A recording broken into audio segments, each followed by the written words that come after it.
We play the hits. Make me feel like I'm living a teenage dream. The way you turn me on. So you don't have to. This is East End Community Radio. When you need a van, Sean's your man at Cameron Commercials. At Cameron Commercials, sourcing top quality commercial vehicles is what we do best. With years of experience and an extensive network of trusted suppliers, we'll source the perfect vehicle for the best possible price. And as an independent company, we supply all makes and models. Check out our socials or visit CameronCommercials.com. When you need a van, Sean's your man at Cameron Commercials. With years of experience in the industry, we at Performance Tyres can offer you a first-class vehicle repair service. Whether it be tyres, brakes, exhausts, wheel alignment, or even that unexpected out-of-hours mobile roadside tyre replacement, why sell it for less? Let's get your car back on the road today at prices you can afford. So call us now on 0141 644 4512 or 0141 644 4985. That's Performance Tyres Kilmarnock, keeping you and your car safe on the road today. How do you wake up on a Sunday morning? Do you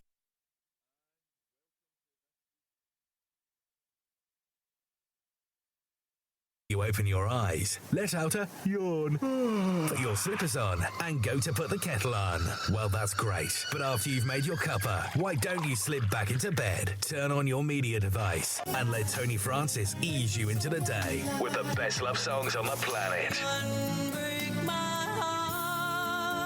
With his Basement of Love, live every Sunday at 10 a.m. 10 a.m.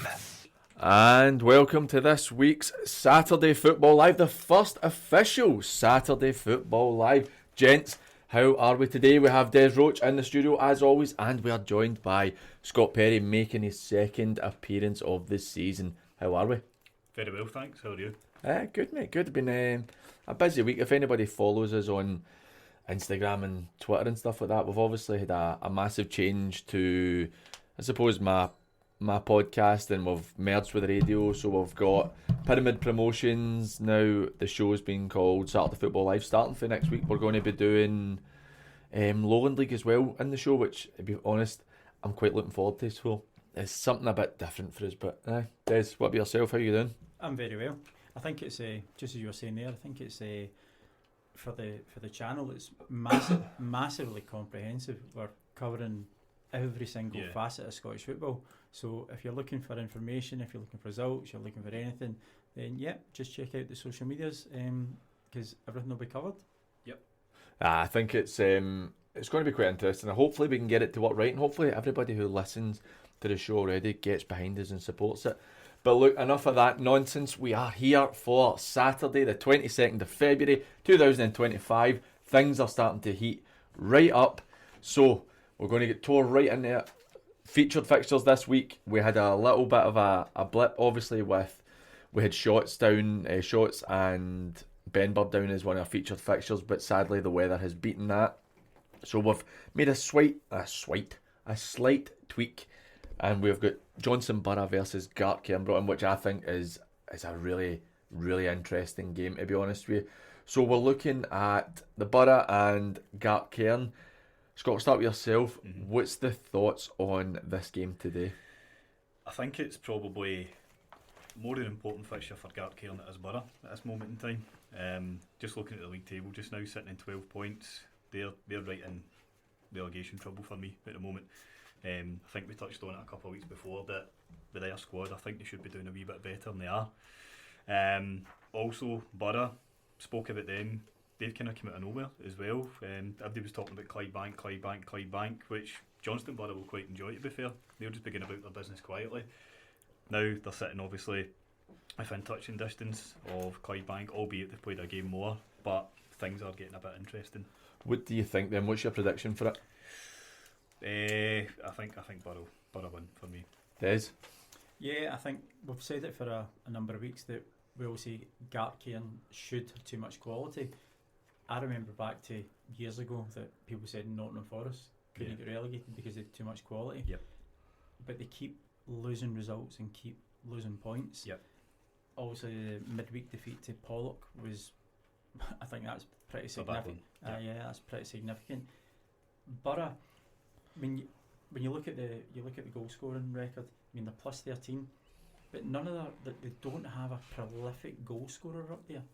Mm-hmm. I mean, there's nobody there that's. I mean, the Premier League Hockey's on 12. Mm-hmm. You can down to Shabcare on 8. Borough still don't come in there. Aye. But I do think that Borough will have enough, and I think Murday will have enough. And I think it's going to be a slow day for Gartcairn. So yeah, I'm agreed with Scott. I think it's a Borough win. I think I would tend to agree with you both. We obviously have a group chat with ourselves and the other guys who are regular hosts on the show, and would speak quite frequently. And the other night there, we were obviously talking about the results, and it's what we'll get back to in terms of the implications it has for more the relegation zone. I think, barring Clydebank's really impressive win against Drumchapel, it was more about the implications on the relegation zone. And I looked through it. Gartcairn have picked up 9 points in 9 games. Now we're saying, we're basically looking and saying, oh, they've got too much quality, they will turn it around. They've played 18 games, right? 9 of the points they've picked up have only been in the last 9 games. Half their season that they've had so far, they've picked up 9 points. And that's where it does become quite a big issue for me. So I'm going to go the same as Johnson Borough, and no doubt we'll touch on it further in the show, and we'll get into a bit more depth with it. But yeah, it's hard to see by Johnson Borough, and like you said, Scott, they're kind of under the radar, and like again, Murday will be really pleased with that. Yeah. You don't hear much about them. You obviously had the big. It was so interesting last season with the money that's come in. Everybody's kind of used to it now, and I feel that they're right under the radar. But we'll move on to the big one in the first division. We've gone for Rob Roy and co-winning.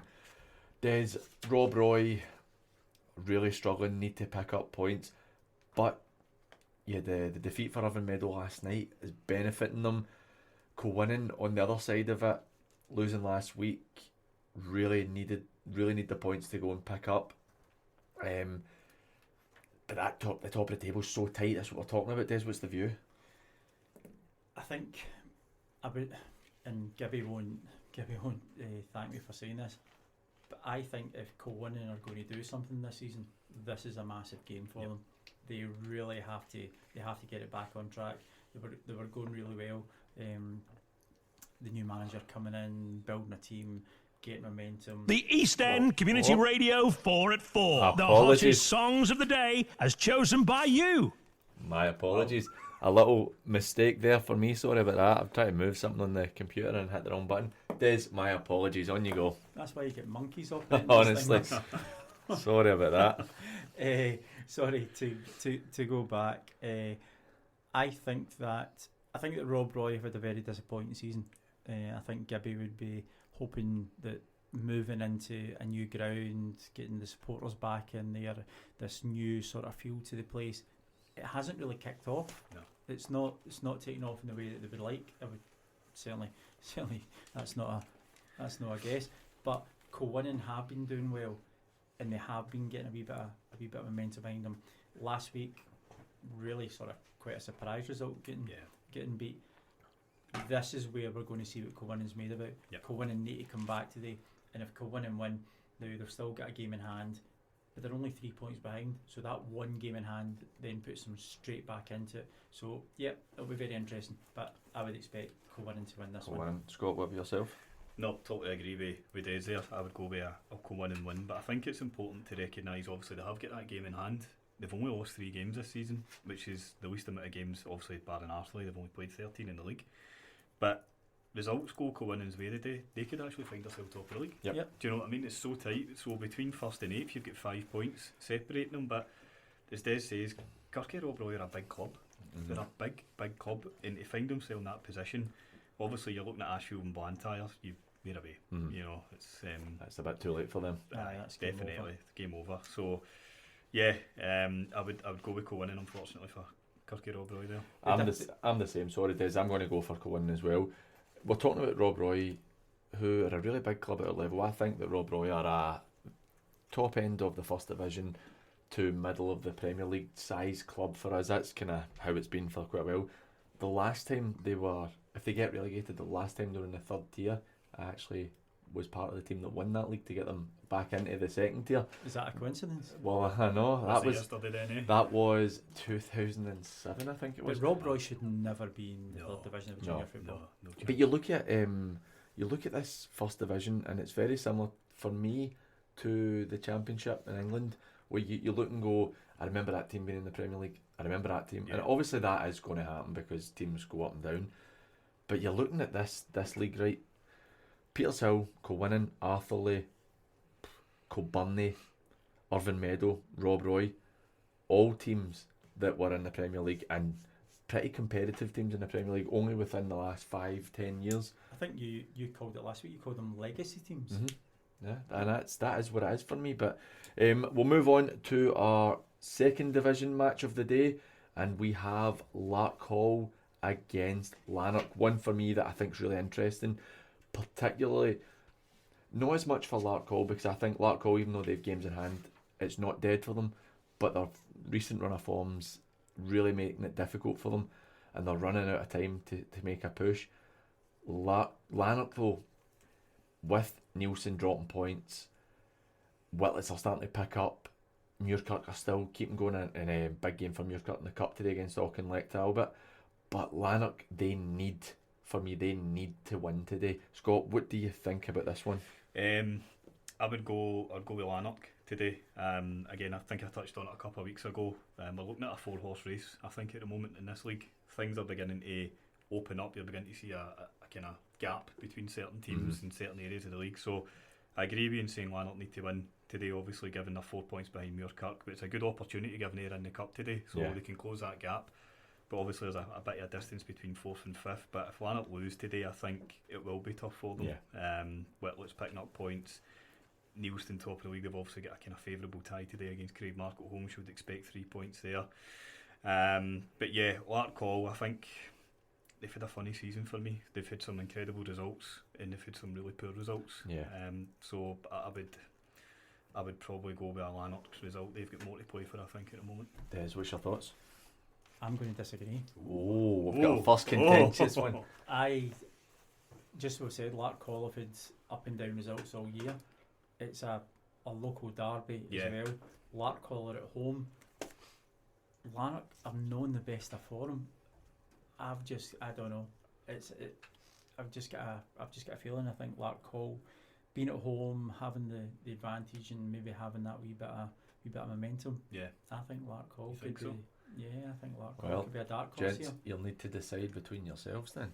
Go with Des, since he went with me last time. So we go for Lark Hall. Aye, because he went with, was it Eglinton, wasn't it, last time with me? Aye. Aye, so that started off well, then quickly went downhill. So, do you know, it's funny actually, I was in a similar train of thought as yourself, Des, where Lark Hall are very much a team, and do you know, I feel like a borderline rave about them, and it doesn't back up the league position for what I say about them, because last season, like I've said numerous times on this show, with Muirkirk, Lark Hall were the best team we played in the league, in my opinion, on that day, and they were really good. They were physical, they were quite nasty, but they played good football as well. I thought they had quite a lot about them.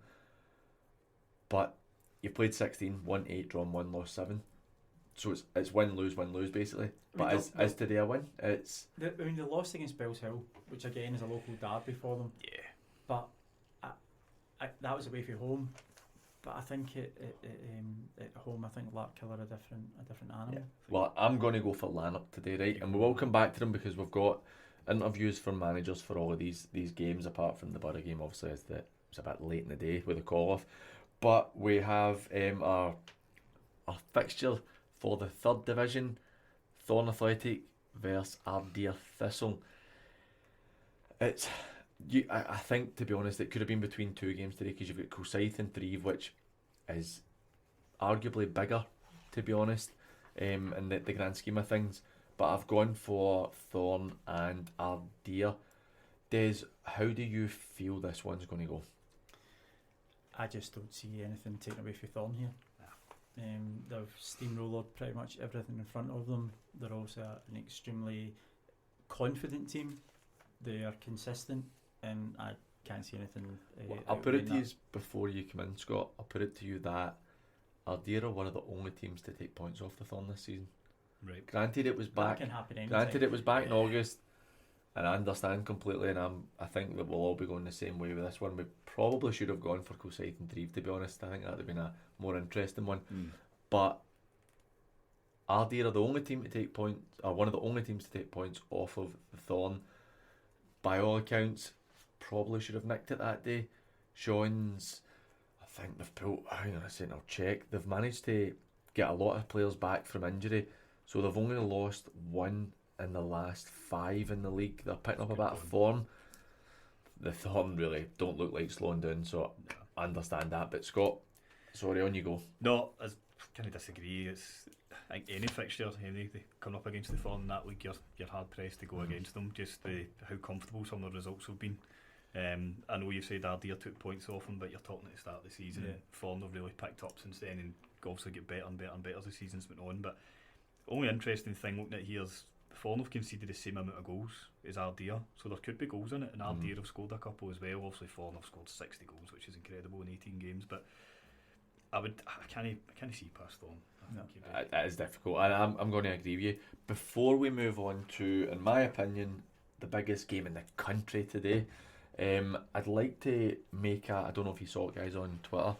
I'd like to give a wee shout out for Threve's Charlie Wilson, young player at Threve who has been diagnosed with skin cancer.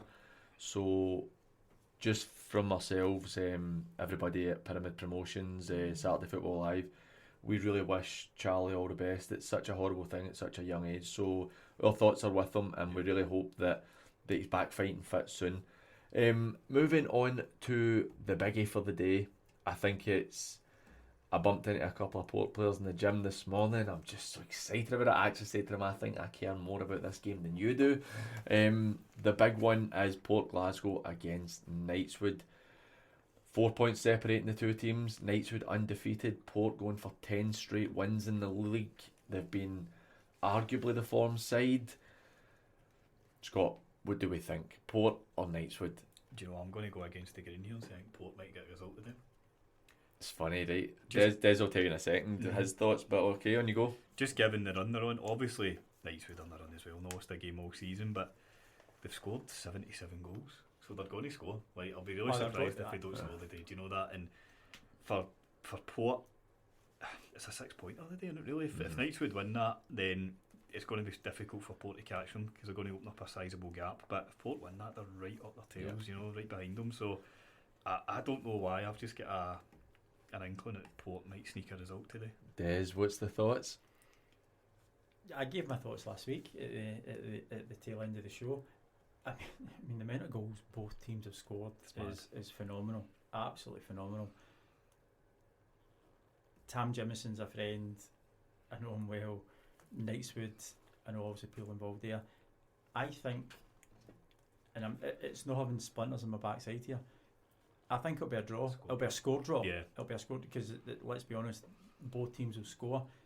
But if Knightswood come away with a draw, that's a win for them. Yeah, it's a bit because it keeps the parity still 4 points behind, and then they are still Port to make up 2 games to beat them. So I think Knightswood will go down there never you want to be. I think Knightswood will go down there looking to win the game, as every team does. But I think a draw would almost be a win for Knightswood as well, and to keep that distance. Well, you're going to have to make a decision then, because we know who I'm going for, right? It's irrelevant even if I thought Knightswood were going to win. I'm going for the Port. That's where my heart lies. That's like you asking me a Renfrew going to win. I'm going to go for. See, to be honest, I think a score draw is probably the most likely. Aye. But I think that Parkley, I think the Port will get the win. Do you not I think we could build the big pitch will suit both teams? I don't think it'll harm Knightswood in the slightest. I really don't. I think that we're looking at. I wouldn't be surprised if we saw another 4-3. So it was 4-3 to Knightswood in the reverse fixture early in the season. Port were 3-1 up. Knightswood get it back to 4-3.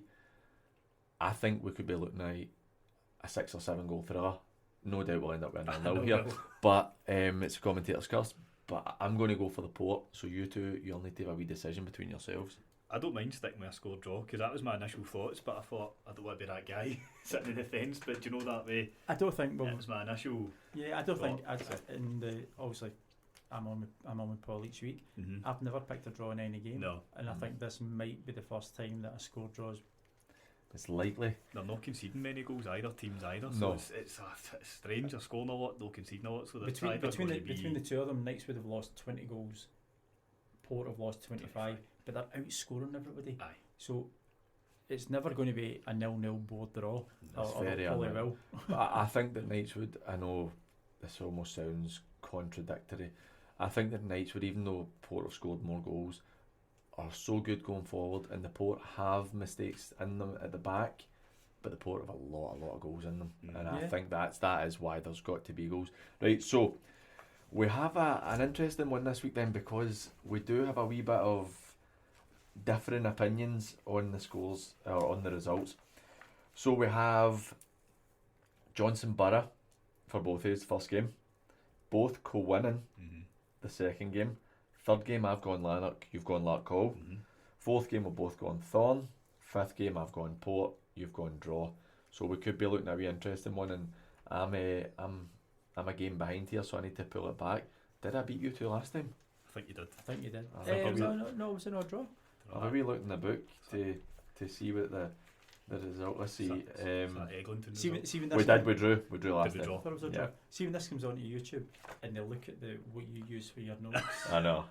It's like, shocking. it's like your Wayne's job. I know. That is something actually we've not said. Just to go slightly off, the show will be going on to YouTube. Hopefully, if we're fortunate, next week. If not, it's looking likely that it'll be 2 weeks' time. And when you watch it, please don't think that I'm exceptionally rude, because I'm on my phone a lot whilst on this, trying to arrange certain things, and I've got a notebook that is crumbling, and I think my son's ripped pages in it the other day there. So that will be how it will be when you're watching, but that's another exciting thing for the show. So we're going to start with Johnson Borough and Gart Cairn. We've touched on it. We don't have any interviews, apologies for that one, due to the late call off the Shots game with John McCoon giving an interview last night, but obviously that's null and void now. So we've kind of touched on it. Johnson Borough flying under the radar, but winning most of the time. Probably the draws have killed them, in my opinion. The draws have killed them, but Gart Cairn 3-0 against Pollock the other night. Pollock, who, let's not be kidded, it's no, Pollock aren't having a brilliant season. I think that we've made our points clear that the management team are doing a pretty good job considering the cuts they've had, but they're really, I mean, Des, you were talking about it earlier when we were in the car, the injuries that they've got, the players that they've got missing.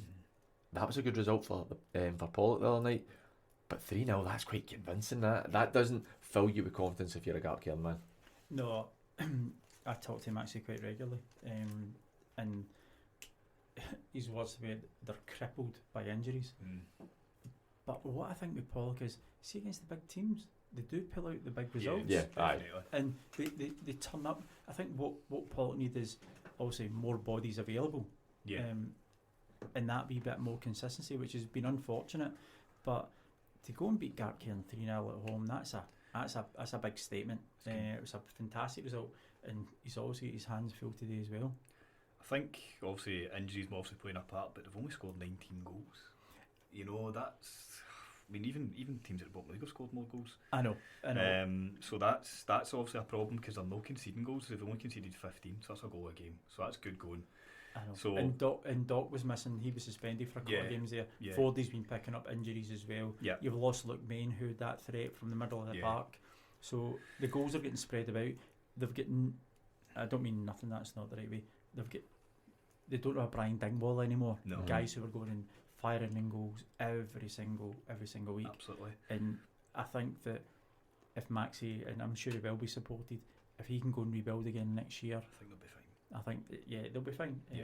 But that was a massive result midweek. See, looking at the Gart Cairn as well, it's sometimes easy to just look at the league position, I think, and be like, yeah, they're not doing great. But see, if you don't include that 15-point deduction, they're sitting fifth. Mm-hmm. So are they really having that bad a season, or is it just I think We're their just- current their form. current form? Totally agrees, poor. Yeah, but overall, to be sitting fifth, but it's not actually that bad. So in terms of given the points deduction they've got, also just to flip it and look at it for the other side, they're probably thinking, you know what, we've started the season minus 15 and we've got 12 points on the board.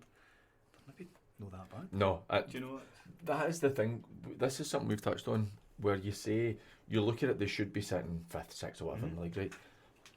But 9 points in 9 games, that doesn't lie either. No. That is relegation form, because you get Darvel have got 9 points in the last 9 games, and people would say Darvel have been miles away from it. Yeah. Shots are 6 at the last 6. Granted, the last couple of games have really picked up for them. 4 points in the last 2 games. I think with Shots, the 2-2 draw with the Talbot was a real result for them, being 2-0 down late on. They beat Beath last week, so you're really looking at there's pressure on them. Hurlford picking up some points as well. How long do we go before we start saying Gartcairn are in trouble? And I've mentioned that a few times, and they go and get the result, and then we go, no, it looks like they're going to be fine. Well, that's what we said at the start, wasn't it? We said,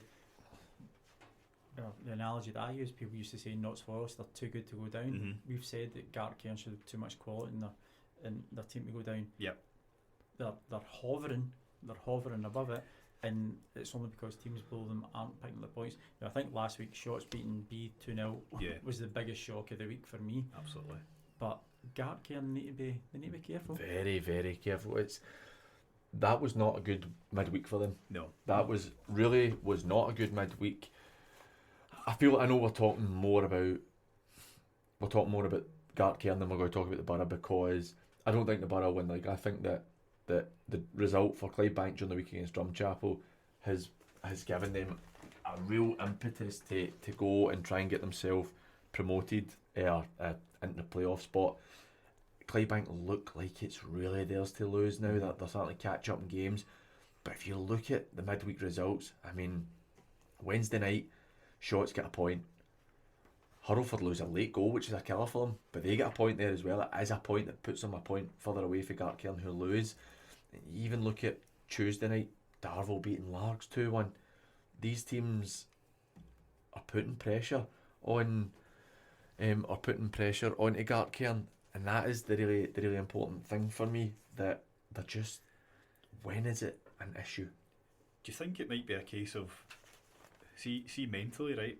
If you're starting the season at minus 15, if they got to a point of season, they're just like mentally just beat up. Like, we've started at minus 15. It's been that negativity for the start to now. We're still in a poor position. It's becoming draining, and it's just maybe running out of energy, running out of legs. But then you look at Shots, they might be in the other situation. They might be tails up because we've got a couple of results. We've got a chance to get to this. Whereas Gartcairn have obviously started the season in that position, and you know yourself mentally. They only got the deduction. Aye. Obviously not that long ago, but they've started off so well. But it's the big slap in the face, because you look at, you get on the flip side for Blantyre in the first division. They got their deduction, and it took all pressure away. They were pretty much looking like they were down, but they got the deduction, and you're like, well, it's going. Let's just go and play. Not surprisingly, they're picking up points now, and they're looking like a team who are probably would be fighting to get out that relegation zone. Whereas the Bens, it's Gartcairn, it's just we keep saying it. They have too much quality, but the other factor to that as well is when that's happened, they've then went and lost Ian McShane, and then went and lost Aaron Black as well. Aaron Black scored a double during the week. That's right. So you have a team that's feeling sorry for themselves, and then they go and lose two of their most talismanic players as well at the same time. So the confidence in the team thinks, why are they leaving? Yeah. I just look at the results from outside looking in. I think they'll look at a team that's just mentally knackered. They do look drained. Just totally drained. I completely agree. I think it is very, very difficult to. I don't know how we spoke about. I don't know what message Mick's putting out as a manager, where I would go siege mentality, and that's potentially what he's doing. I don't know. But I think they'll. I do think they'll stay up. I think the current bottom three will be the bottom three at the end of the season. It's a decent chance. I would probably tend to agree with that as well. But look, we're going to go to a quick break, and we'll come back, talk about Rob Roy and Colwynnon, and we'll hear from John Gibson after the break. When you need a van, Sean's your man at Cameron Commercials. At Cameron Commercials, sourcing top quality commercial vehicles is what we do best. With years of experience and an extensive network of trusted suppliers, we'll source the perfect vehicle for the best possible price. And as an independent company, we supply all makes and models. Check out our socials or visit CameronCommercials.com. When you need a van, Sean's your man at Cameron Commercials. With years of experience in the industry, we at Performance Tyres can offer you a first-class vehicle repair service. Whether it be tyres, brakes, exhausts, wheel alignment, or even that unexpected out-of-hours mobile roadside tyre replacement, why settle for less? Let's get your car back on the road today at prices you can afford. So call us now on 0141 644 4512 or 0141 644 4985. That's Performance Tyres Kilmarnock, keeping you and your car safe on the road today. We play the hits. The hits. Don't worry about a thing. So you don't is East End Community Radio.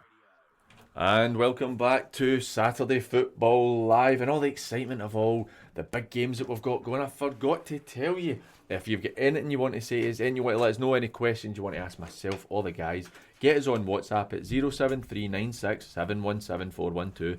That's 07396 717 412.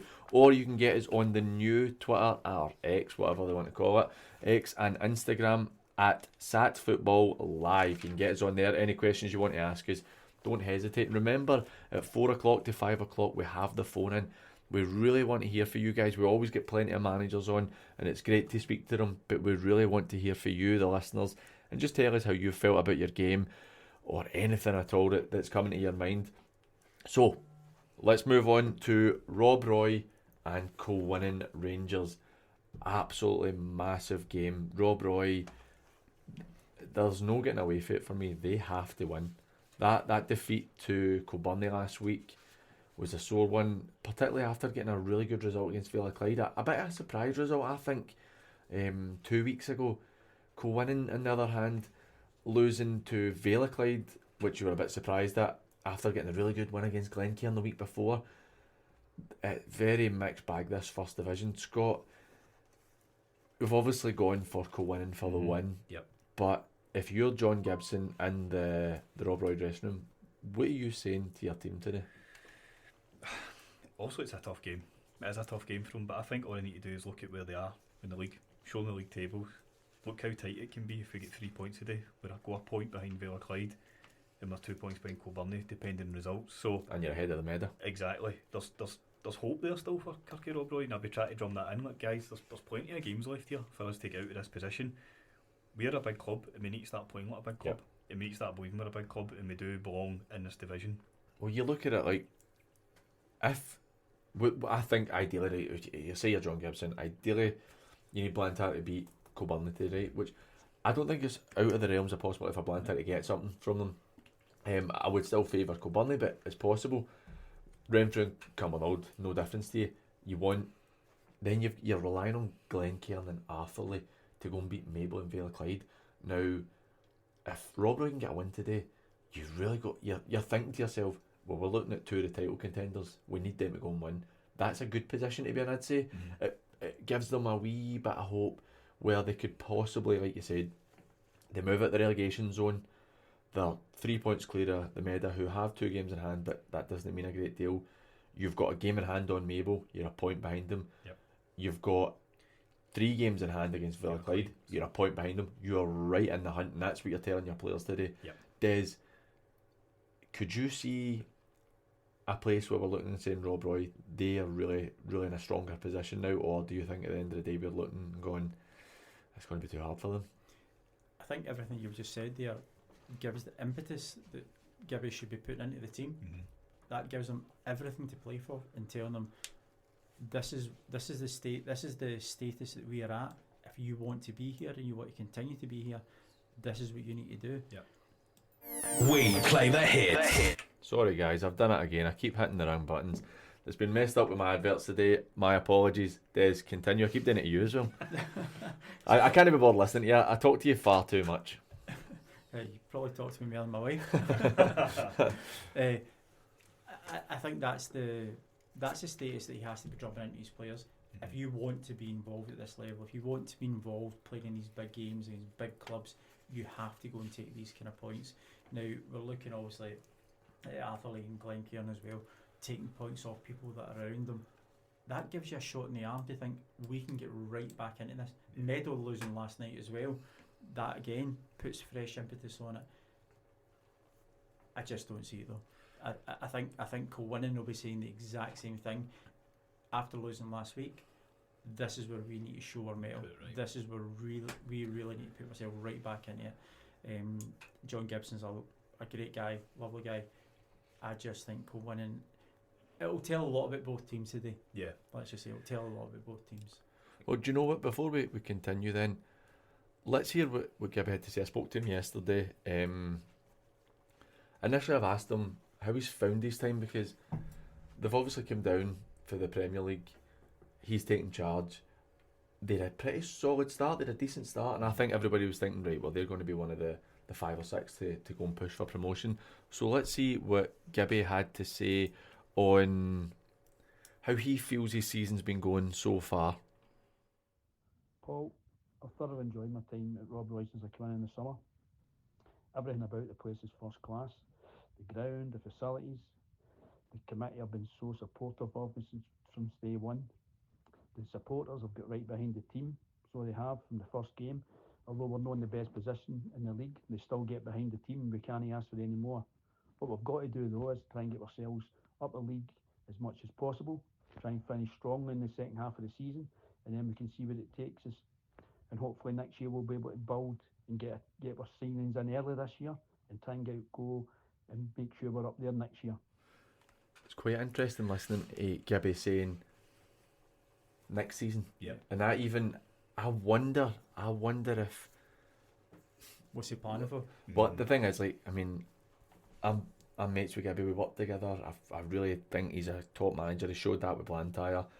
I really do hope that they can keep him up. Does he keep his job though if he gets relegated? But you don't know. He's obviously saying the right things there in terms of everybody's still supportive and stuff like that. But can they justify? And I don't like saying this, right? I would never want to talk about any manager losing a job. But his position, is it justifiable to keep him in a position if they go down? I think it is. Yeah, I'd agree. I think it is. I think he's shown through the years that, I mean, he was with Blantyre for goodness knows how many years, and he'd seen evolutions of teams and evolutions of what he was moving. I don't really think there's probably a better place manager at this moment in time to be in control of Rob Roy. Yeah. They've got a very, very young squad. You look at the changes that have happened, moving to new ground, a whole new squad. What he maybe needs to do at the end of the year is maybe look to add in 3 to 5 bits of more experience. Yeah, I think Gibby's very, very much entitled to have another go at it. Yeah, I think reading what he says there, the kind of message I got was his directives to stay in the league. It didn't sound much about, well, let's push, let's get back up, let's go for there. Sometimes if you come down though, consolidating and staying in the league for that season is not a bad thing. Particularly when they've had the changes they've 100%, because you're going to lose a lot of players when you come down, there's no doubt about it. So you're having to rebuild, get a season under your belt and go again. But the worry I've got from looking at it, they've only scored 15 goals. So you need to be scoring more goals than that. I know, they're actually not even making a goal a game, which is concerning. But they've got 17 points and only scored 15 goals, so I don't know how that's happened, but they're obviously winning games 1 and 2. You also look at it as well, that in terms of defeats, 7 defeats, right? That's the same as Thorneywood, who we're going to talk about later. Thorneywood are still a contender to get promoted, and they've lost the same amount of games. Ask Gibby what his message to the players is, and I won't lie, I just thought it was quite a good answer he gave, and I quite enjoyed listening to it last night. So here's what Gibby had to say when I asked him how he's going to go about it with his players. Well, the message to the players this week is we've got to be better than last week. We can't wait 45 minutes before we start a game. Last week wasn't acceptable. Before that, we had a run of 4 games unbeaten, so we've got to get back to that. We've got to get back to how we played then. We passed the ball quick. We made quick movements. We were resulting. We were defending. So we've got to get back to that. and that's how we'll start winning games again. So that's the message to the players this week. Let's get back to what we're good at, and then we'll take it from there. It's quite, you can feel the passion in what he's saying there, and that's just him sending me a voice note, and you can feel it coming from that. He's like, no, let's get back to what we're good at, let's be better. And I always find him, when you watch, I don't know if you've watched many of his interviews, he's always very direct in what he says, and I like to hear that, and I think that they have to get back to winning ways. But on the flip side, winning, do you know what? 3 defeats, you touched on it, Scott. I mean, other than Arthurley, nobody's lost less games than them. They're in a position, they've got games in hand on every team above them. In terms of round 2 games in hand. Yeah. You're really, if you're Kev, for me, you're saying we have to win this today. Yeah. I mean, if they don't, they draw, they're still in the hunt for it. Even if they lose, they're still in the hunt for it. I don't think it's the end of the world. But if I'm Kev, I'm saying we have to win this today. Well, that's exactly what we said when we were talking about the results. This is a statement. Do they want to go and show everybody else that we're going for promotion and we're going to win the league? So Kev has to get them back on track. And I know that he's got a sizable budget as well, and the committee, etc. They will be expecting them not to be languishing where they are in 5th in the league. Yes, they've got a game in hand, but that can easily be swallowed up. Yeah, absolutely. No, I agree with you. I think if they want to be pushing to begin up this as a game on paper, they'd be looking at, we need to win this today. I think looking at the league in general, but it's a lot of the teams are that closely matched. You look at how many draws, how many teams have got in this league. St Rock's 3, Rutherglen 7, Renfrew 6, Kilwinning 6, Ardrossan 4. It's mad. You even look at Cumbernauld, who are sitting 9th in the league, right? This is how ridiculous that is, right? I know exactly what you're going to say. I'm going to give us a big what if scenario here, right? So just bear with me for a minute, right? Kilburnley lose today and results go against them. Kilburnley are in 10th place. Kilburnley lose and results go against them. Then Kilburnley are screaming relegation candidates, right? Kilburnley win today and win their 2 games in hand on the teams above them. Kilburnley are in the promotion spots. So Kilburnley win, for talking's sake, 5 games in a row, and we're talking in a month's time. By the way, Kilburnley might get themselves promoted. That is the difference, where if they lose today, they're relegated, they need to watch, they don't get relegated. They win today and win games in hand, you're going, by the way, they could get themselves promoted. That, for me, shows how wild this first division is and how tight it is. The thing is, they've only lost 4 games as well. I know. It is so tight. I've said it for years. I think this is the most competitive league in the setup. Obviously, your Premier League teams take care of themselves, but in terms of how evenly teams are matched, as you mentioned, it's like the Championship down south. You get Plymouth and Luton taking points now. It's. I think this is the most interesting league. I always think that this league's it's a 2-game swing. It's a 2-game swing. It's 6 points won or 6 point lost, and you can go from first. So look at that. The Rock are on 33. So you take it all down. 6 points takes you down to Thornywood on 28. Thornywood win 2 games, game in hand. They go top. I know. So it can completely change in 2 games. And I don't want to hear you talking about Kilburnley getting relegated, because that's... No, look, I don't think they will. No, they won't. But I don't think they will. Based on current form, they'll probably be a mid-table team, because that's where they are for a reason. But we spoke about it last week, about the teams we expect to be there at the end. I expect the Rock, Kilwinning and Athlete to be the teams that are there at the end. Do you know, I think I mentioned this maybe 5-6 weeks ago or whatever it was, right? So this is obviously the same as the old Super First Division back in the day when it was the juniors, and it was very similar then, 3 up, 3 down, just such an interesting league. And I remember that, and I'm talking 15, borderline 20 years ago, my brother played for Renfrew. There was about 10 games to go.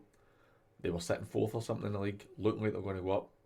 5 games later, they were fighting relegation, and this was at the end of the season, so there was probably no much left, and then a few defeats, and they went from, by the way, Renfrew can get promoted to the Premier League, to Renfrew need to fight like mad not to go into the league below.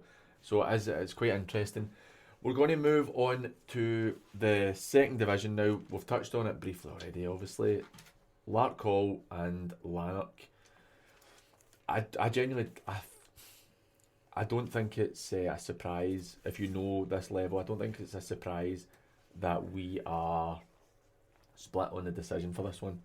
I think that at the end of the day, if somebody came to me and said Lark Hall won 3-1, I'd be like, Lanark would be disappointed, but I can see how that happened. But if somebody comes to me and says Lanark won 3-1, I'd be like, well, I can see how that happened as well. And that is one of those ones that's going to be so tight. Scott, you know this league quite well.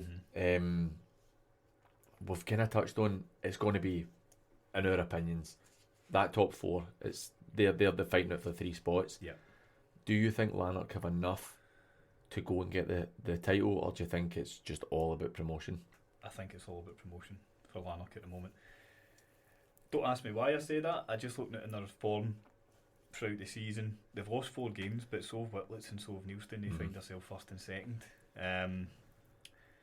But they're conceding a bit more goals than they're scoring. I don't know. I just feel, see the years or whatever I've played when Neilston played in this league, Lanark are always there or thereabouts. And they're always that team that will pop up with a result, even if they're not competing. I remember we went there and we were 2-0 down. And then we came back to win 3-2, but you always feel as if you're in a right battle, and the same obviously can be said for Lark Hall as well. But I think for Lanark it's all about promotion. I think to be looking at saying, oh, we're going to win the league at the moment, while they're obviously 6 points behind's a bit getting ahead of yourself. But I think for them, they've just got to keep winning games. It's just next game, and see where it takes them. I wouldn't be putting a label on anything saying this is our goal. I think it's just win the next game, see where it takes us. What do we think, see in terms of Neilson, right? So we have sang their praises so much.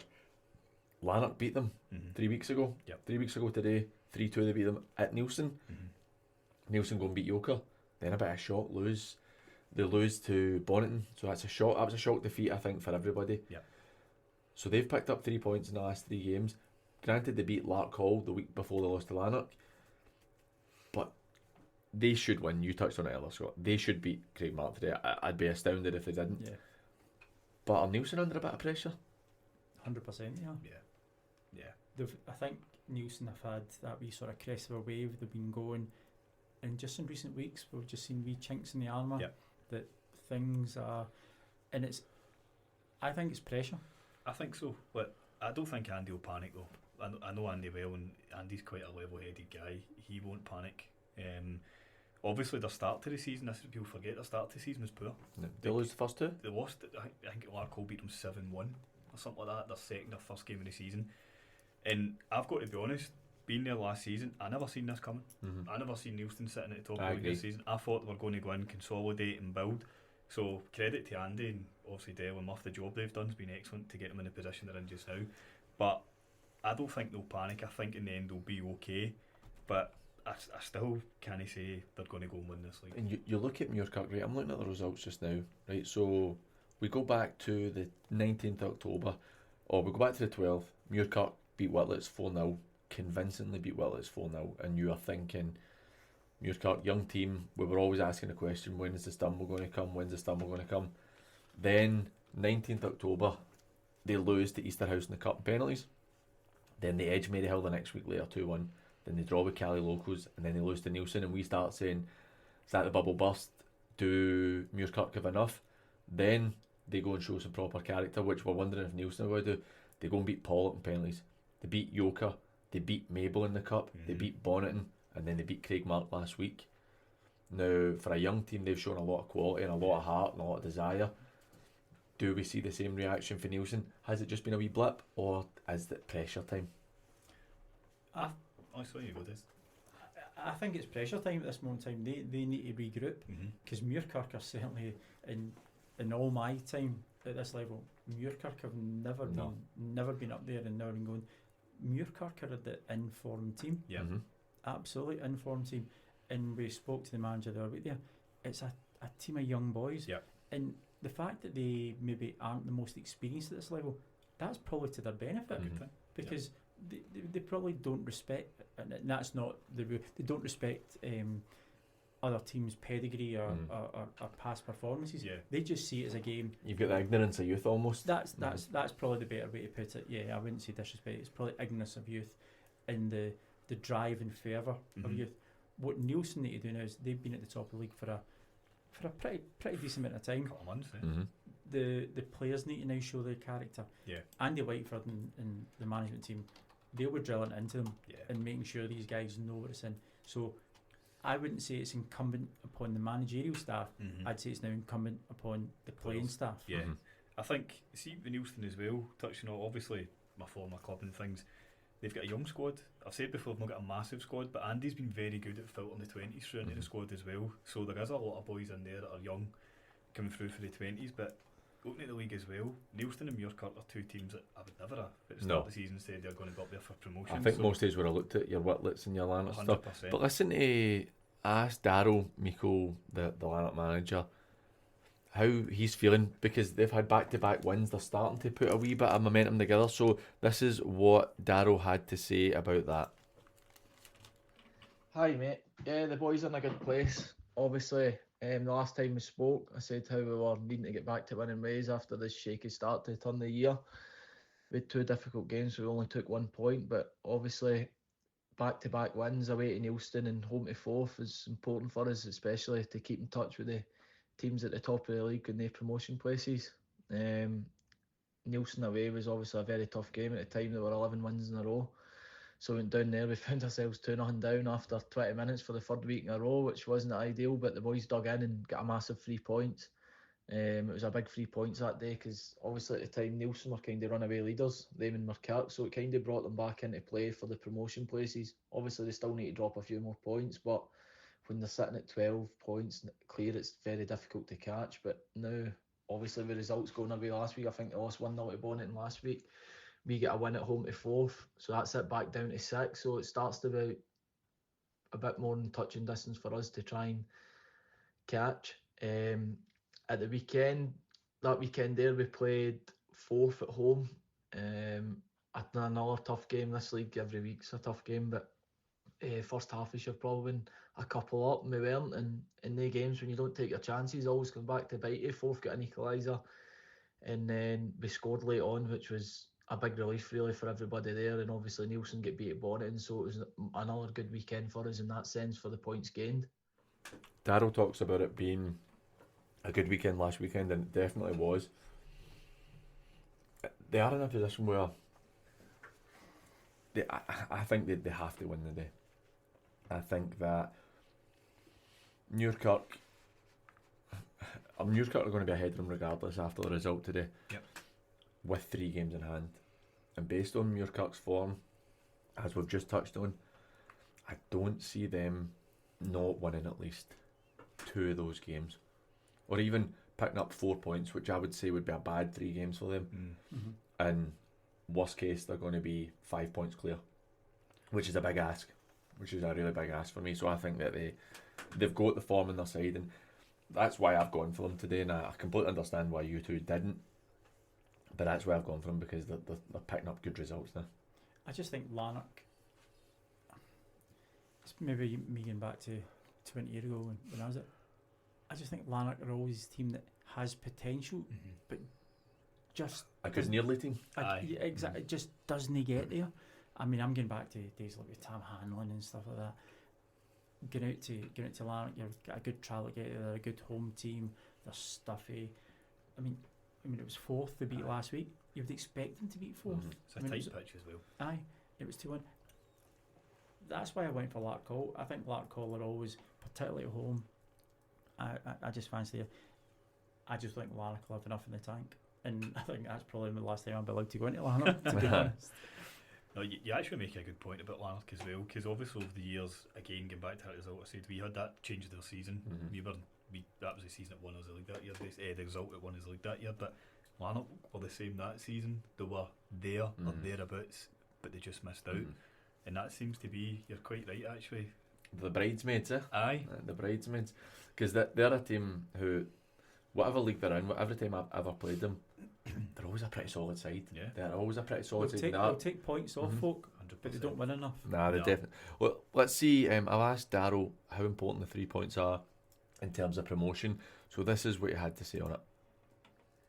Aye, obviously the boys have won 2 games in a row, so that's always good. The atmosphere's better, the training's better, everybody's in a good place, and obviously the way it came about last week with the last minute winner, it sets us up in good stead for the derby game this weekend at Larkhall. But at the same time, we're under no illusions. Larkhall away is probably the most difficult game we'll face this season. They're very strong at home. They've proven that this season. I think only one defeat was at the Canby game. They've won every other game. Good cup results at home. They beat Freve, who's strong. They beat Beef, who's very strong. So we know what's expected tomorrow. It's got to be done there, sleeves up, and hopefully we can get the job done. Obviously, in the context of promotion, the Mercat and Neilston have found herself a wee bit in front, so we need to just keep trying to chase them down. I says at the time, a couple of weeks ago when I last spoke to you, we played Whitlets. I was very impressed with them. Obviously, the new manager's in, and a good strong result at the weekend there away to Kilsyth 3-0. So I did think Whitlets will go on a strong winning streak, but we just need to try and keep winning and keep close to them when they play each other. Hope that we get results that are favourable towards us and try to get into that third place really. Obviously this weekend's a massive game because Larkhall is up that side of the table as well. I think if we can win on Saturday, I think it probably rules Larkhall out the promotion places. So it's a massive game in that context that we can try and eliminate somebody who's round about us. I think if we win on Saturday, we would beat Cleary, Kilsyth, and potentially 11 if they don't win. So it opens a wee gap between 4th and 5th, and that's all we can try and do is keep winning games and keep chasing the leading pack down. He says that if Kilsyth lose, their game's off today, so their game against Merrill's off. That does, if they can win, I think that Kilsyth are too inconsistent. You can see for the results, 8 wins, 4 draws, 6 defeats. They're definitely too inconsistent to catch Lanark. They're the type of team who could have an impact on who wins the league and stuff because they've got enough quality about them. I know he's mentioning Kilsyth and he's talking about potentially could be 11 points clear of Kilsyth after today, but I don't think that's what he's looking at. I really don't. I think that the eyes are completely on the 3 above, and he mentions Graham Neal being in it at Whitlets. They've had a wee turn of fortune. It's going to be really difficult for them. They have to be right on form for the next 5 or 6 games for me to really put pressure on the teams above them and try and get themselves promoted. The bit that I was most surprised there, the fact that he's saying will be that amount of points ahead of Kilsyth. Kilsyth are not going to. They're nowhere near in the promotion. No. Now, if I'm a manager, I'm looking how close I am to teams above me, not how close I am to teams behind me. So that's probably a wee bit worrying for me, to be honest. I think that's a bit of lip service he's paying there. Think so? I think that's what it is. I think it's maybe a... But what's that saying to the players? You're looking at the players, you're looking at the teams behind you. I know. Maybe. I look at that league and I don't think I'm looking at the teams behind me. No. What do we all say? You look at a positive mindset and a growth mindset. 100%. That's not a positive mindset. Get back to my running days. I don't care who comes third. I'm looking at who's better than me. Yeah. So I think a manager has to then project that onto his players. Also, if Kilsyth catch you, you're out the running. That's ultimately what it is for me. If Kilsyth catch Lanark, then they've not done their job properly and they're out the running. So and there's an 8-point difference on the same games. I know. We'll maybe getting bogged down on that, but I think that you're only focusing on the 3 above, and at this moment, I would be leaning towards the 3 who are in the first 3 positions. They probably got, but again, if Lanark can put 3, 4, 5 wins together, it's a different ball game because, and I know we've said it, Neilson will probably win today against Muirkirk. They really should, but if they drop points elsewhere, and Muirkirk need to go to, or Neilson need to go to Muirkirk on the final day of the season as well. That could have an impact on not Neilson winning the league or Muirkirk winning the league. That could have an impact on which one of them gets promoted. Yeah, and that's where it'll be interesting to see how Muirkirk hold it together. Also, Muirkirk are in a good cup run as well. They now playing the quarter. Is it the West? Quarter to the West against Talbot today. Yeah. So, I wouldn't be surprised honestly if Muirkirk got a result today. I know it's a bit out there. I was thinking the same myself. I would not be surprised, and then that puts it into semi. So these games catch up on you, and I think even if we're talking about Arthurlie earlier on, they've obviously got a lot of games to play, but they're sitting in 9th or something like that, so they've still got games to catch up. Muirkirk are in a good position with games in hand already. So no, I definitely agree. But we're going to take a quick break. We'll be right back after these. Man at Cameron Commercials. At Cameron Commercials, sourcing top quality commercial vehicles is what we do best. With years of experience and an extensive network of trusted suppliers, we'll source the perfect vehicle for the best possible price. And as an independent company, we supply all makes and models. Check out our socials or visit CameronCommercials.com. When you need a van, Sean's your man at Cameron Commercials.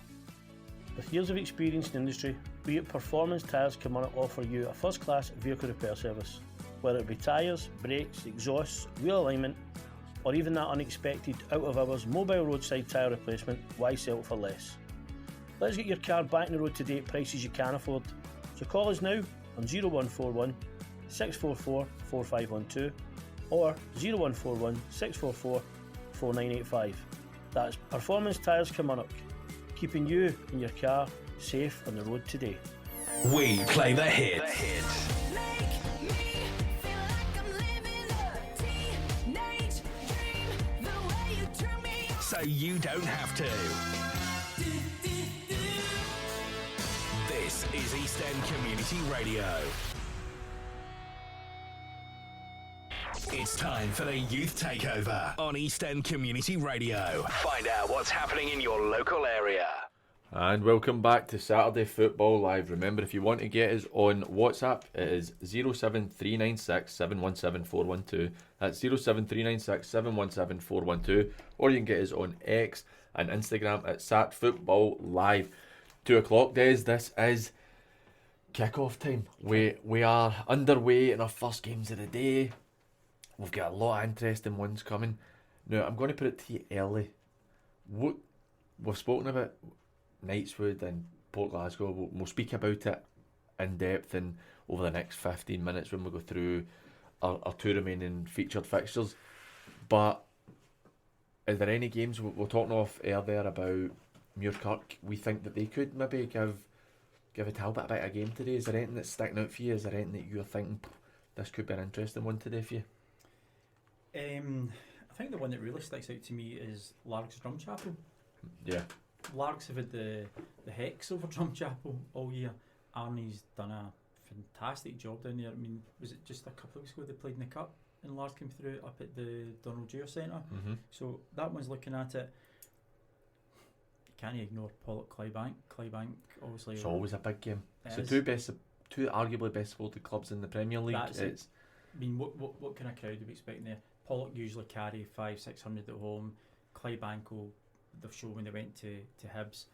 You're probably talking the best part of 1,000 folk going to particularly Neilsfield because Clydebank are so in the hunt for it that it really they will be out in numbers and out in force. But we're going to get back to our featured fixtures. So we've got Thorn and Ardea. Thorn, we both believe, well, the three of us believe that Thorn are going to win, and it's, do you know, it's so hard to see them not winning the league. Do you know, here's one out the blue in that league. Glenville and Girvan. Glenville in 13th, Girvan in 11th. Right. Glenville pretty new to the level. Girvan have been there for a number of years. I would love to see a Glenville win there. I'd love to see them. Do you know that is an important game? But then you've got Girvan last week going away at Threave, 3-1 victory. Really surprising one. Threave are good at home. Don't think we'd have seen that coming either. Where that was a massive result for me for Girvan, and Dean looks like he's turning a corner at Girvan, and they're starting to maybe get his ideas in place. Whereas Lewis has had a really tough season in terms of how well they did last year. I mean, they were the surprise package. Yeah, they really were the surprise package last year, and now they're finding probably the level, and it's a difficult one for them. As long as they settle this year, they stay in the league. Yeah. But look, I think that'll be. I think that's quite an interesting match. We're sitting with Ardea are sitting in 4th place, only a point behind Kilsyth. Threave and Kilsyth playing today. Threave have got 4 games in hand, and they're only 2 points behind Ardea. But see if Ardea will be looking at Kilsyth and Threave. If there's a draw there and they can get a win today, they've put themselves in a really good position for me. They've put themselves in a position where they're already considered promotion contenders, but you start to look at them and say, this is a team who are really going for it, particularly based on current form. And I asked Sean about that recent form, so here's what he had to say about it. I think things are going okay just now, mate. The boys are working hard and we're getting good results for it. We've changed how we're doing things, we've changed our shape since the turn of the year, and it's paying off for us just now, but we know we've got a lot of improvement to do. Obviously it's a big testing Saturday. Thorn are flying. The way they've come up and they look like they are running away with the league a wee bit just now is a massive credit to them, especially with the managerial change that they had early in the season. I know they've kept it sort of internally with the new manager, but it's going to be a tough thing. Just to step into those boots for Andy, and obviously he's done it very well, but we know that it's going to be a hard game, but it's one we are looking forward to. We've got a plan how we're going to play, hopefully. 90 minutes, we're not going to look silly by saying that. You know, you want to go out and we're going to win the game, that's for sure. We want to try and make our stamp on the game and play an exciting way. We spoke about the Fanart game and I thought we were really boring. Hopefully we're a bit more exciting, hopefully we're a bit more fast paced and getting the ball forward and looking to get people beyond and things like that. So we're looking forward to it, but we know it's going to be a very difficult game. It's quite funny we had a wee chuckle there when he said I thought it was quite boring. But he's made the point that they want to go and win. Aldi are in a position where they have to win. And I don't. You look at it. I take this to a higher level where you see the Celtic and Bayern Munich result during the week there, where the first leg Celtic were very, very passive maybe for the first hour, and people are saying, oh well, they showed if they'd actually had a go. But I know it's all relative what I'm saying here, right? But if Celtic have a go at Bayern Munich really early doors in the first leg and Bayern Munich pick them off and score a couple of goals, and you're like, well, tie's done. That's it, finished. They open themselves up. That's it. Now, I'm not saying the gap between the Thorn and Aldir is the same as the gap between Celtic and Bayern Munich, but if Aldir go hell for leather first 10-15 minutes and end up 2 goals down, game's finished, promotion's taking a real hit. But if they sit in maybe 10-15 minutes, 20 minutes, get a feel of the game and then maybe go and try and get the win, then that could be an option for Sean to look at. It's an interesting fixture for me. I'm of the opinion, see if he do lose today, I still don't think it's the worst. I mean, Kilsyth are only a point ahead of them. At worst, they'll be 4 points behind today. There's a lot of football still to be played. But see, overall, Sean's done an amazing job. At Ardeer. An absolutely brilliant job since he's took over. He basically took an amateur team in there, you know, the Western Brightside, do you know what I mean? The whole team. So, I know, frightening. But I listen to what he's saying there, and obviously going on about how he's bored by the Fanart game and things like that. I don't see them going there with that kind of let's sit in and whatever. I think they'll go there like let's take the game to them, see if we can get something out of it. Like, I don't want to say it's a free hit, right? Because he's got something to play for. Thorn are obviously in a good position as well, but it's not going to be these results. See if they come out and lose the game, nobody's going to be like, oh, that's a shock. Do you know what I mean? It's kind of half expected, which for being disrespectful. So I think Aldi will go and have a good go. I think Sean can set his team up to play exactly whatever way he wants. Yeah. And likewise, you two, I'm agreed that what I would expect, and certainly if it was me setting my team up, and along with Martin also, I would look to make the first 15 minutes quite cagey. Be tight at the back. Yeah. Short passes, keep the ball. As long as we're on the ball means they can't score. 100%. Try and draw them in, and then go. See if they lose.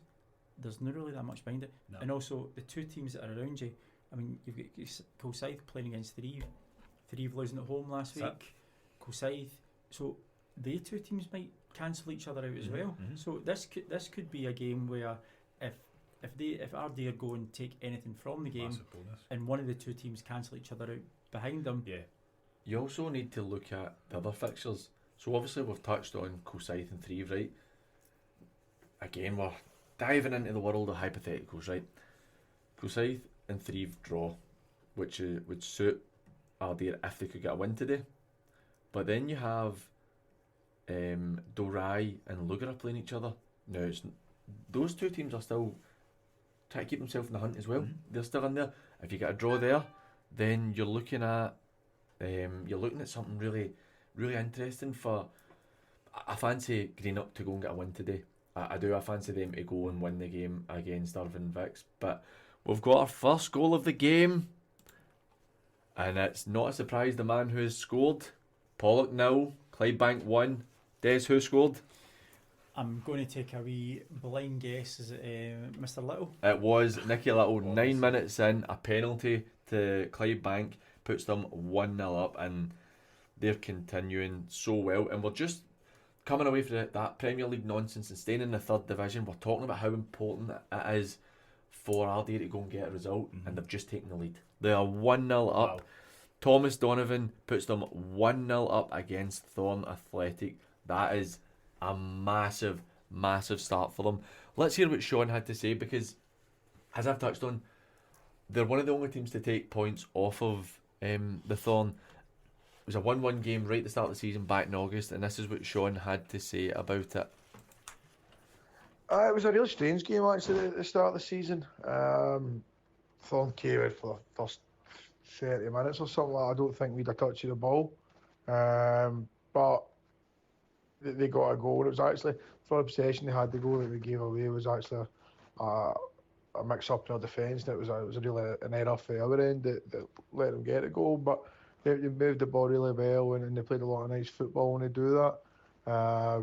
Once we sort of got a bit higher, we were sitting too deep against. Once we got a bit higher and we got to grips with the game, I thought we were the better team for the last hour, and we were disappointed to take away for the draw. But at the same time, we know that looking at the way things are went, a point probably wasn't the worst result.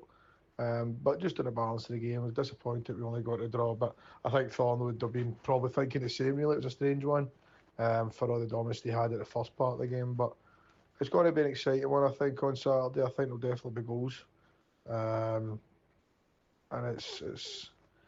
I think it's in this game like most games in the league are. You know, it'll come down to on the day because teams are so tight. I know Thorn have pulled away, as I've said, but I think that on our day we can beat anybody, but clearly on Thursday so can they. So it's going to come down to on the day. It's one we're excited for, and we'll just look forward to get the game started because it's, as I say, it's an exciting game. Two teams that are going well just now, so I think it's probably going to be one of the better games in the league this week.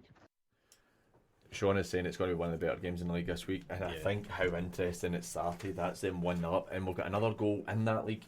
Calcite have taken the lead against Thrieve 1-0. Thrieve don't travel particularly well.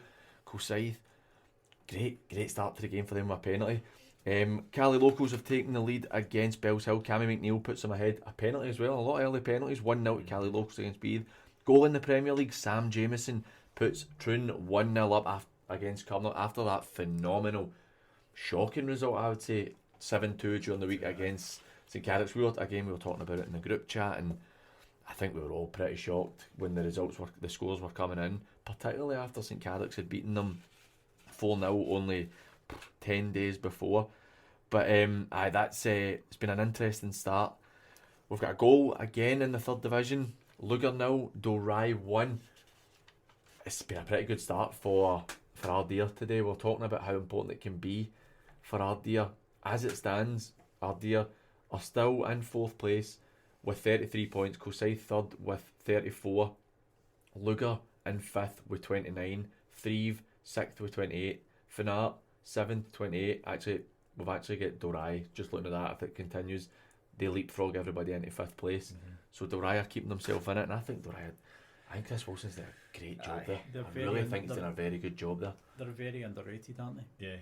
Yeah, they've had a couple of big results the last couple of years as well. Even, was it the Polk put out the couple of years ago as well, and that seemed to be the start of it for me. That's when people started taking notice. They good young side.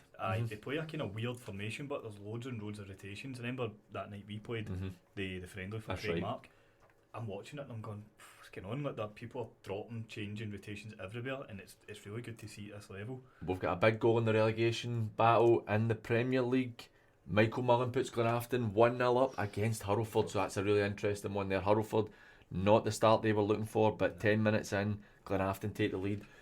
It's a good job Paul Payton's doing there, I think, as well. He's consolidated them pretty quickly. He's got them into a position where you really don't think that they're in much danger. If they win today, they'll be fine. They're sitting in 26 points. I mean, they're absolutely safe, and that's a really good start to his managerial career. And taking on where he came from. Yeah, absolutely. I think touching on Hurlford though, looking at that, they've only won 2 games all season. That's really worrying. Aye, so I think a loss for them today could be big trouble. We said it last week as well that we were talking about Gart Cairn and the movements. We've got also Ben Burber would have been in contact with Hurlford, the team that I worried about. Yeah. And I know Dan Henderson's reinvented them for a long time. Absolutely. But he's only reinvented them with a couple of players each year. It's an aging team.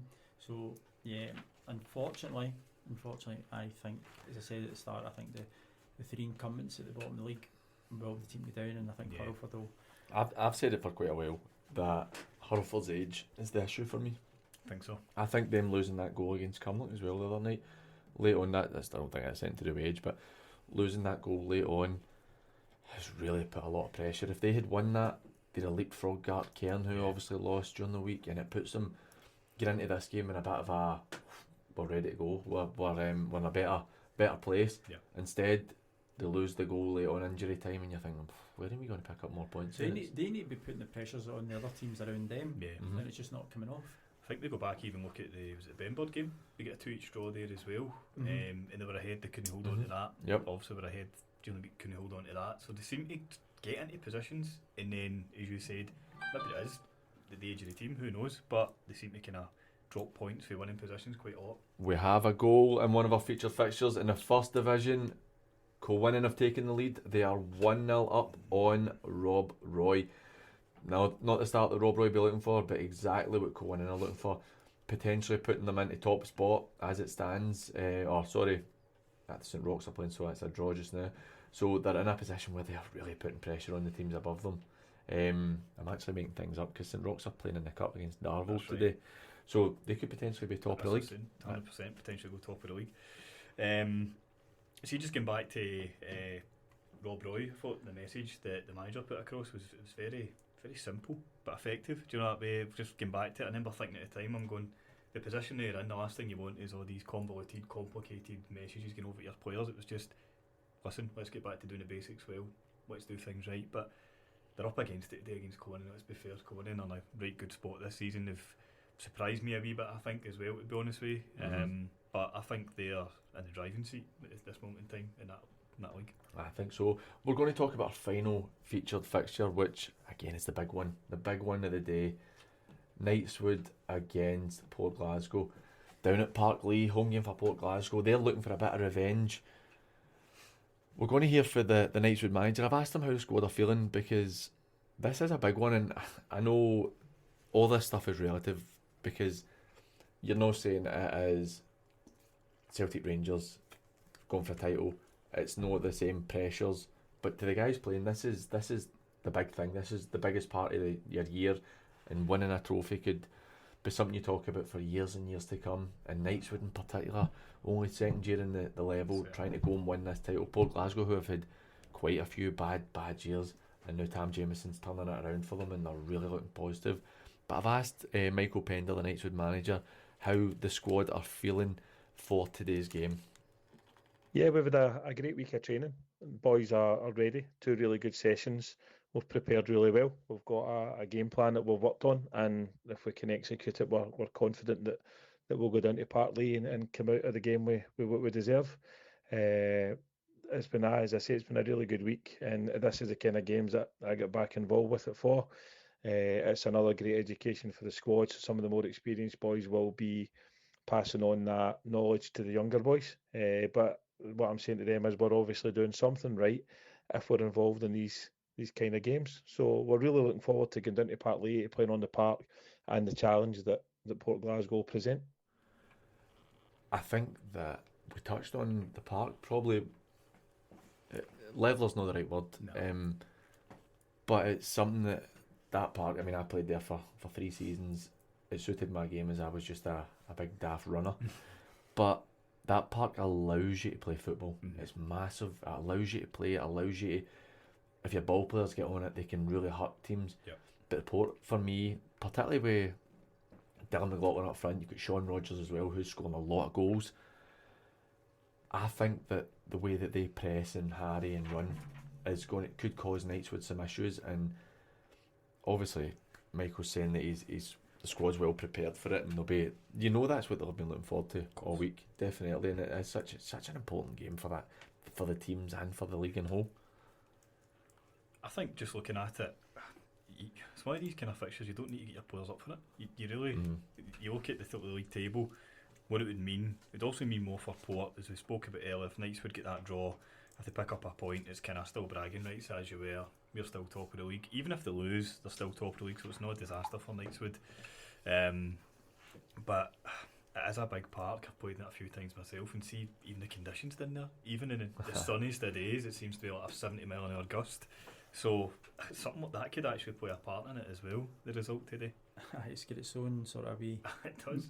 Its own wee microcosm of society down there, doesn't it? But no, I think with McLaughlin up front for Port, you're always going to score goals.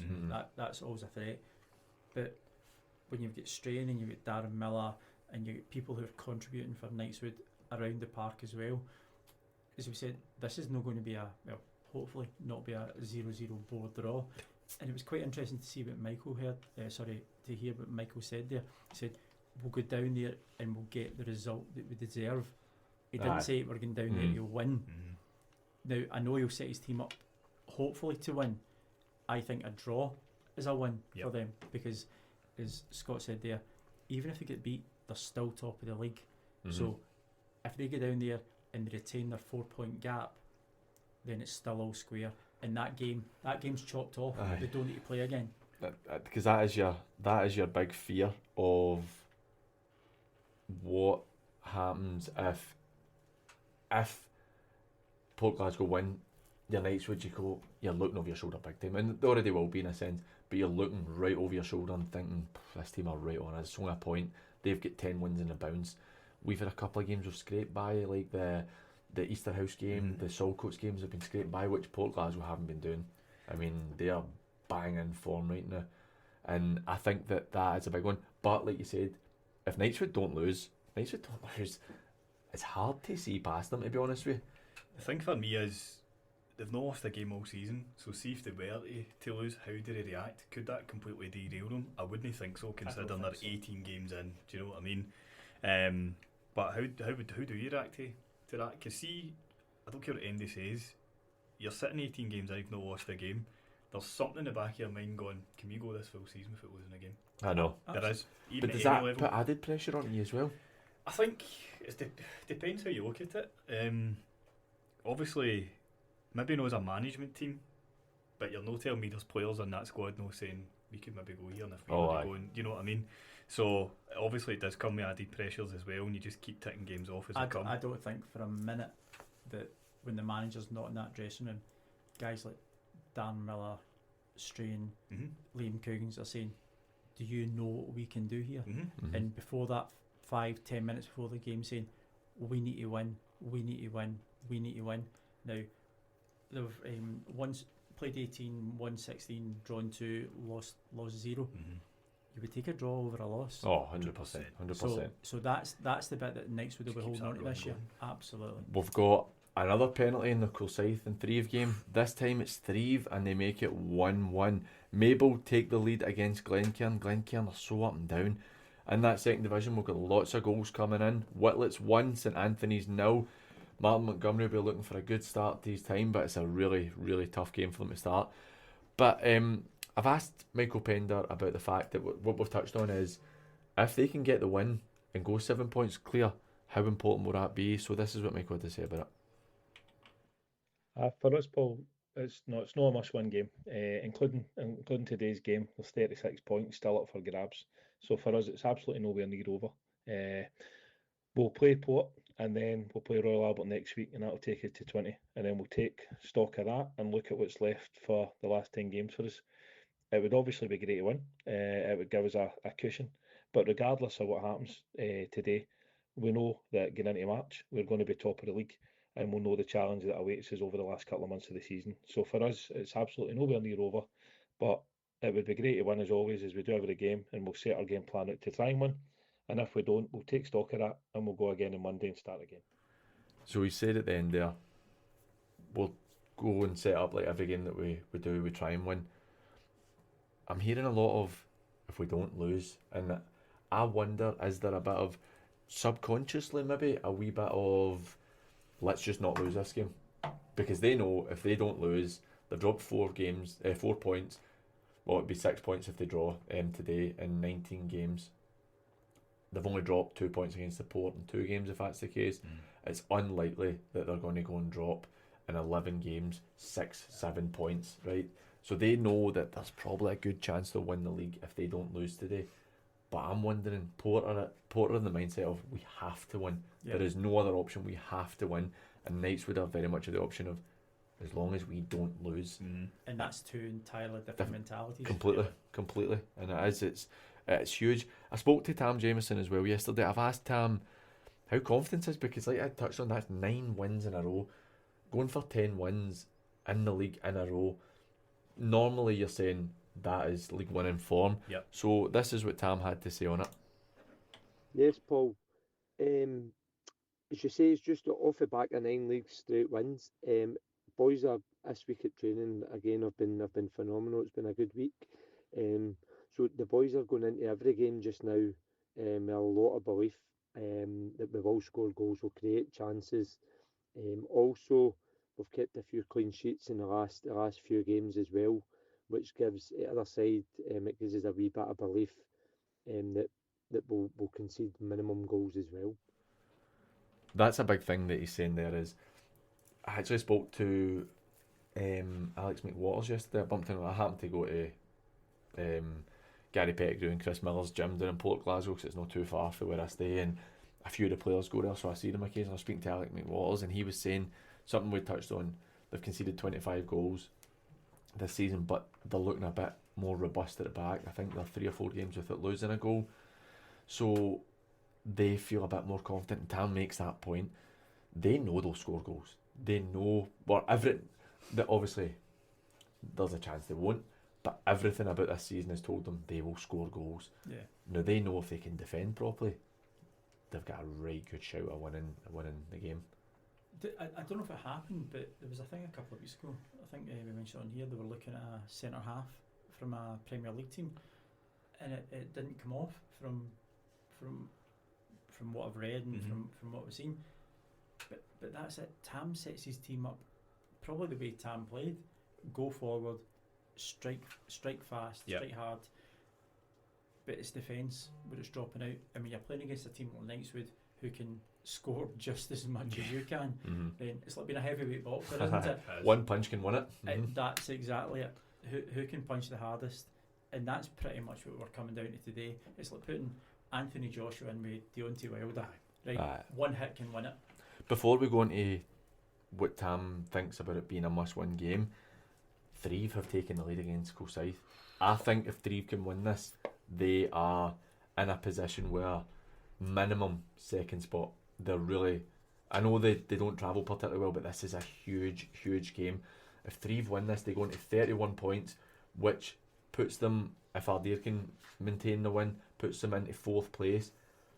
But they've got 4 and 5 games in hand on team. They're going to be, if the Thorn lose today and Threave win, there will be 14 points between them and 4 games in hand. I'll tell you what, if Threave go up to the 2nd division, there'll be a right good few teams won't be travelling down there. No, definitely not, and it's really interesting. So, last interview of the day, asked Tam how much of a must-win it is. So this is what he had to say about it. It's definitely a game that we can't lose. We'll go into a game ultimately to win, but Knightswood, listen, they're not unbeaten in the league for by luck. They're a very good, strong side as well, and listen, they'll firmly believe that they'll come to Partley tomorrow to take the 3 points. So I think for a neutral, it's set up to be an absolute cracker. But again, as I said through the week, hopefully come 4 o'clock tomorrow, be the ones that take the full points, mate. It's funny, we were just saying everything about Knightswood is don't lose, and Tam has a similar message. I think that's not what he's saying to his team though. I think that's maybe him, again, a bit of lip service to us, saying don't lose, that's the most important thing. And I suppose they're in with a shout if they don't lose, but I think that everything is geared towards winning for them. They have to win, and I think they know they have to win. Just before we go on a break, we've had a goal at Cumnock. They've pulled one back against Troon, and it is 1-1 in that game. I've just had a wee message here. It's in the game of the day. It's not going to be good news for you, Paul. It's 1-0 to Knightswood. Ross Donaldson. Wow. Plenty of time. Plenty of time. The game's plenty of time. We'll still get plenty of time. That's fine. Don't worry about it. An hour left. Thornley would have taken the lead against St Cadoc's in the cup, and Auchinleck Talbot have just broken the deadlock. They're 1-0 up against Muirkirk in the quarterfinals of the West Cup. We'll be back right after these. Man at Cameron Commercials. At Cameron Commercials, sourcing top quality commercial vehicles is what we do best. With years of experience and an extensive network of trusted suppliers, we'll source the perfect vehicle for the best possible price. And as an independent company, we supply all makes and models. Check out our socials or visit CameronCommercials.com. When you need a van, Sean's your man at Cameron Commercials. With years of experience in the industry, we at Performance Tyres Kilmarnock offer you a first-class vehicle repair service. Whether it be tyres, brakes, exhausts, wheel alignment, or even that unexpected out-of-hours mobile roadside tyre replacement, why sell it for less? Let's get your car back on the road today at prices you can afford. So call us now on 0141 644 4512 or 0141 644 4985. That's Performance Tyres Kilmarnock, keeping you and your car safe on the road today. We play the hits. Don't worry about a thing. So you don't have to. Is East End Community Radio. It's time for the Youth Takeover on East End Community Radio. Find out what's happening in your local area. And welcome back to Saturday Football Live. We're underway. We've got goals galore coming in. Goals that are going to affect relegation, promotion, title matches, cup games. It's all very interesting. But remember, if you want to have your say, then get us on WhatsApp at 07396 717 412. That's 07396 717 412. Or get us on X and Instagram at SatFootballLive. And it is now 2-0 to Clydebank. Des, who scored? Taking a stab in the dark, Mr. Little again. Nicky Little with the goal one more time. So he's not just the all-time leading goal scorer, he's now extending. Oh, he's gone miles beyond it. He must be close to 25 goals this season. It's been incredible, and they've still got a long way to go. That is them 15 games played in the league so far. I mean, I can't see them not winning this. 30 goals so far, 10 conceded. That's your team. That's your team for the league this season. It can't be anybody else. I can't see past them. At this point as well, they're in a very similar position to Knightswood, obviously undefeated in the league. But again, obviously, they've got a wee bit of a cushion up top now, and they've got some games in hand as well, haven't they, Clydebank? And knowing Moff, he won't just accept for this. No. He won't accept for it. And again, it just shows you how good a job him and Gary and the guys behind him. Mm-hmm. I think our last game when we were medal was against Clydebank, and I was really, really impressed. They're a good side. They're a very good side, and they've added a lot when they've been short. They've brought in players, and they really have. We've got a goal in the Yoker-Bonneton game. Bonneton, after last week's great victory against Nielsen, make it 1-0, so they're 1-0 up against Yoker at home park. Renfrew have taken the lead. Yes. Stuart Fife puts Renfrew ahead at Cumbernauld. That's a massive, massive result if that can stay like that for Renfrew. That puts them, or keeps them, back in the hunt. They're top of the league if they can win this today. That's a huge, huge result for them if they can manage to hold on to that. Whitlets double the lead against St Anthony's. Jordan Boyd with a goal after Baird get the first. It's not really a surprise with the two of them. They're just two of them just banging in goals for fun, and that's the difference. See, when you've got strikers who score a lot of goals, you're in a great position. Darvo have taken the lead in the cup against St Roch's. That's 1-0. And Healy puts Arthurlie 2-0 up now. That's them putting pressure on the teams above them. That's a really, really good result for them if it can continue like that. Bonneton now 2-0 up. Kilsyth now 3-1 down. 3-1 up. Bells Hill pull 1 back against Cali Locos. That is 1-1. Aye, so a lot of goals coming in there, thick and fast for the goals. But Des, I think it's time. It's time that we go to Des's section of the show and we go to the quiz. Let's hear it. What have you got for us today? Because last week was good. I managed to get all of them right. It was more of a level that I was hoping for. The first couple of weeks were honestly like, what shoe size did your granny have and all that, you know what I mean? So it was a bit too much for us. I thought it used to be things like what age is your granny? Des, I'm going to need to interrupt you. We've got a massive goal in our Premier League featured fixture. Gartcairn have taken the lead. 32 minutes. Gartcairn have taken the lead. 1-0 up. Easterhouse are 1-0 behind against West Park in the 4th division. That also could have ramifications on the promotion spots there. Sorry, Des. Right, let's go. Get his quizzing up. Right, so I need to get a wee mastermind tune for this. And we'll start putting the mastermind tune in. I just need to get Toby to sort that. But Toby probably won't be very interested in anything that's happening right now, as he's at Easter Road and Celtic have just lost 2-1, so he's not going to be happy. Well, hard day for me. Porter losing, Celtic lost. It's a tough day. Well, I'll not be here next week, but I'll make sure I'll get the quiz in, and I'll make sure that I'll get the earphones in when I'm watching, having to do daddy duties next weekend. Unfortunately, I'll still try and see if I can get my missus to take them, but we've got time. I'll maybe drop it on a Friday to work on it. Like you said. Okay, so last week I was like a quiz light because I had to give you and Martin some form of chance. If Martin's listening, not that you were very much help, Mr. Ferry. To be fair, he got the last one right. He did. He actually pulled us out the bag with that one, so that's my apologies. Right, okay. So this week, first question. Ready, gentlemen? Yep. Who was the Darvel manager prior to Mick Kennedy? Absolutely no clue. That's recent. Absolutely no clue. So does that show you how much Darvel rated in your radar? I had no idea Darvel were a team before Mick Kennedy took over. That's a joke. It was one of the worst places I went to when I played. It was the worst dressing room I've ever Oh, been in. horrible. Horrific. I've no idea either. Absolutely Okay, so no. Is that a name we would know? No. No, I wouldn't right. think so. I wouldn't have Okay, thought right. so.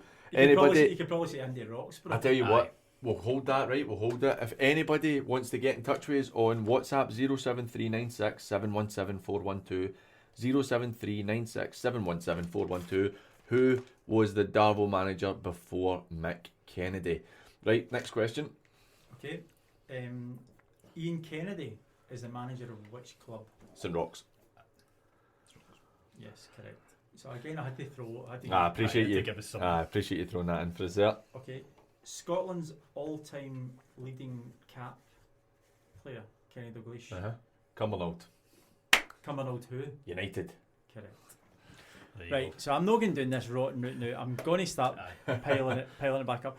You could probably say as well then, which junior team did Tommy Burns play for? Mary Hill. Because I played for Mary Hill when Tommy Burns died, and I played in the memorial match for him against a Celtic Legend select team. And I won't lie, I absolutely tormented Bobby Petter that day. My old man has a picture of Bobby Petter taking a swing at me as I ran by him because he could not stop me. And I scored a penalty into Gordon Marshall that day. Again, not so much to brag about because Gordon Marshall was about 55 at the time. And even when he wasn't, he probably wasn't the best. But Donnie Wilson played for everybody at junior level, only stopped playing last year. Scored a lob against Gordon Marshall that day, and that's however many years back. We're probably 13, 14 years ago. And at least twice a year he puts on his Facebook and tags us all, and it is painful. I know Donnie probably won't be listening, but Donnie, if you are, please stop it. Right, okay, here's a question as well, right, just between us all. Right. If you can say, and I'll come in with mine, who is the best player, junior or senior, that you've shared a part with? Well, WhatsApp 07396 717 412. Who is the best junior player or West of Scotland player that you have ever seen? Best I've shared a part. Well, who's the best you've shared a part with? We played with a lot of guff, to be fair. So Aye, we played with probably Dan Christie. Dan Christie. Dan Christie was different level when I was at Neilston, and obviously, excuse me, moved on to Beeve, moved on to Pollock, been here. He's at Burren now, isn't he, I think, Dan. Yeah, he's at Aye, so and obviously moved up to Annan as well. So Dan was a player that could just win you a game. Like, you could be up against it and you'd get the ball. At Shettleston, for example, we were playing. It was the last game of the season. It was winner takes all. We just needed a draw, but it was at the Brig. They needed to win the league. And Darren picked up the ball for kick off and just ran through the whole team, scored. That's the type of player he is. He's brilliant. For me, the best I played with was probably Graham Wilson. We played together at Cumnock. I was 21, he was 20, and even at that age, you knew at this level he was pretty special. He was very, very good. I've got a couple that best I played against. The biggest doing I've ever taken a game was Chris Doolan. Battered the life out of me. It was horrible. One of the few times I've ever wanted to come off. He just destroyed me. It was horrible. Played against Chris Erskine before he went to Thistle as well. He was good. Granted, he never got a great deal out of me. I played quite well against him. But he was a very good player. We've got quite a few in that Burnley team, to be honest. Like Jammer. See, do you know Davy Anderson for me? Davy Anderson was brilliant. Yeah. I remember. So I played at Cumnock with Stuart McDonald, who won I think it was the second division with Morton. Stuart, he was a really good player. Played in the Cumnock team that got to the Junior Cup final and stuff. And I remember Davy Anderson gave him an absolute doing. Do you know somebody I played with who I thought was excellent, but because he was overweight, he didn't really do much at this level. But prior to playing junior, it was Ian Anderson, who was the youngest goal scorer in the Premier League at the time for Dundee. And then went to the Bankies. It was at Clydebank, and then I played at Maryhill with him. He went to Toulouse for £500,000. Debut, played against Ronaldinho. Like, we used to make Ian look bad at training because we could not see the passes he could see. He would make passes and we'd be like, "Oh, Ian, why are you getting the ball away?" And then you'd be looking at it going, "That's probably because I actually couldn't see what he saw." So he was, when he was on it, was excellent, but he was too heavy, and he I don't think he had a love for the game, really, to be honest with you, when he was playing with us, and it was just, that was him at the end of his time. I think from refereeing there's also been a good few players, but a guy, I don't know if he was underrated or just never really spoke that much, but do you remember Andy McClay? Oh, Andy McClay was a good player. I don't think I ever seen him give the ball away. No. And it would be 5-yard passes, 10-yard passes, and he would always want it. I always just thought refereeing him was a pain in the backside. Aye. But I didn't make it like Bexley was a pain in the backside as well. But Bexley was a different type of player. But I just don't think Andy McClay ever gave a ball away. See, I find it a lot as well with guys of that era. So I remember, like, you refereed me very much at the start of my junior career, which was kind of you just about to move on and go to other stuff. So it was like I played against those guys, and I remember thinking, "Oh, brilliant!" I remember we Dingy was class, and he was one of my coaches at Bells Hill. I actually played against Dingy, I don't know, maybe 18 months ago, in over 35s. So I'm much more athletic than he is now. He's carrying a wee bit of weight in that, but I remember marking him, and I was like, his movement, he was dropping so deep that I didn't want to go, but I couldn't get my centre mid to come in to take him because he wasn't going that deep. And you're like, that's the brain. It was so much quality. Yeah. And I remember playing against his Pollock side. I think it was. They had a very good side. But that's what we're talking about. I'll bring it up, right? I don't know, Scott, if you've seen any of this. So you've got young Blair McNally, who did the video on Pollock last week, and it's not been well received because he was very hard on them. I think he said a lot of stuff was true, but I think he was quite hard on it, and I think he was quite disrespectful. He was. Knowing Blair, I know that's not how he would have meant it. He was a bit too hard on it, but and I can understand why a lot of people for the Pollock side of things weren't happy. But that was going back to, he's too young to remember those Pollock teams. He doesn't know that. Whereas I remember when I started playing junior football, Pollock were the team. They were better than Talbot at the time. They were the team. Seen 2006 they won the league. They won it in 2006. 2004, 2005. They won it. I refereed the Junior Cup final 2010. I done the season before. I done the semi leg 1, and it was Pollock Clydebank. Clydebank won it in Newlandsfield. But see, when you look back at that Pollock team, you had Big Chris in goals. You had Chris Robertson, Aye, Chris Chris was Robertson good. in goal. You Aye. had Stevie Aitchison, you had Dexy Wingate, you had Robert Downs. I mean, the four up front, two were playing to ourselves. You had Robert Downs, Brian Dingwall, David Turnbull, and his name escapes me dreadfully. He was assistant at Stranraer. Alan Waddle. In the middle of the park, you had Andy McClay, you had Andy Esler, you had Ryan Hardy. I mean, how that team never won the Scottish Cup? That was probably the best team never to win the Scottish Cup. But that was the big thing. They kept winning league titles and could not win a Scottish Cup. So I remember, and then they brought Jim Sinnott through for Linlithgow. That's right, because Linlithgow were brilliant at the time as well at the East, and it's very much. We've got a big goal in the Premier League. Hurlford have pulled one back against Glenafton. Yoker have pulled one back against Bonneton. Vale of Leven are 1-0 up, and that was Scott Cowan with a goal there. Thrieve have made it 3-1 against Kilsyth. Are really putting them under it here. Thornleywood 2-0 up against St Cadoc's. Their week goes from bad to worse, and that's a huge boost for Thornleywood, even getting into the league, and they probably could do with it, the cup. But see, if you're coming off the back of a good victory against St Cadoc's, your confidence is high. Bonneton have went 3-1 up against Yoker. Greenock have scored and are 1-0 up against Irvine Vicks. That's a really big goal in the hunt for the second division. We spoke about Kilburney today being really important. Do they fall into the relegation zone, or do they push themselves closer to promotion? John Scullion has put them ahead, 1-0 up against Blantyre. That's a really big goal. Goals galore at Yoker. Yoker have pulled another one back. It's 3-2.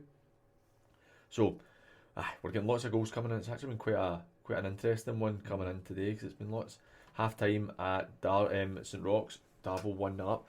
Darvel, I wonder what's going through the minds with them, where the cups are flying. They keep getting so many good wins in the cups, and then they're really needing to transfer that into league form.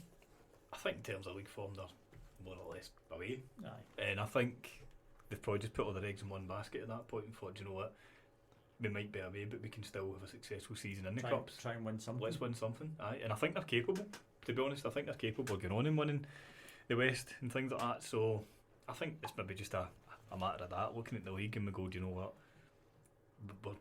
it's going to be a great escape if we get to this. But in terms of cups and reach the quarterfinals and that, I mean, you're a sniff away. So yeah, I don't think there's any escape.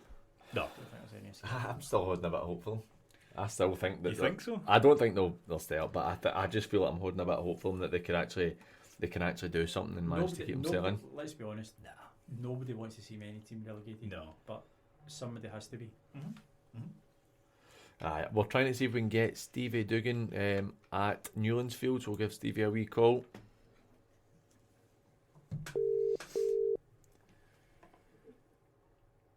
Paul, how you doing? Hi Stevie, 2-0 and Nicky Little double. Are you listening to the show just now? Are you listening to the show when we're on? I'll be honest, I do have an earpiece in listening to you guys. It's interesting. So the fact that I always just go to Des and I say, who do you think scored when it's Clydebank, because it always seems to be Nicky. 2-0 up. How's it been? It's to be honest, the first 5 to 10 minutes, I think Paul probably the better of the game up to the point that we get the penalty. So arguably, first goal was against the run of play, if I'm being perfectly honest. Here Samson was brought down in the edge of the box and upsets the skip to put it in 1-0. Game played pretty much in the middle of the park for the next 20 minutes or so, and then here Samson involved again in the second goal. A nice wee clip through ball for Nicky Little, one-on-one on Ben Try, and just flipped it over him for 2-0. So that was in the half-hour mark. And then up to half-time, probably same again, played on the middle of the park. It's been a game devoid of any real chances other than the 2 goals that we've seen. Pollock have a fair bit of the ball, but they've really not created very much. A couple of deliveries into the box that were picked up easily by Big Leash, but there's been nothing creativity-wise in the final third for them, I would say. So, listen, happy with 2-0.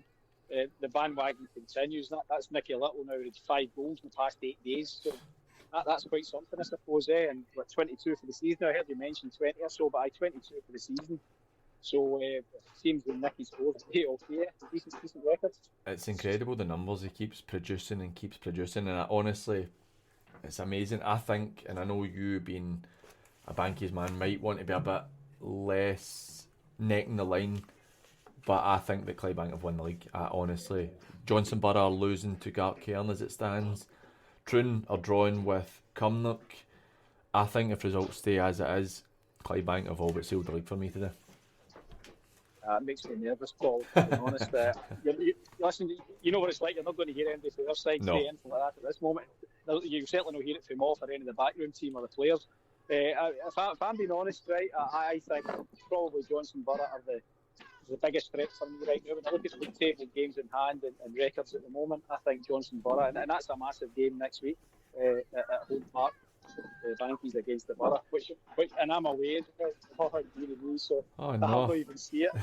I'll have no nails left. I will say, but listen, it's a massive game because Johnson Borough next week, and then we'll get Gartcairn at home on the Tuesday night as well. So there's a couple of big games coming up. But listen, we just need to keep playing, keep the beats going, and keep scoring because it's been February last year killed us off. No, I know. We're a bit worried about February again this year, but February, as it turns out, probably went okay for us this year. I think it's been a bit better than okay. Look, Steve, I'll come back to you potentially at the end of the game, mate. Thanks very much for the update. All right, guys. Cheers, mate. See you later. Bye-bye. Massive result. I didn't even realise they're playing Johnson Borough next week, but we're going to go to Mitch Allen at Johnson Borough and see how the game's going for them.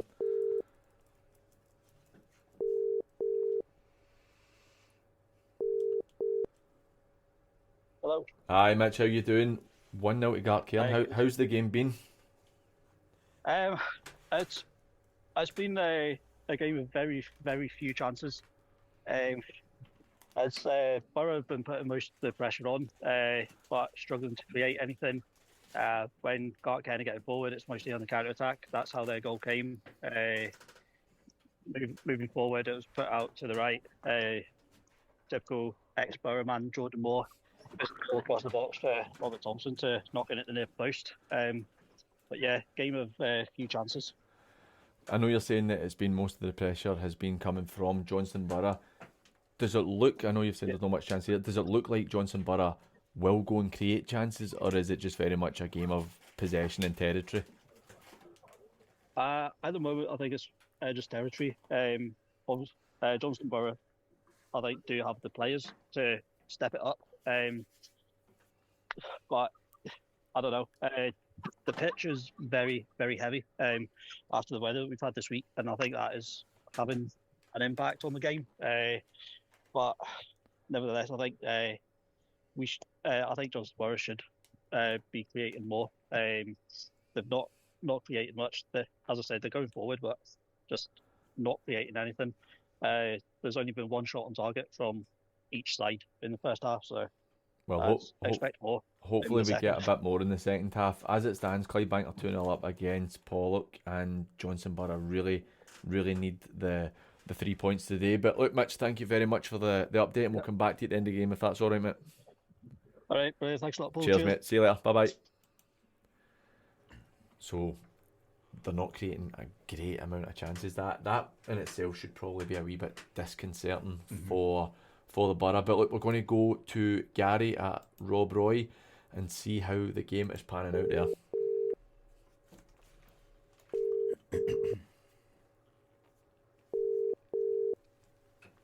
Paul. Hi Gary, how you doing? 1-0 to Kilwinning. How's the game panned out? You seemed, when you messaged us in, you seemed like you weren't overly annoyed by the goal that Rob Roy lost. Very, very poor defending, Paul. Long ball over the top. Jake Stirling doesn't deal with it, and then lets the Kilwinning boy in, and he just slots it home to make it 1-0 to Kilwinning. And then literally 2 minutes later, very similar passes of play, long ball over the top. Jake Stirling doesn't deal with it. Boy rounds the goalkeeper, but thankfully gets cleared away. Very competitive game. Rob Roy have had their chances. Very unlucky, maybe not to be on level terms at the moment. How's the reaction been from the players after losing the goal early on? Very good. They started really well. Could have been a goal up in the first couple of minutes. He had a really good chance to make it 1-0 at early doors, and even going to goal behind a sloppy 5-6 minutes spell just straight after the goal, but they've grown back into the game and again created some chances. I'd say we're very lucky not to be on level terms now at half time. Gary, thanks very much for the update, mate. We'll give you a wee call back at the end of the game. No worries. Cheers, mate. Take care. Cheers. Bye. I suppose in itself that's maybe slightly encouraging that you've went one behind against a team who are now sitting top of the league, or second in the league, sorry. And you're giving as good as you're getting. You just maybe needing to work a wee bit more just to get that goal. Yeah, and that's what we said. But also Rob Roy, where they are at this moment in time, they need to try and take positives. They need to try and get forward. See if they get a positive result out of this. It can leapfrog them to stay in the league, and that's exactly what they're looking to do. And as we said at the start as well, go in and win this game, they go top of the league. So it's got a massive impact on both teams. I would still expect Cowan to win it, but if Gibby can take positives out of this and try and build a wee bit of confidence in his team, they're not going to come up against Cowan and these kind of teams every week. What they need to do is they need to start winning points against the teams that are there around them. I agree, I completely agree. I think the fact that Mabel are winning though is quite worrying for them. That puts quite a bit of pressure on them. I think if they were going to get anything from, I mean, I'm not want to write them off already, but if they're going to get anything for today's game, they had to score first. Given, as I said earlier on, they've only scored 15 goals this season, so now they need to score 2. And do you see that happening? It's hard to see. I don't. No, I know, I agree. It's quite a difficult one to see. Like you said, they're less than a goal a game. What is there to say that they're going to be able to go and score 2 goals in 45 minutes when they've borderline struggled to score 1 in every game? So we're going to go to... Oh no, it's not coming up. We're going to see if we can go to Gaz, our good friend Gaz from VSN. He is at Port Glasgow and Knightswood, so we'll just give Gaz a call.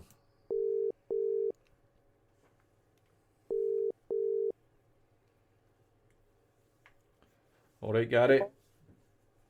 How are you? Oh, I'm bitterly disappointed. My beloved Port Glasgow are losing. How has the game been? See, to be fair, Paul, it's been a good game. They actually had a goal disallowed in the first half. It's a conspiracy. See, to be fair, the referee just had to show a set and give what he had to give. He should have let the play go on. They went on to score the goal. He's pulled it back. Probably should have red carded the boy. Ended up with a yellow card. Port didn't get the goal, and it's cost them so far this half. So it's been fairly tight, this game so far. I wouldn't say anybody's really stood out as yet. But Port are going to be disappointed with that, just losing that goal. But it's they've had chances, so everything to fight for the second half. Do we think that we're going to have more goals in this second half, guys? I don't know. See, to be fair, I think these two teams have kind of nullified each other a little bit today. Created a few chances, but nothing really to set out in stone. So I don't know. I think I definitely think there's a goal in the second half. Let's just hope it's for the Port. Let's just hope keep you it is happy. I mean, don't get me wrong, I think that Knights would have been great with us on this show, and I do hope they go up, but it's just not the Port. Is there any players standing out? Is there any kind of... Number 11 for the Port, no, I don't know the boy's name, he's a small guy, winger. Alex McWatters? No, Alex McWatters. He's the steady game as well. But the winger, number 11, he's playing absolutely brilliant, just getting the ball, sticking to him all the time. Taking them on, he's positive with the ball, he's very, very hard to get off the ball, so he's been a standout so far for the Port. What about Knightswood? How are they playing? Are they playing a lot of football, or are they going back to front? No, it's a wee bit more route one, I would say. They're trying to play a bit, but the wind's playing a wee bit of havoc just now. But they're not playing great football. I'd say the Port are playing better football, to be fair.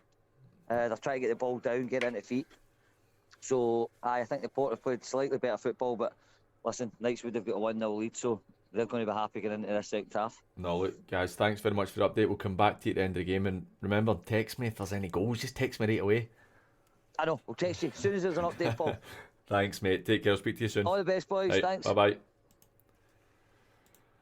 Referees, Des. Referees getting it wrong all the time. It's right. honestly ridiculous, and I'm so upset about that. The fact that they could have been down to 10 men and it could have gave the Port a great chance. That I'm just going to go to a break. So we'll be right back after these. When you need a van, Sean's your man at Cameron Commercials. At Cameron Commercials, sourcing top quality commercial vehicles is what we do best. With years of experience and an extensive network of trusted suppliers, we'll source the perfect vehicle for the best possible price. And as an independent company, we supply all makes and models. Check out our socials or visit CameronCommercials.com. When you need a van, Sean's your man at Cameron Commercials. With years of experience in the industry, we at Performance Tyres Kilmarnock offer you a first-class vehicle repair service. Whether it be tyres, brakes, exhausts, wheel alignment, or even that unexpected out-of-hours mobile roadside tyre replacement, why sell it for less? Let's get your car back on the road today at prices you can afford. So call us now on 0141 644 4512 or 0141 644 4985. That's Performance Tyres Kilmarnock, keeping you and your car safe on the road today. We play the hits.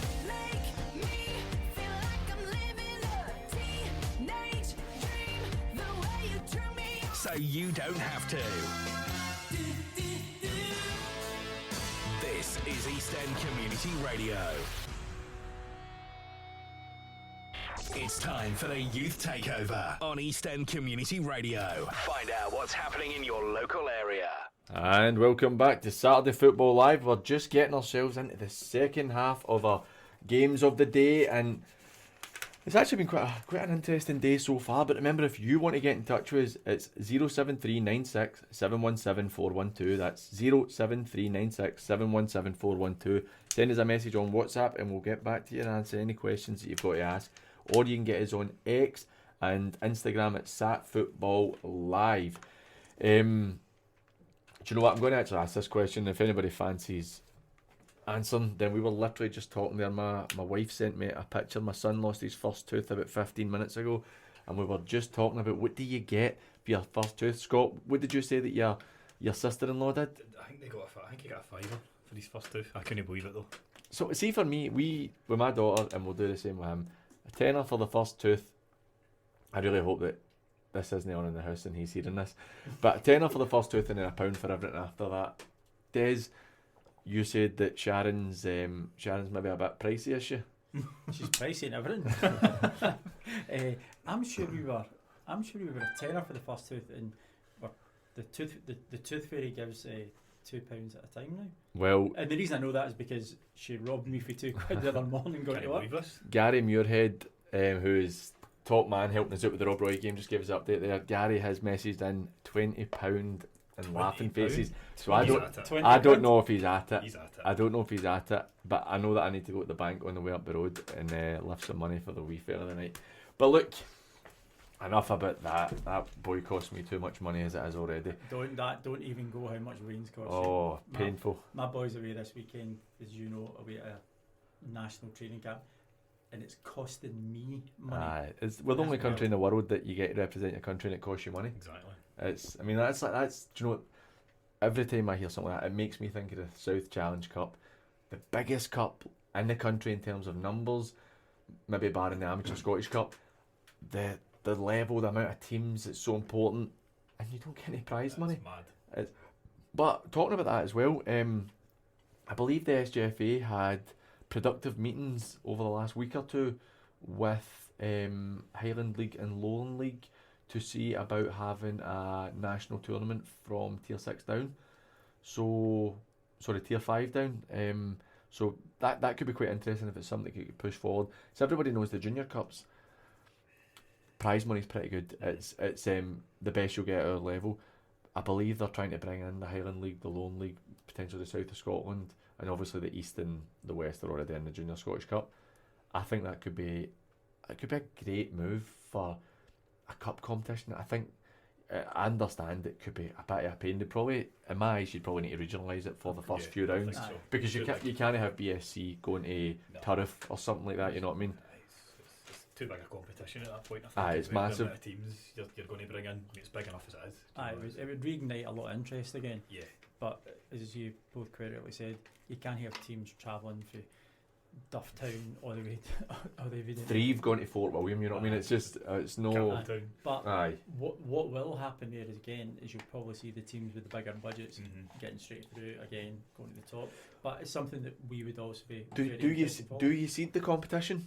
Do you seed the competition for Highland League and Lowland League, or do you seed the competition and bring in the East and West Premier into that, and you maybe do like the Scottish Cup where you don't come into the third round or fourth round, sorry, for the kind of top four in Scotland?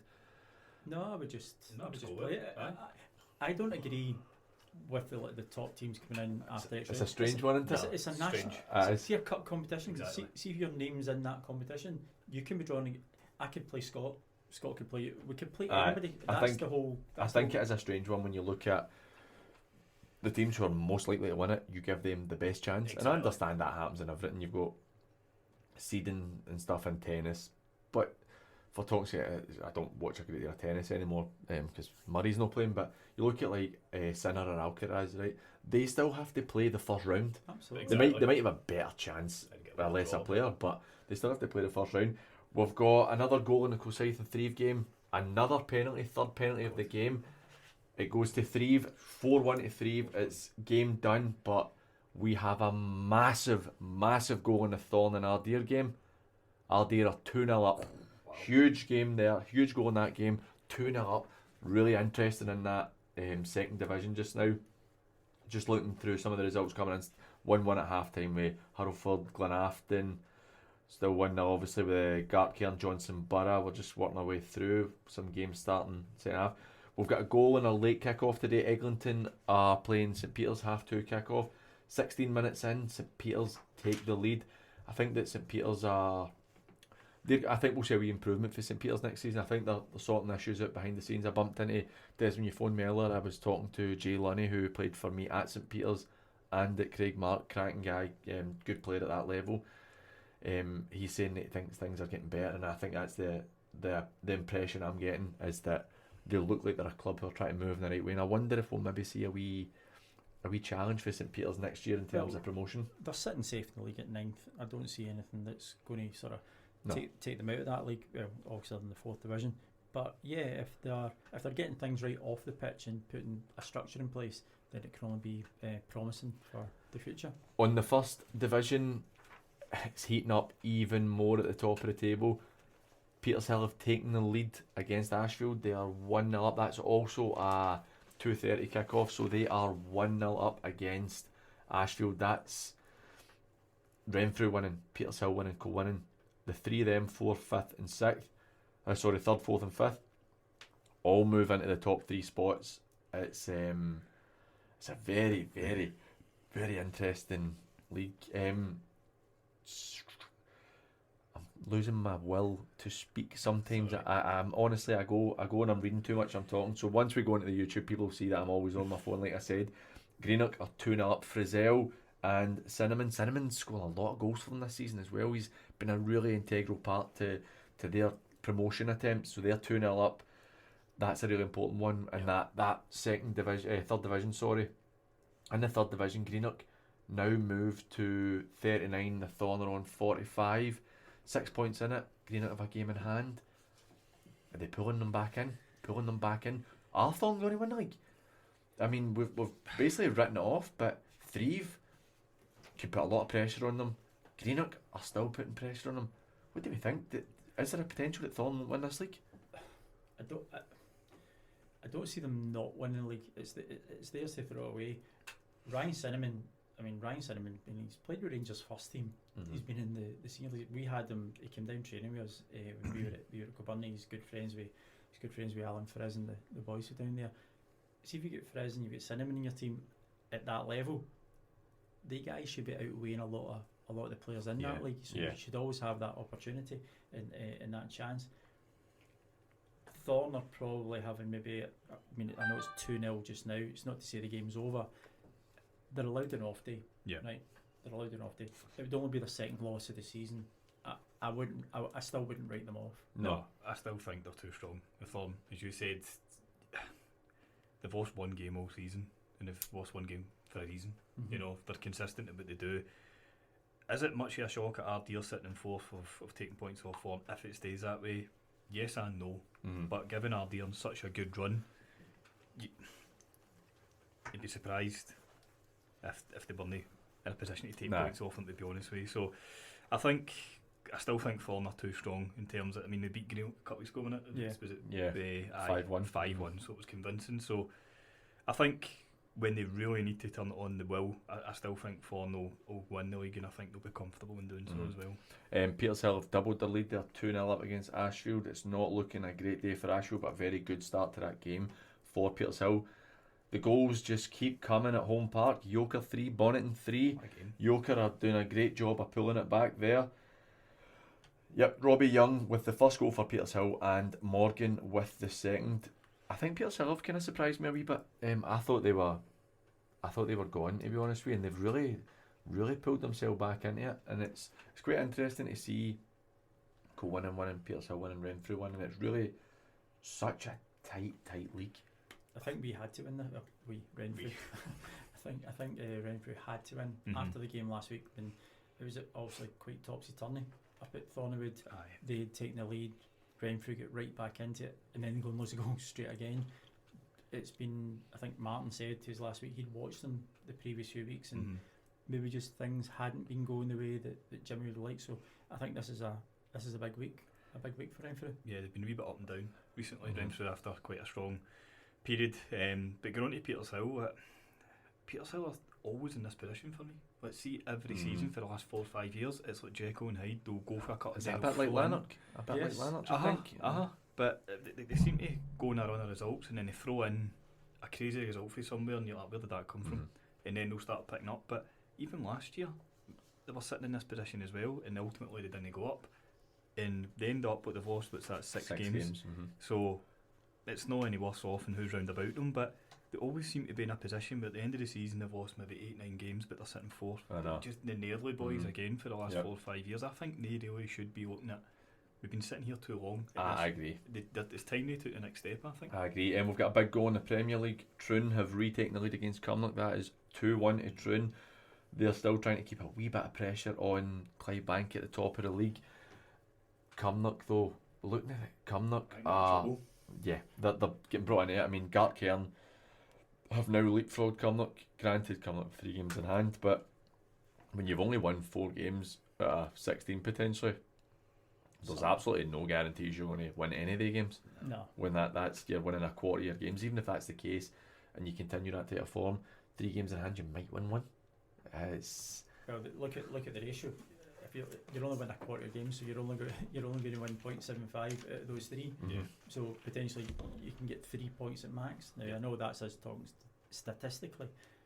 I just it doesn't look right for a club that's obviously really backed their manager this year. I think they could get really drawn into this Cumnock. I was actually looking at this during the week, and I was looking at their fixtures. I'm going, I don't know about them. As I said, you need to start scoring goals as well. They've only scored 18 goals in 16 games, but they're not conceding a lot of goals either. So they've got good strikers in their books as well. They do. It's a bizarre one for me. But I think, I don't know, they don't really take many sore defeats either. No, they don't. It's always tight Always games. tight. They never lose by 4 or 5. No. They're always in the game. Des, you touched on it at the top of the show. Girvan, Glenvale, really interesting game. Well, Glenvale have just taken the lead. Chris Cato with a goal there, so that's 1-0 to Girvan. Cali Locals have taken the lead against Bellshill yet again. It is 2-1 to Cali Locals against Bellshill. A Dylan Collins goal there. So it's all heating up. I'm looking at just going through the scores at the moment, and I'm just looking. St Cadoc's have made a couple of changes at half time, taking off Jack Breen, bringing on Mark Kelly. I think it's a forced change. For me, Jacko is, when he's on it, he's one of the better players at this level. I think he's a really good player. If you're Martin Fellows, you go and beat Troon 4-0, convincingly beat Troon 4-0, then you go and get a draw with Clydebank at home park. You're thinking, they're still in the running for this. Then you get the 7-2 against Troon. Could you put it down to, right, okay, a bit of a bad night, these things happen, you just get freak results every now and again.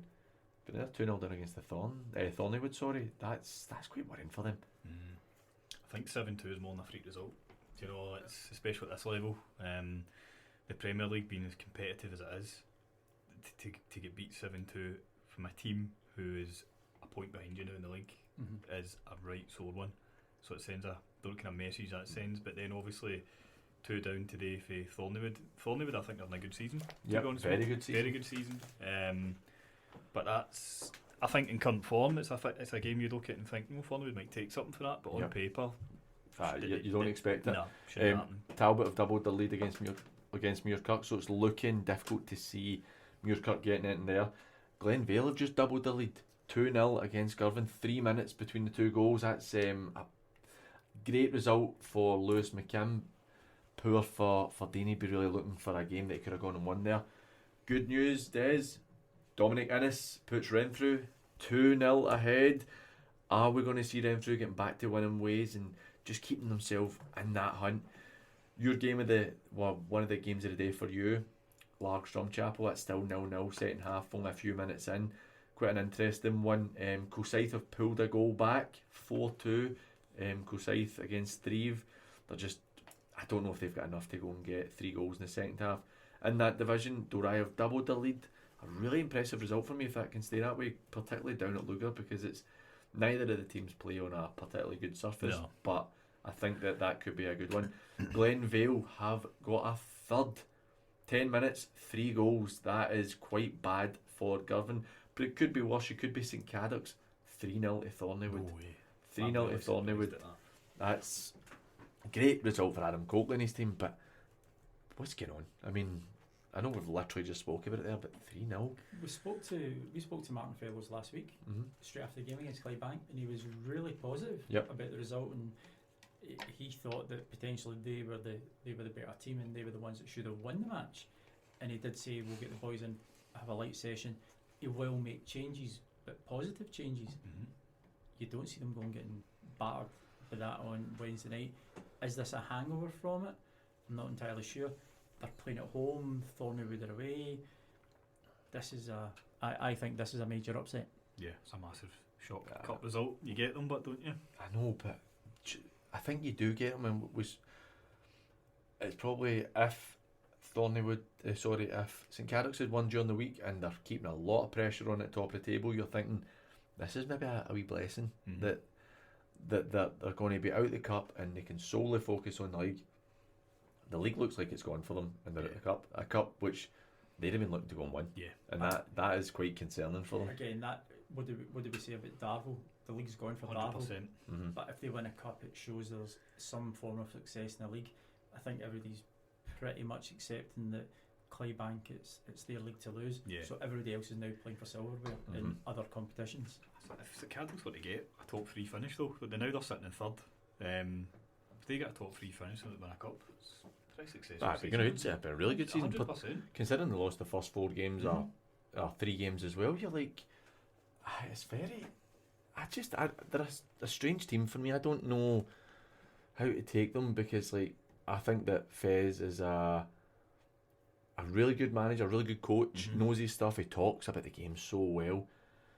But why did he keep having these bad starts? Do you know the bit I don't get is why they're not scoring more goals and why they're not scoring in each game? When you get Kieran Diver up front who can score goals for fun. Yeah. So why are you not getting anything? Why are you not getting a goal in a game? I don't. That's the biggest disappointment for me. There's maybe no point in his strengths either. You know? I mean, they've only got a plus 12 goal difference. Nah, it's not. When you're sitting in third place, I know, over halfway through the season. It's not. So it's obviously. I mean, up front they've scored 33. Many of the Diver scores last year. He was 40 odd last season. So last year he scored more on his own than the team that he's moved to is a composite team for the whole season at this moment in time. It's funny how some teams.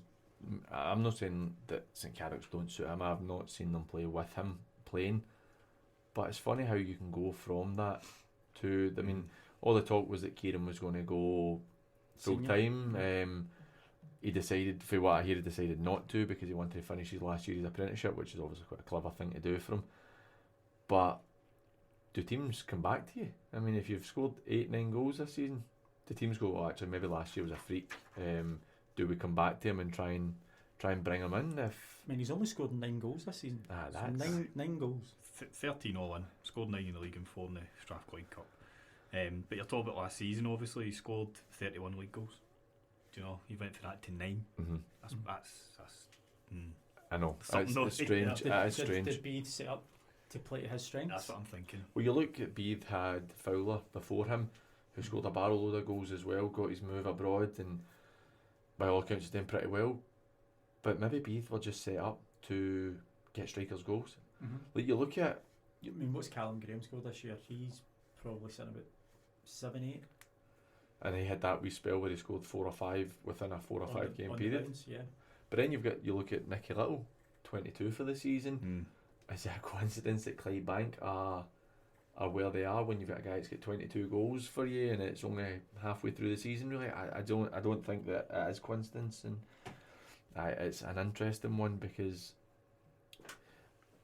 I'm absolutely, and it's hardly like it's a massive statement to make, but I am just colours to the mast. Clydebank have won the league. That there is no, unless that they have the biggest capitulation that you'll ever see, Clydebank have won the league for me. The last 2 games have sealed it for me. Aye, I would tend to agree. Moff won't be happy with saying that. No, and you need to deal with Moff if you're listening it'll afterwards. It'll not be allowed to be said in the dressing room, but it would have to be a monumental drop. I mean, if things stays there today, they're 10 points clear with a game in hand. I know. So could potentially playing Johnson Borough next week. Playing Johnson Borough next week. They beat Johnson Borough. That's it. 13 points clear. Game in hand. Job done, innit? 13 games to go, or 12 games to go in the league.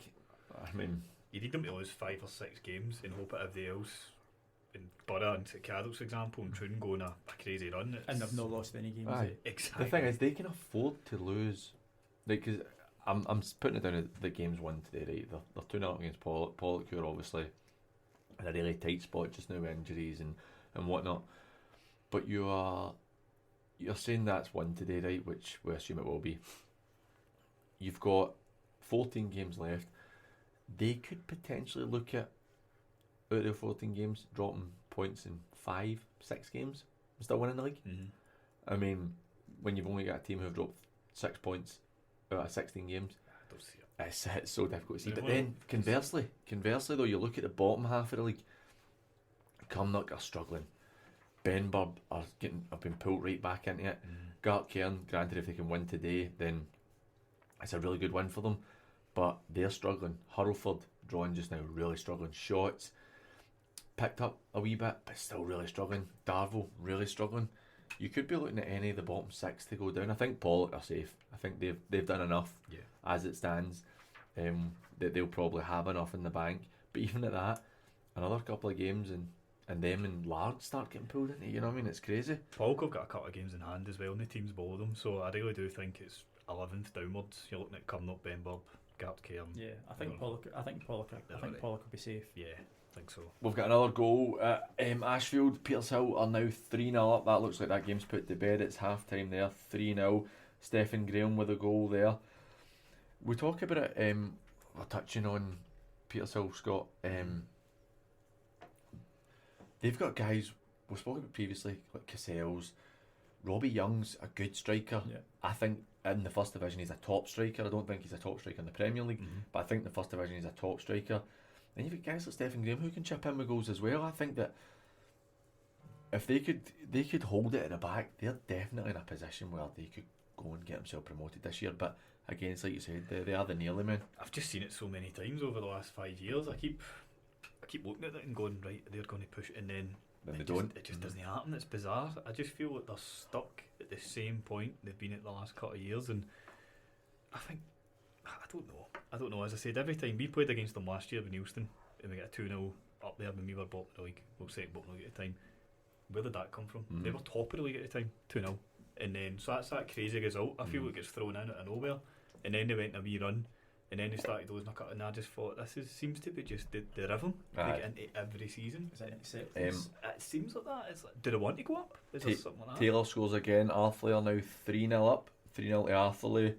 The Ants have pulled one back against Whitlets. I wonder if the Ants could maybe get a wee surprise draw there. It's a 2-1 there to Whitlets. 2-1 to Whitlets. So the Ants have pulled one back. We'll see how that one pans out.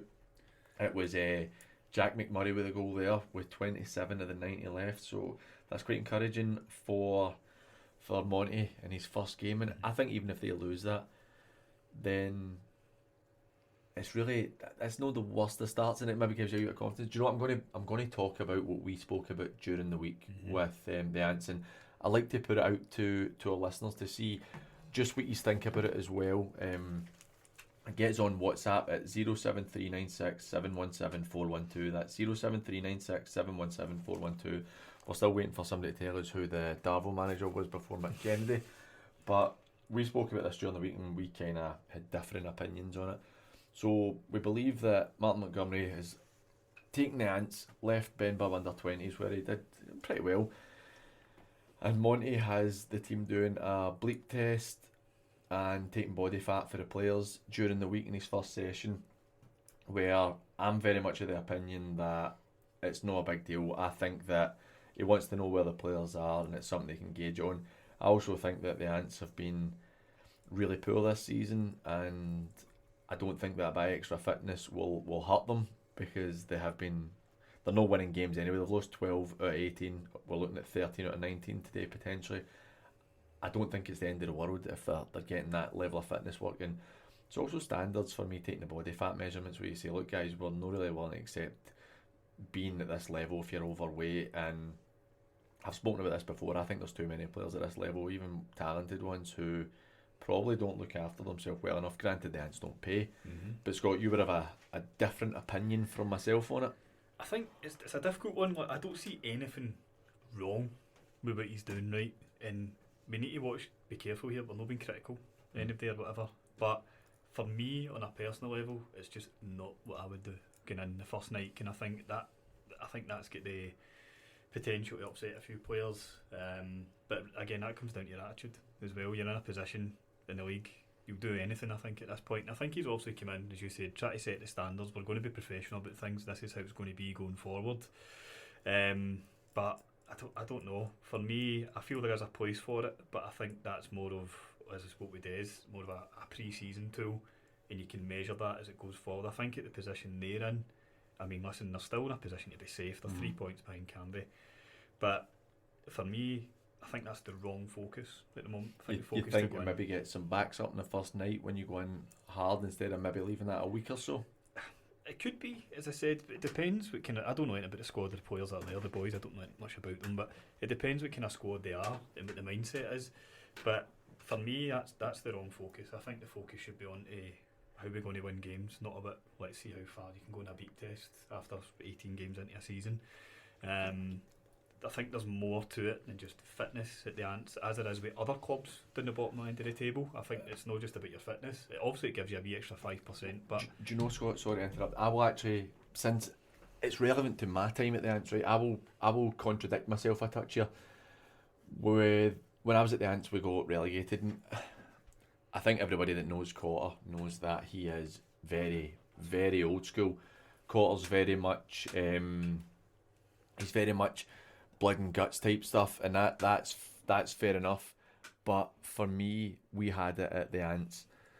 We were really in trouble, and we did like a pre-season in February, but we hadn't had any games off. I don't think that Monty's making them do pre-season. I think that I understand what you're saying. I understand what you're saying in terms of it might. I wouldn't do it in my first night. I probably wouldn't. I don't see much wrong with it, but I probably wouldn't do it my first night.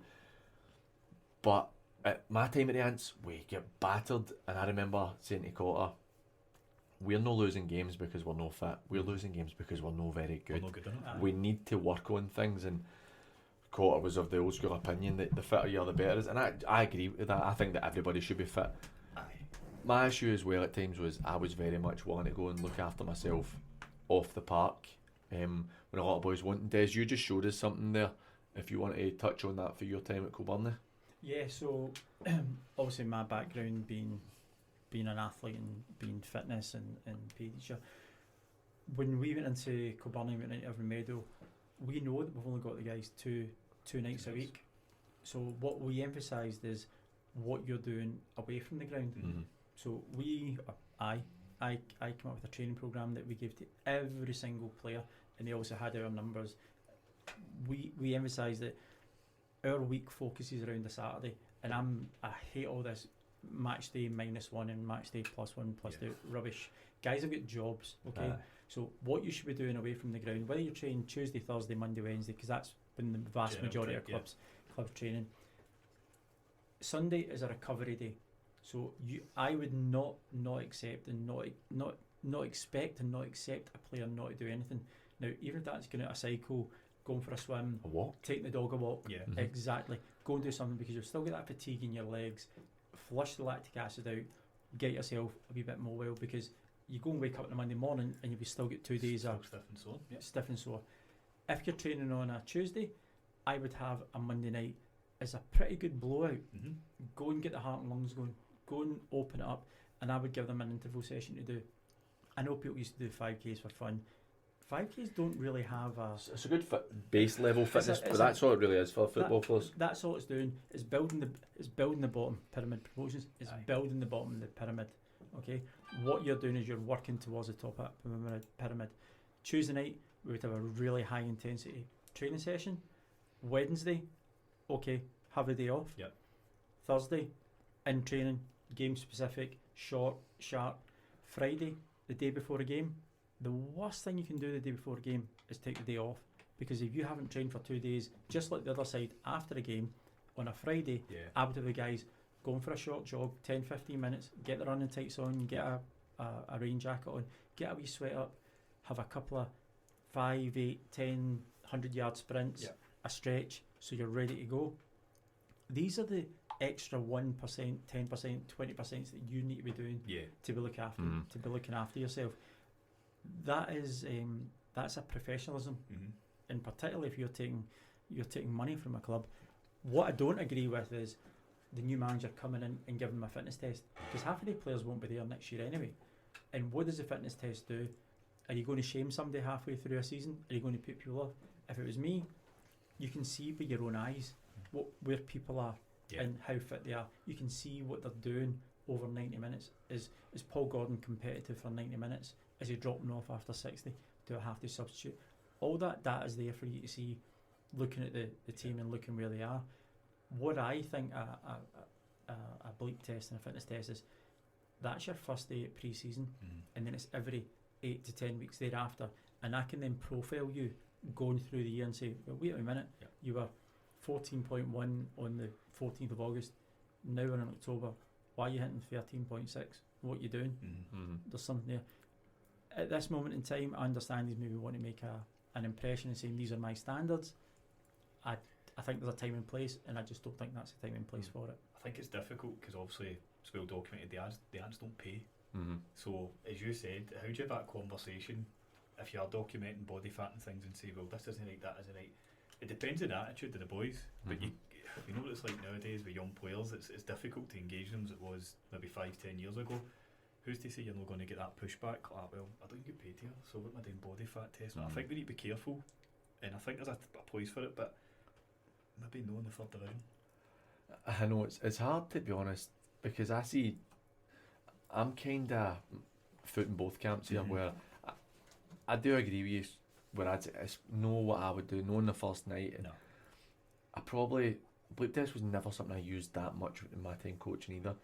I would run players and stuff because I think it's vitally important that you're fit, and I also don't trust players. I don't trust players to go and do stuff themselves. I think that most are lazy and most aren't willing to do it, and I don't shy away from saying it. I genuinely think that's the truth.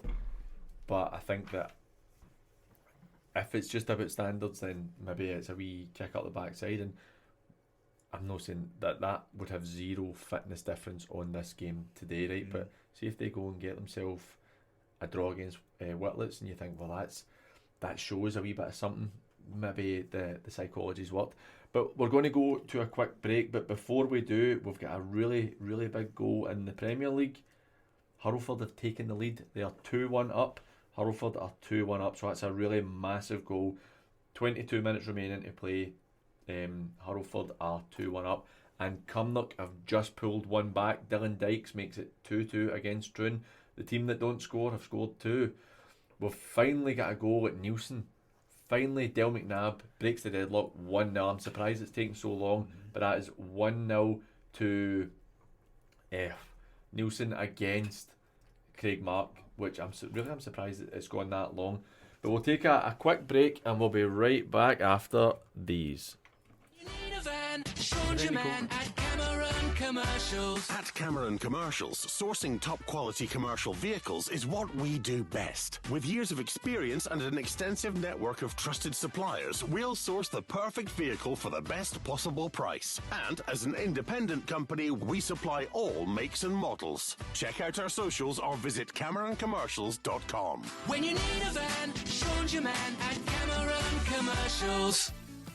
With years of experience in the industry, we at Performance Tyres can offer you a first-class vehicle repair service. Whether it be tyres, brakes, exhausts, wheel alignment, or even that unexpected out-of-hours mobile roadside tyre replacement, why settle for less? Let's get your car back on the road today at prices you can afford. So call us now on 0141 644 4512 or 0141 644 4985. That's Performance Tyres Kilmarnock, keeping you and your car safe on the road today. We play the hits. Don't worry about a thing. So this is East End Community Radio. It's time for the Youth Takeover on East End Community Radio. Find out what's happening in your local area.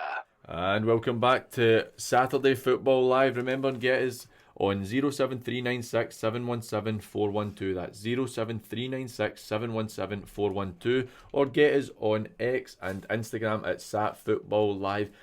St Cadoc's are now 4-0 down against Thornleywood. 4-0 to Thornleywood against St Cadoc's, and I think that is really, really worrying for them. I'm really surprised at that. And I was just telling you off earlier, Renfrew are now 3-0 up against 3-0 up against Cumbernauld. Gartcairn have just hit the bar, had a corner header hit off the bar. That's a really good result for them. That's a massive result for them. We've also got Scott Cowan gets his second of the game. Vela Leven are now 2-0 up. I appreciate we don't start with the Lowland League until next week, but the top two are playing in the Lowland League. We're 36 minutes in. Cali Braves are 2-0 up against East Kilbride. An interesting game there, and I won't lie, I'm really looking forward to getting into the Lowland League next week. I won't lie, I don't know a great deal about the Lowland League, so I'll apologise to anybody that does when they're listening to us. We will try and pick up as we go, and we'll get to know it, but as it stands, the top two are playing each other. Cali Braves are 4 points off at East Kilbride. East Kilbride have got 3 games in hand. You'd expect them to go and win it with the quality they have. But we're looking at 2-0 Cali Braves after 36 minutes, getting themselves within a point. Wonder if they can keep it interesting there. Cali Locals are 4-1 up against Bells Hill. Joe Slattery with a goal there. I tell you what, Cali Locals are... I think you've got to praise them. I think considering what Kev Kelly did there was really impressive. They don't have a pot to you-know-what in. And they're sitting 28 points. They move themselves into 5th place today, potentially. I think that's a great job that is completely going out of my mind. I can see his face as well. What's the manager called? Played for Cumbernauld last year. Completely gone. Did he leave? Anyway, it's been a great job. It's been a great job, but we're talking about the Ants. Connor makes it 3-1 for Whitlets, so it's now 3-1 to Whitlets. Really not what the Ants need there after looking like they were starting to pull it back a wee bit. And we have a huge goal in the second division. Our Deer are now 3 up against the Thorn. 3-0 against the Thorn. That is a huge, huge win. It's a massive surprise. I'm not saying I'm surprised at the result, but the scoreline. The manner of it. Convincing. We said earlier that we thought the Troon St Cadoc's, and you go, is that a shock? 7-2. Well, there must have been a reason for it. I think there must be a reason for this as well. I wonder what's going on. Yeah. We have another goal at Blantyre and Kilbirnie. Jack Wilson makes it 2-0 for Kilbirnie. So as things stand, Kilbirnie move themselves into 8th place. They're on. They move themselves into this 8th place. They move into on goal difference. 3 points off of the Thornleywood, and 7th. Played the same amount of games, but they've got a few games in hand on teams above them. I wonder if they can maybe just start to pull themselves right back into it. It's quite It's quite an interesting one for them. I think Kilbirnie, using the word stagnated isn't a great expression, but they've been comfortable in and around there. Yeah. And they, when you think back, I mean, Swifty and Crilly were there and they're winning the West of Scotland stuff, which wasn't terribly far gone. The money they had though. Aye, the money they had though was aye. ridiculous. And they've got a backing of an absolutely mental support who gets around them. So I would love, Kilbirnie's one of my ex-teams and I hold them dearly in my heart. I would love to see Kilbirnie get right back in amongst it. I got a bottle thrown at me at Kilbirnie one time. I get more than that thrown at me. You earned it though, I didn't. I'm talking when I was on the back. As a referee, you still earned it. But I got a bottle thrown at me. Remember the young team used to stand up in the corner? Hill, yeah. We were warming up with Mary Hill. Bottle came down, nearly hit me in the head. It's mad. Stuff used to get thrown over the stand though. I know. It's that bad. It wasn't people in the ground. People out the ground, they'd be lobbing stuff in over the stand. I remember one game we played there and they're like, where's this coming from? It was in the street. We used to bring players down, and it was something that was quite funny.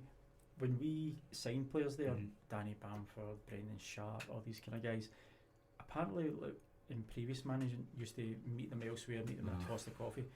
Martin and I brought them to ground and used to take them out the pitch and walk around and go, this is the selling point. Look at the pitch you're going to be playing on.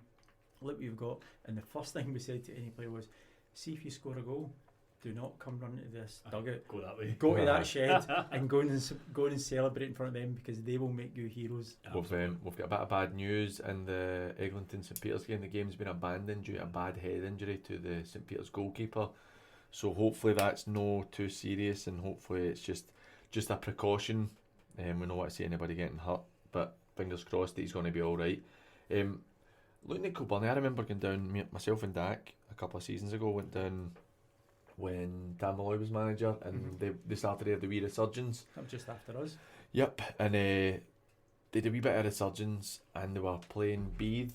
The game itself was absolute dross. It was such a bad game, but the crowd was brilliant. It was honestly, there must have been 600-700. It was just such a good crowd, and that is for me what Kilbirnie are. Most of my time playing Kilbirnie were winning first divisions or in the Premier League, and I think that's really what they want to get back to, and particularly Beath and Kilbirnie will both need those games back because you don't get what it was like back in the day where you had in the juniors you had the cup competition at the start of the season, the sectional cup. I still like that. I love that as well. It was always good to play against the teams that were local to you. Yeah.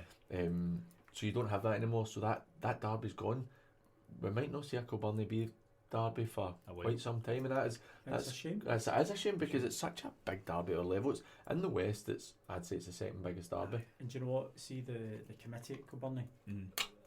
Without doubt, they are probably the nicest people we've ever met.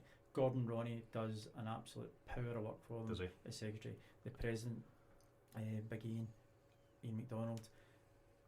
Honestly, two nicer guys you couldn't meet, and it's actually quite ironic. Ian, the president of Kilbirnie cut him open. He's like a stalk of rock. It'll say Kilbirnie right through. He lives in Beath. You need people in your committee, I think, though, especially at this level. And we were talking about earlier on about New Mains, how these people, that's their life. That's their life, doing the stuff they do for the clubs and things. And well, Gordon Ronnie doesn't live terribly far from Paul, and his house is called Ladeside. It is. It's such an important game, and I'm fortunate enough to play in the Cumnock and Auchinleck derby, and that was big. That is the biggest at this level, right? There's no doubt about it. Despite the fact that I lost pretty much every game apart from a friendly where we beat them, but that was really big, and it felt great. And where did you find the better atmosphere, at Townhead or at Beechwood? Beechwood. Really? I thought Beechwood was better in terms of atmosphere because you were right there. I remember one game, I think they beat us 3-1. We went down to 10 men. Stevie Murray, our captain, gets sent off 10 men, and Big Robbie Cochrane has kind of smashed a boy, but not a foul, but smashed him, and the ball goes to the side of the park at Beechwood where the stand is. Yep. Runs over, bends down, picks up the ball for throwing, stands up and gets smashed in the face with a cup of tea. So Chick Conley runs in and throws a punch at the guy that does it, and it just erupted. but we have a massive goal in the Rob Roy Kilwinning game. 88 minutes, Rob Roy 1, Kilwinning 1. That is a huge, huge goal for Rob Roy. Even if they can get a draw here, I think that's a massive, massive point for them. But Kilwinning, on the other hand, will be bitterly disappointed. Certainly so late in the game, losing the goal in the 88th minute. That's a wee bit of a sucker punch. Could that kickstart Rob Roy though? Does it? I mean, could that, a goal late in the game? That'll feel like a win. Oh, 100%. That'll feel like a win if That's they what can we get said, that point. didn't we? Yeah, yeah, absolutely. I've messaged Gary to see if there's any goals, any chances in the Port Glasgow Knightswood game. He says nope, no real chances for either team so far. So we have sold this as an absolute bonanza of goals, and it's 1-0, and that seems to be the way it is, and it's quite disappointing because I thought we were going to get quite a good game, and I feel quite flat about it, to be honest with you. Cali Locals are 5-1 up against Bells Hill. Conor McAteer with a goal there, so that's 5-1 to Cali Locals. Ashfield pull one back against Peters Hill. It is 3-1 to Peters Hill. Just as I say, it's 5-1 to Cali Locals. It's now 6-1 to Cali Locals. It's not been overly impressive for Bells Hill today. They're a bit of a mixed bag, Bells Hill as well, I think. Well, John's just taken over there, and he left the ants to go to Yeah. Bells Hill, and I know. It's not been a massively positive start. He's lost a couple of games, but We've got Nielsen have doubled their lead. Mitchell Coyne makes it 2-0 against Craig Mark. Thornleywood 5, St Cadoc's 0. That's 5-0 to Thornleywood against St Cadoc's. St Cadoc's conceded 12 goals so far in the last 2 games. That is something alright. Something alright. Something alright. Have they got injuries? Is there something that we don't know? I don't know. It's quite worrying, quite concerning. Aye. We have a goal in the Largs Drumchapel game. Drumchapel will be getting fired onto Largs mantelpiece. It is 1-0 to Largs. Will Sewell with the goal there. 1-0 to Largs. That will be the third time they've defeated Drumchapel this season. That's an 11th goal of the season for Sewell. That's quite low for him, I'd say as well. Aye. I think that you'd expect maybe him to be close to 17-18 goals at this stage of the season, but it's an important goal for them. The league's gone for them. They've got no chance of winning that. A cup would definitely be something that they could do with. I would really like to see Arnie get some. Yeah, He deserves something. Yeah. Well, a couple of weeks ago, we were talking about them still having an outside chance as well. Just shows how quickly it can change. I know. I mean, that's like what we're talking about Kilbirnie bringing themselves back in. They're now 3-0 up. Yep.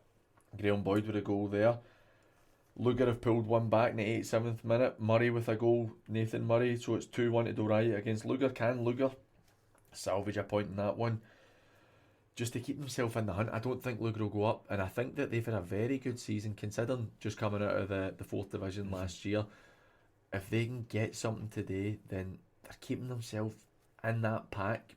I still think that Thorn, Greenock, Coolside, Ardea, Thrieve, and even Finnart, I think that there's just a bit too much there for them, but you never know what can happen.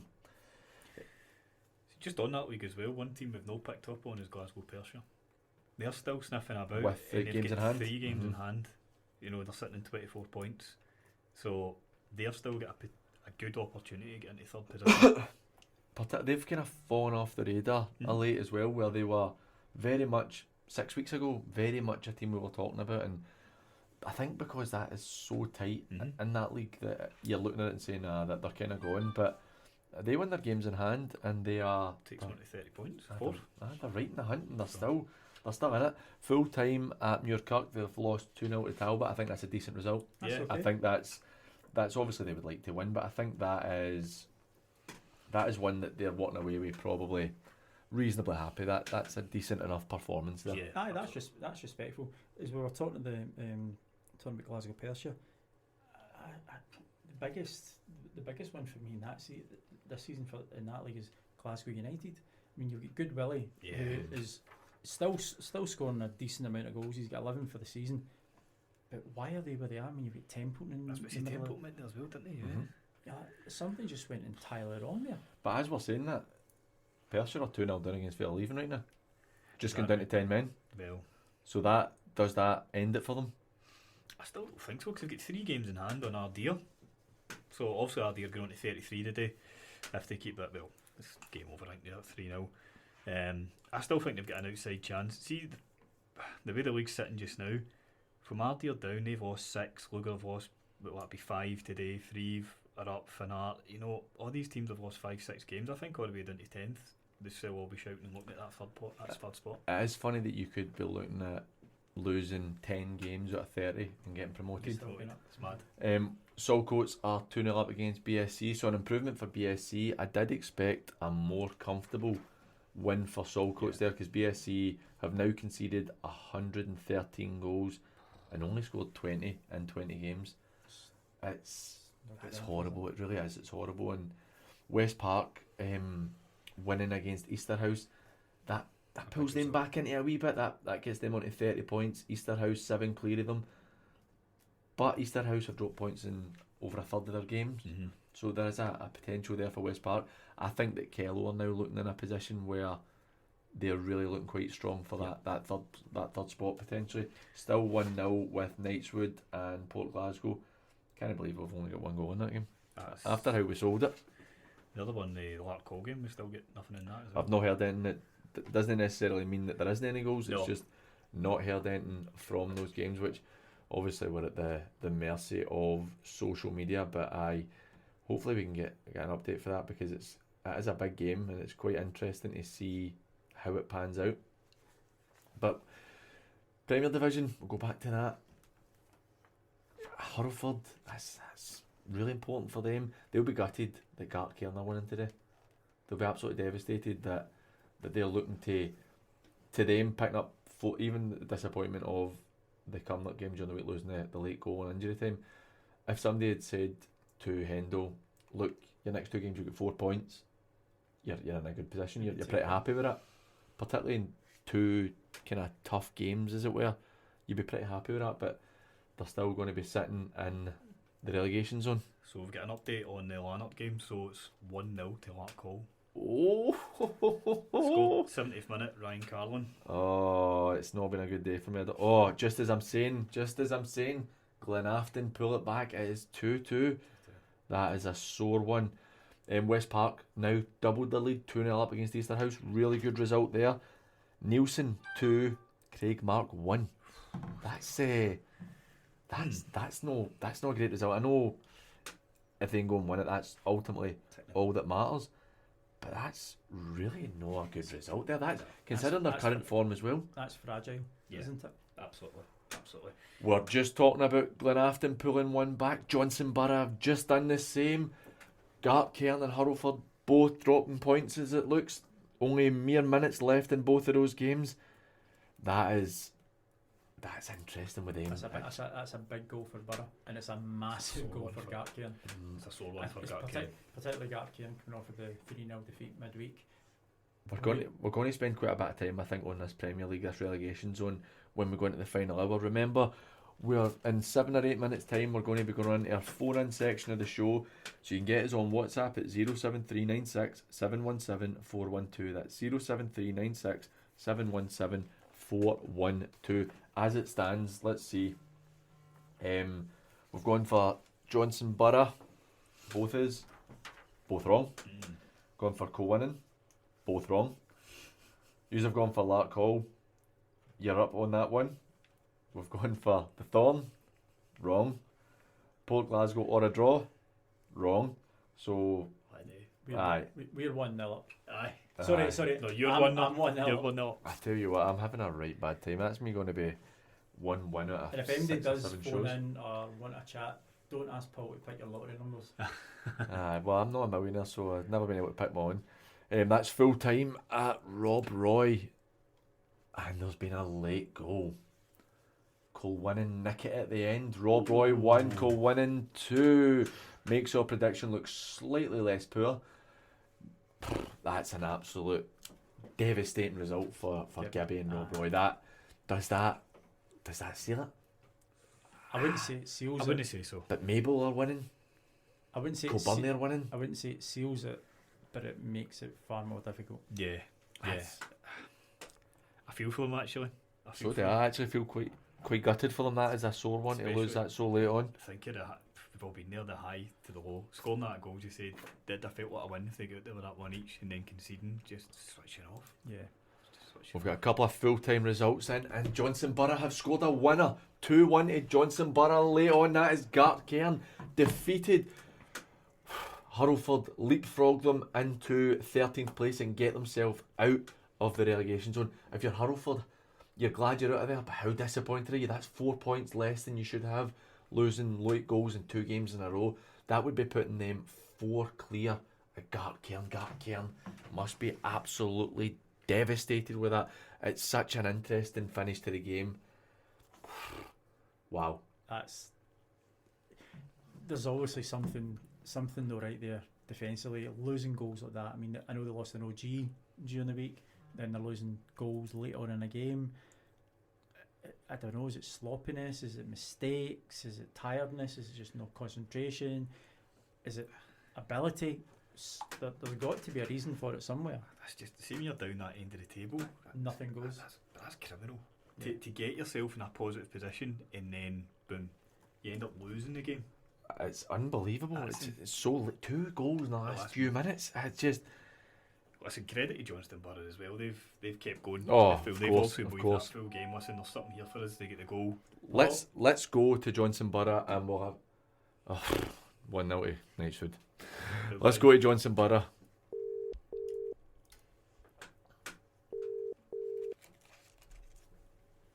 Hello. Hi, Mitch.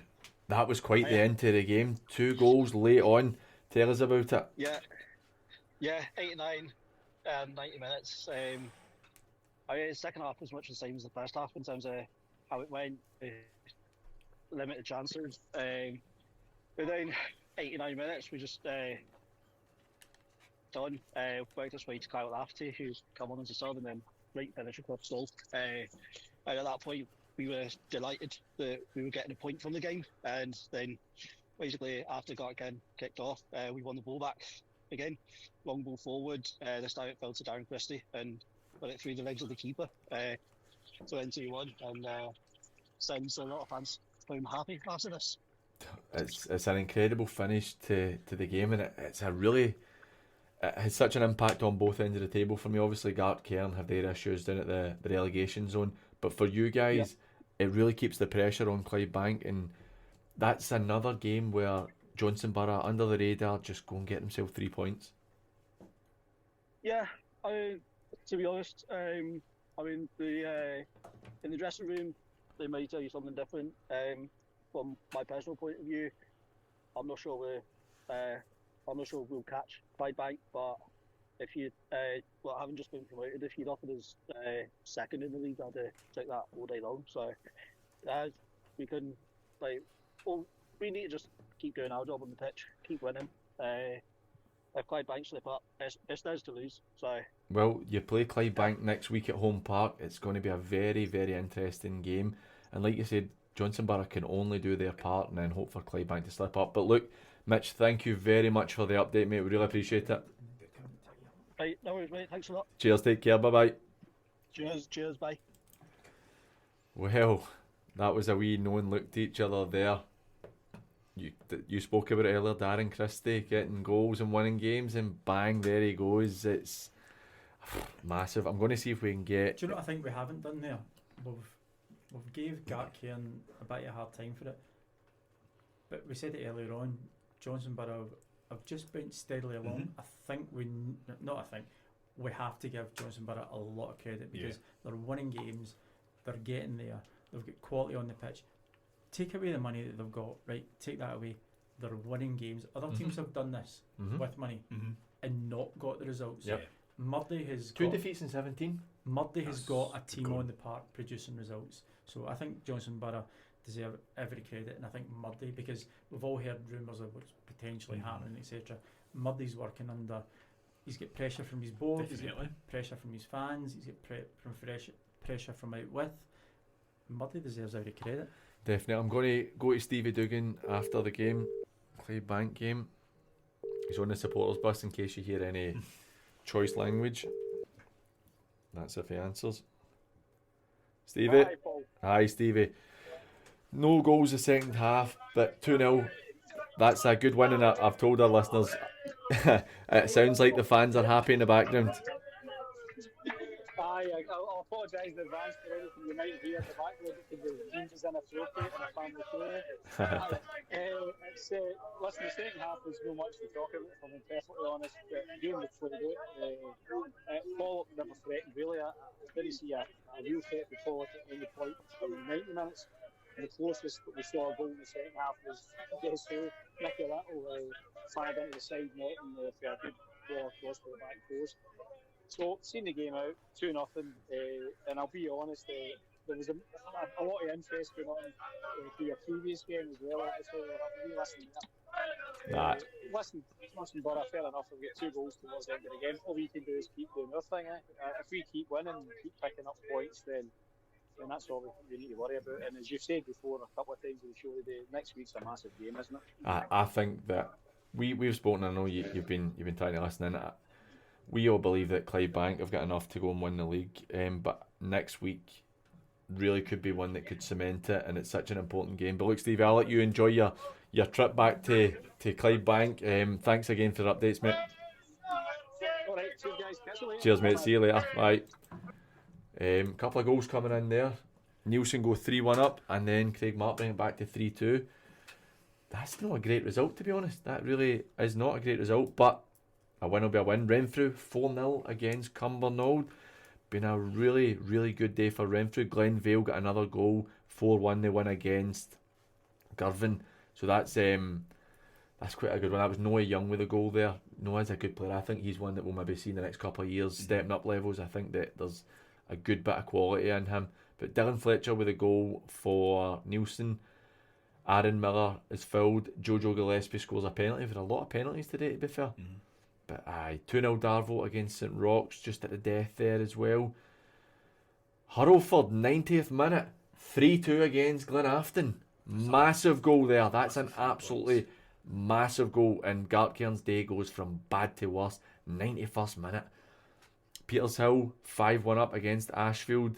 Mabel beat Glencairn 1-0. Game's finished there. Full-time Dorai, 2-1 against Lugar.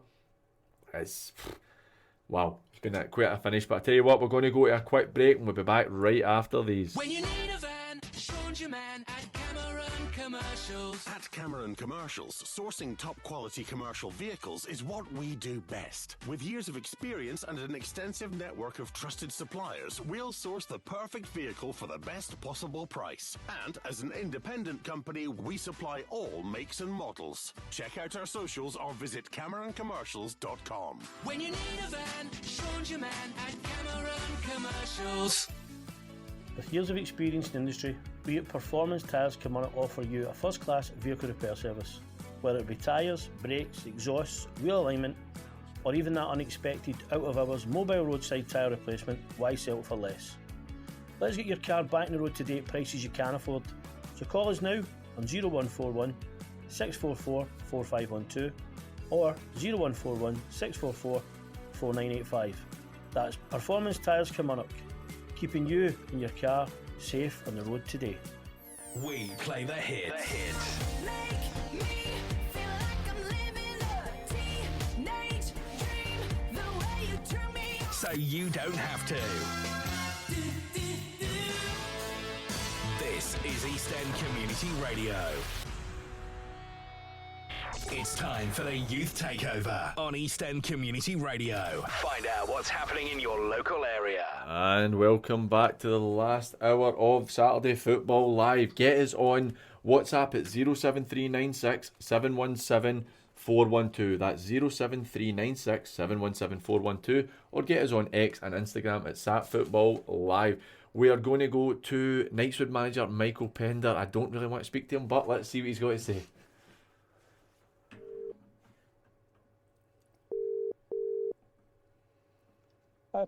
Michael, congratulations. An absolutely massive win for yourselves. Now I'd like to hang up on you because I don't want to talk about it anymore. I'm surprised you phoned, Paul, to be fair play. No, look. Listen, thank you. No, absolutely massive result, and I appreciate that you won't say it, but for us in the studio, I think you have got one hand on the league title. That was a massive result for you, and I understand you will never say that at this stage of the season, but how does it feel after that?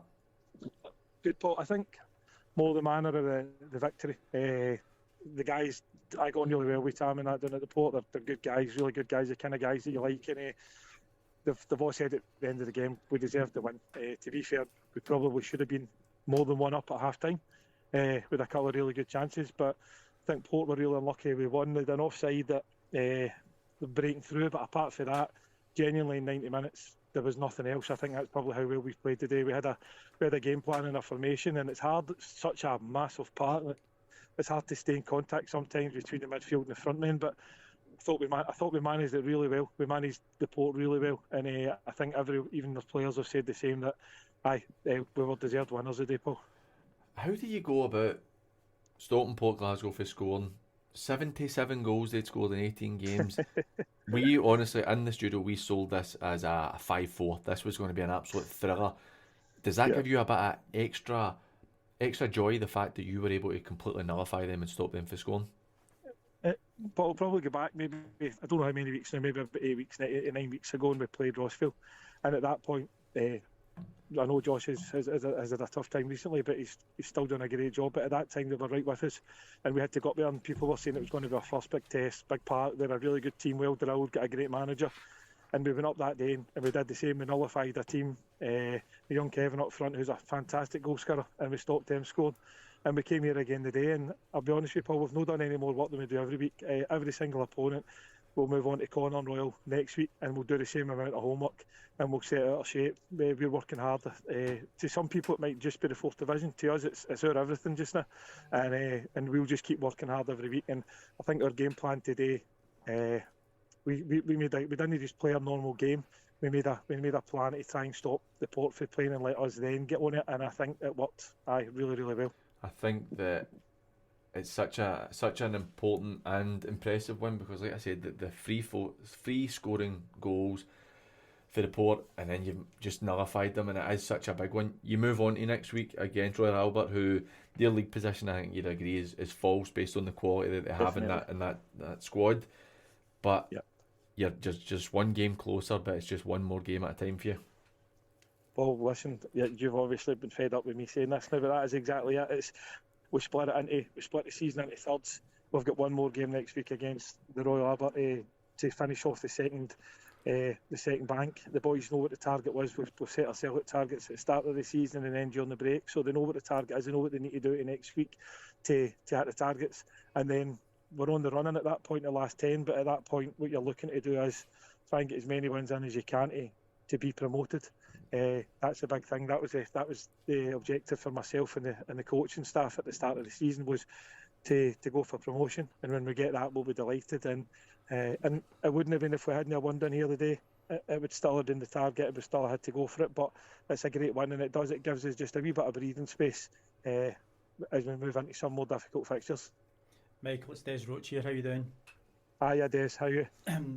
First of all, congratulations today. That's thanks, Des. Absolute Des, don't say that to him, right? They beat my Port. Don't say that to him. I said before the game that a draw would almost be like not a victory, but you know what I mean. A draw would be a fantastic result, because it still keeps that points difference. What you've done now, Port need to win 3 games to go ahead of you. 2 games isn't enough, because there's a 7-point gap. Yeah. You guys have taken it the same way all the time. I know promotion is always, that was the standout at the start of the season. We must get out of this league, but surely now you've got your eyes on the prize.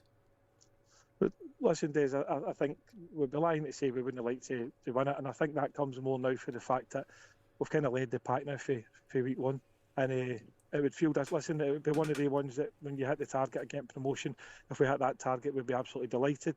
But I think when you've been in front now for all these months, we're going to be getting into March, top of the table. You've only really got another couple of months left. We need to just push on, strengthen the squad again. Strengthen the squad, we'll push on, and we'll give it everything we've got now to try and win it. And we're kind of winning it. For the boys that are in that changing room, as I was saying earlier on, we're no singling them out today. As a team, we were fantastic. But we played the whole game with a 17-year-old in centre midfield who was outstanding. And people make loads of references to Knightswood with some of the experienced boys, Darren, Kenny, Reese. But our goalkeeper's 19. Our centre mid today was 17. and there's more of them littered throughout the team, and these boys are learning every single week, and if we can keep them together, they're going to be an excellent unit in a couple of years. And that's the balance you need. It's all very much saying you've got your Dallin Millers, etc. there. You need that young and youthfulness around it, and what they're doing is they're learning, as you quite rightly said. Yeah. But you know what, see, and take away, I know I was probably being a wee bit facetious saying the eyes on the prize, you've got to win it. Of course not. You've got 2 targets. The first target is let's get promotion. Second target, if we can win it, then that's stepping stones. But if you've got these young boys who are learning, who are playing well, they're winning week to week, that's what keeps a team together and attracts other players to the team at the same time. 100%, Des. We're lucky. We're really fortunate to have people like Kenny and Darren, Big Reese, some really good experience in there, and they're teaching these boys so much. The boys don't realise that. You don't realise that probably when you're 17, do you? But they're learning that much off these boys that they're going to give themselves a really good future. And I think the thing is just now that people are liking what we're doing at the club. It's a fantastic club with Gary and Angela, what they've built here, and the guys I've got, the management behind us are doing a great job week in, week out, and it's a nice place to be. That's probably the best thing I can say to you about the likes of people at Dam. He's enjoying his football. It's a nice place to play your football, and it's a club hopefully on an upwards trajectory. Well, if you're enjoying your football, it's the best thing to do, isn't it? You turn up with a smile on your face, and also I know Tony Andrew well, so he keeps me going. So I'll need to get along and see you before the end of the season. It'd be good to see you. But listen, thank you. I appreciate it, and I appreciate the support and the well wishes. Thank you, Michael. Congratulations! Absolutely tremendous win for you guys. You enjoy your weekend, mate. Thank you. You too. Well, Paul, I'll say you too. I know you won't, but listen, you know what I mean. Best wishes anyway. Michael, what I'll say is Celtic lost today, the Port lost, and Greenock won. It does not get much worse for me. You jinxed it, Paul. You jinxed it because you said the exact opposite the other week. You said the exact opposite, so you jinxed it today. So, listen, thanks. All the best, boys. Cheers, mate. Thank you. See you later. Cheers. See you soon. Bye bye. That's a massive result. I'm actually at the stage. I don't know if I actually updated. What did I say the Cumnock score was? 1 each. Did I get beat? 2 each. 2 each, finished 2 each. So that's a really big result for Cumnock. One that, let's not be kidded, they really needed today, and how things have gone. That's a huge one. But look, on the 4th division, he won't say it. For me, that's it done. Yeah, I think so. Port were the only team that you would really. I actually think that Royal Albert could get something for them next week. But even at that, they've bought themselves that breathing room, and it's just they've dropped 4 points in 19 games. What's going to make you think that they're going to drop 8 points in 11 games? It's just so unlikely. It can happen. These things can happen, but it's so unlikely. I think the bonus I say the bonus, it's probably the wrong word to use, but Port Glasgow, Easterhouse, they lost today, didn't they? Yeah, they got beat 2-0 by West Park. So that still keeps them 9 points clear in second place. So they're still going to be in prime position for that second spot. I think that's 16 points of a difference. Yeah. So that's over 5 games. Yeah. Aye, it's that's your 1 and 2. That's your 1 and 2 for me. The Port are going to be delighted to get promoted, and it's the best season the club have had in quite some time. Absolutely. But there's that disappointment that you're not going to win it. But Knightswood, I can't say it. They deserve it. I was being a wee bit. I was probably being a bit too leading me, Michael, there, and I didn't mean to put him in the back spot, saying, well, your eyes are on the prize now, you've got to win the league. No, the first hurdle is let's get promotion. Once that's sealed, then you look to win it. So listen, you can only play those that are put in front of you, and Knightswood have taken care of everyone that's been put in front of them. And as you said, he's got the experienced players, Darren Miller, etc. But he's telling me he's got a 17-year-old, he's got a 19-year-old, these young players as well. That's what's going to attract players to you and keep players with you. Because I can guarantee you that teams in the first division will be looking Knightswood and look to pick their players out. Definitely, and it's so interesting. Scott, sorry, on you go. No, that's just what I was about to say, Des. I said try to keep some of these players for next season, but it was going to be difficult. Yeah. But I think Knightswood remind me a lot of the Form, about the way they came in and the way they've kind of came from an amateur background, came in, and they're sailing through the next division. They sailed through that division. They're sailing through obviously the third division. Knightswood are doing the same, something very similar. So I think it's refreshing to see these teams that have came from amateur and moved in and shown they compete. And it showed, it's the term I always use is the legacy teams. It's shown that this is what's needed. Yeah. I mean, you've got conversely, you've got BSC who are what they are, and it's a real shame for them that it's gone as difficult as it is.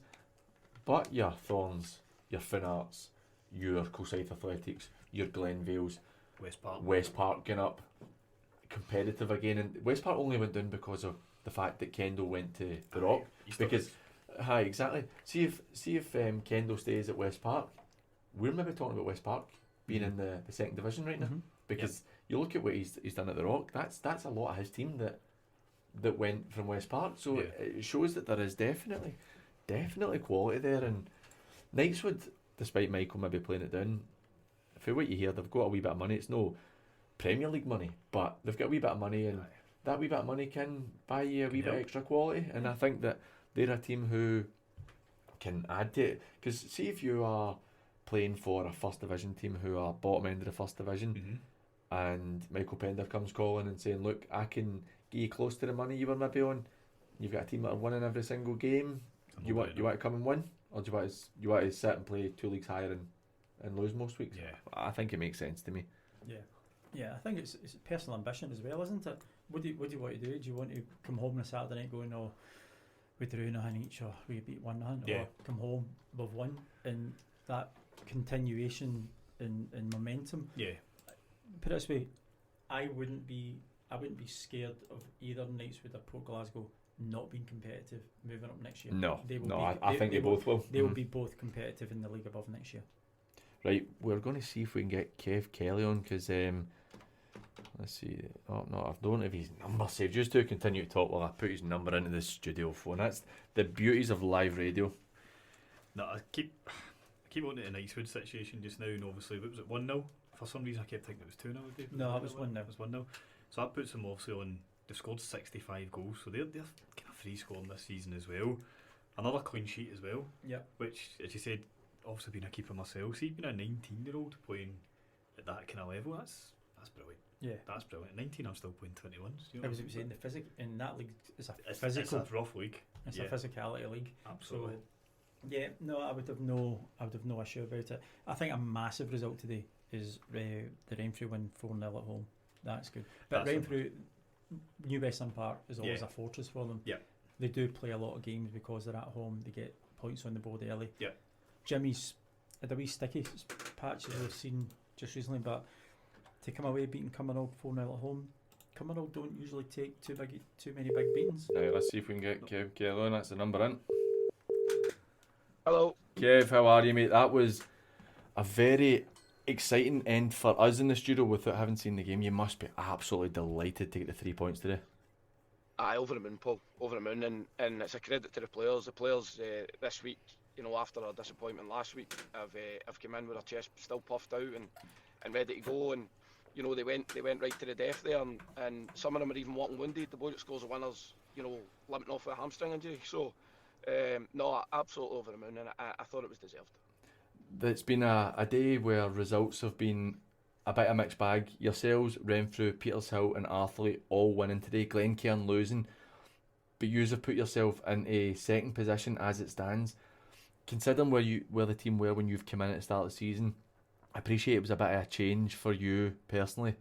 How proud are you of the fact that the players are sitting in the promotion spots and with a real good chance of getting up this year? Paul, we had a chat on Tuesday night about, if somebody offered us where we are just now at the start of the season, you'd a bit of a hand off for them. But it's one of the ones where now that you're there, you want to go further, and there's a lot to be said. There's a lot never come because of where you are. But the players to a man, and what I must say is it's not just the players. Our management team, Stephen, John, Blackie, they put countless hours into getting us to where we are, and it's almost there. But we've still got a wee bit to go. But no, I'm proud of the players so far this season, definitely. We know how competitive this division is. It's always the same, and even we were talking about it in the show earlier about back when I played and it was a super first, it was ridiculously competitive. You've only lost 3 games in 18. Granted, the draws earlier in the season have kind of made it a bit more difficult for you, but you have shown you've definitely got the quality to. Oh, can you hear us, Kev? Oh, I've lost you, Paul. Oh, you back? You back, Kev? Sorry, sadly we've lost Kev, but Look, that's such an impressive run of form that Conan are in, because I really didn't expect them. I didn't expect Conan at the start of the season to go and do what they've done, and they've put themselves in a great position. They're in a brilliant position. We spoke about it before the first ball was kicked today. They've only lost the 3 games. They're sitting now. Does that take them top of the league actually? Because Petershill Renfrew won, so they'll be up there. Goal difference. Petershill are 7-1 up right now. Right, so Petershill probably they'll go top. St Rocks on the cup, aren't they? They're all going to get beat. So I think that takes them into second or third. Renfrew are still ahead, second. So it's tight up there. But that's a massive 3 points. If they were to lose that game today, obviously with Renfrew and Petershill winning round about them, and obviously you've got Arfley coming up behind them now as well, it would change things a wee bit. But again, just I feel for Rob Roy.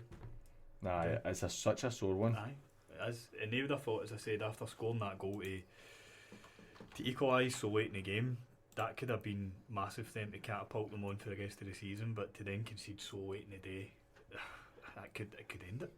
We're going to go to Sean Kenny and see what Sean sent it today.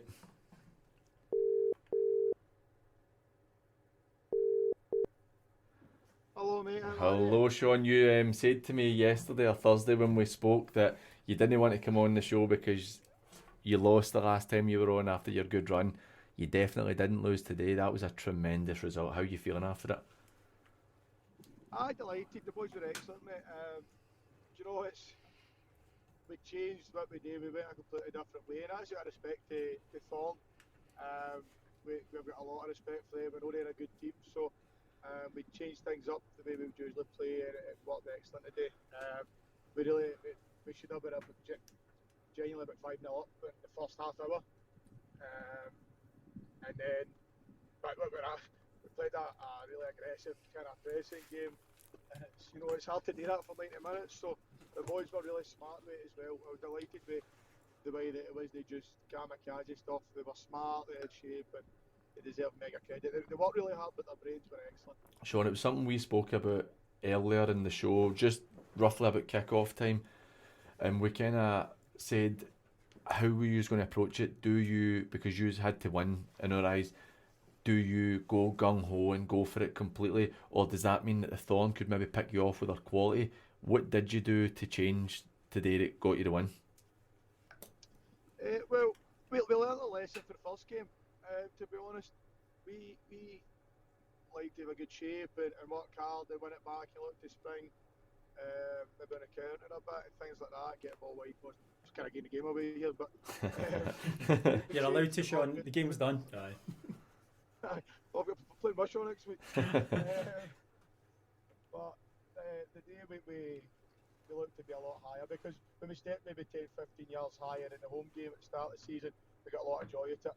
Every day was about being really high, but really we were 2 starting at the edge of their box. We had a guy backing him up when we pressed really well today, and it was, you got to give the boys credit, because I'm getting through things on Thursday at training, and it's one of the ones. We've all done it PG, it's like you can't know that. I don't know if they're listening. We can be folding around doing the first 20 minutes, and I need to rip this up here. But the boys done excellent, and it is a massive credit. We think things in our head, but they've got to carry it out, and they've got to. It's no easy at times because it's a good team we're playing, so they deserve massive credit. No, look, definitely agree with you, and you've obviously got your game plan spot on. This win, due to 3 beaten Kilsyth, puts you back into the promotion spot, and the run of form you're in.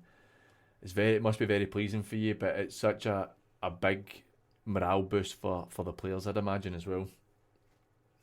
We've put a bit of pressure on the boys. Majority of the season, we've kind of took care of the teams that, we disrespect them because every day in the day can beat us. But if we look to do something, we need to beat so and so. But we hadn't beaten, and I've said this to the boys when we played Fanart, you've got to go and beat a team who's either in amongst it with you or up above you. And we hadn't done that this season yet. But that's as high as we could go. Obviously, Thorn are going away at the top, so it was good to get it done. And I think the way we done it as well, it was thoroughly deserved. And I say it probably could have been more. Great to get a clean sheet against a team who scores. We're talking about how high we pressed, but we've kept a clean sheet against a team who scores a lot of goals as well. So it's delighted for the boys. They were excellent. No, definitely, mate. Look, you guys go and enjoy your weekend. It's just a tremendous result for you, and I won't lie, none of us had you to win it today. So congratulations, mate, and enjoy your weekend being back in the promotion spots. Cheers, lads. Thank Cheers, you very mate. much. Take care. See you later.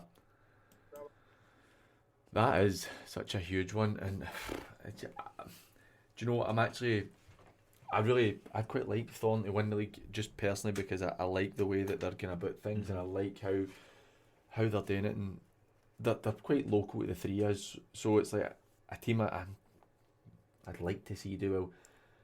But knowing Sean for the few years I have, he's such a good guy.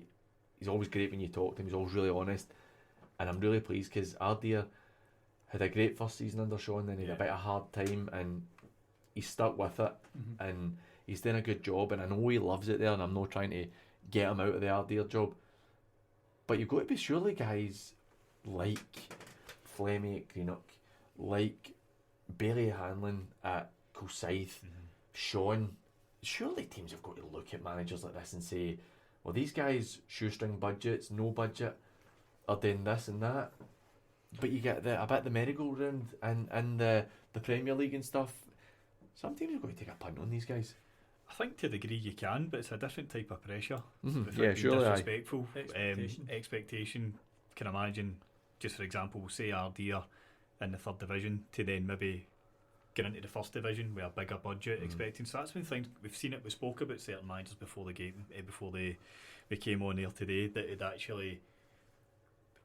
It might not mind me say, but I'll say Kev Muirhead again went to Muircup, went to New Main's, done a fantastic job with no much of a budget. New Main zero budget.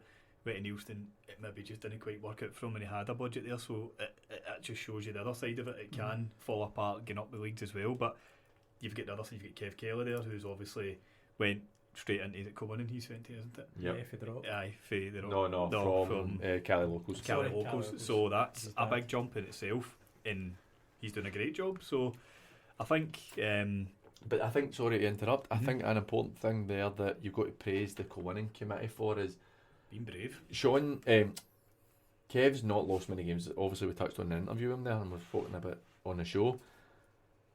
But it was really tough for them at the start of the season. They were looking like they were going to have to try and fight to stay above relegation. And the committee, they've not panicked. This is what the plan was. We brought in Kev. We know he's a young manager, inexperienced overall. But you back him, and then he goes and does this. And this is coming off the back of Cali Locals. Really no budget, no a big club, no fans. To go to Kilwinning, who are a Premier League club really. I mean, and everything in size and fan base and everything, they're a Premier League club. Yep. So that shows that sometimes, like you said, it can work. It can work. Sometimes these Definitely guys just can. need the opportunity. Yep, and it's expectations and managing those expectations, managing the expectations with the fans, managing the expectations of the committee who are backing you. Yep. So yeah, you've got to give Cohen massive credit for that. But if we're talking about Sean at Ardea, he's taken an amateur team straight in, pretty much just taking a team from one league straight over. Very successful first season, bit stiffer the second season. Come back in again this season, sitting fourth in the league, going and beating the league leaders away from home, showing that they've got obviously a lot of character and a lot of resilience. How do these managers then get the break? Not everybody can go manage Pollock and Darvel and stuff like that, but you look at the teams that are maybe the bottom end of the first division, bottom end of the Premier Division. These guys need an opportunity, and I think if Sean went somewhere like that, and again, we're not trying to prize him away from Ardea, give these guys their opportunity. He's giving players opportunities. You now need clubs to give managers opportunities, because your Maxis, your Murdy McKinnons, your Swifties, etc., they're not going to be there forever. No. So where is the next breed coming from?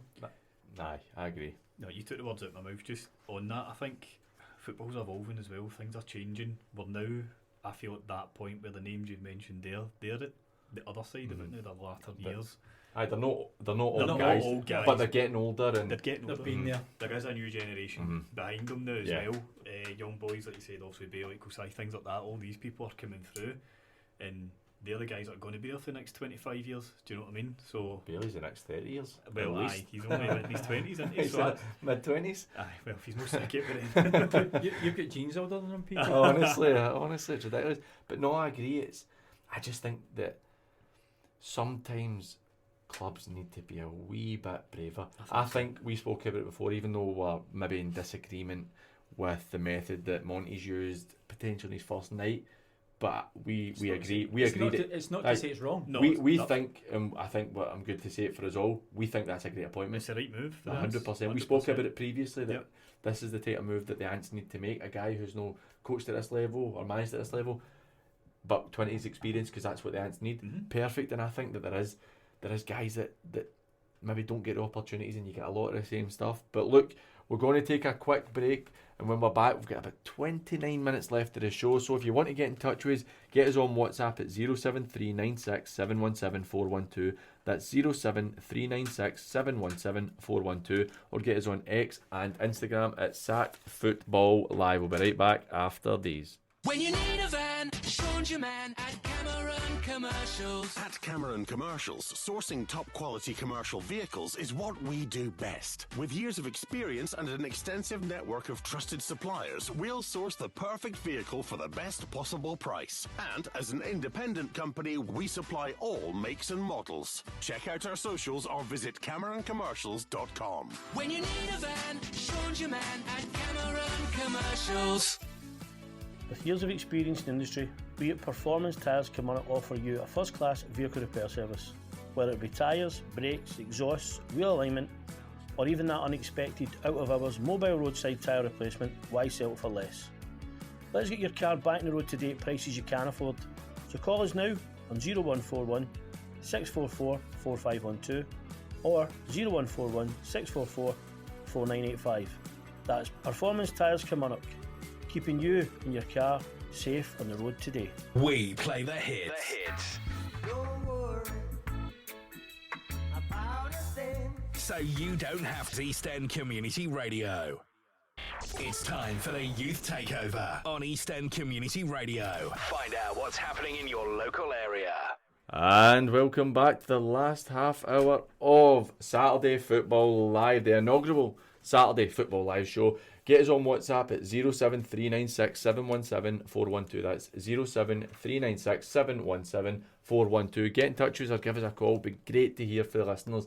Get a wee chat about whatever game you were at today, or if there's anything you're really happy with or you're really disappointed with. If you're a Bankies fan, get in touch and say how delighted you are that your team looks like they've got one hand in the trophy potentially. If you're a Pollock fan, tell us about what you think about how things are going. On Pollock, we're going to be getting ourselves my former partner in crime on the phone, so I'll just give him a wee call right now, see how the game went there.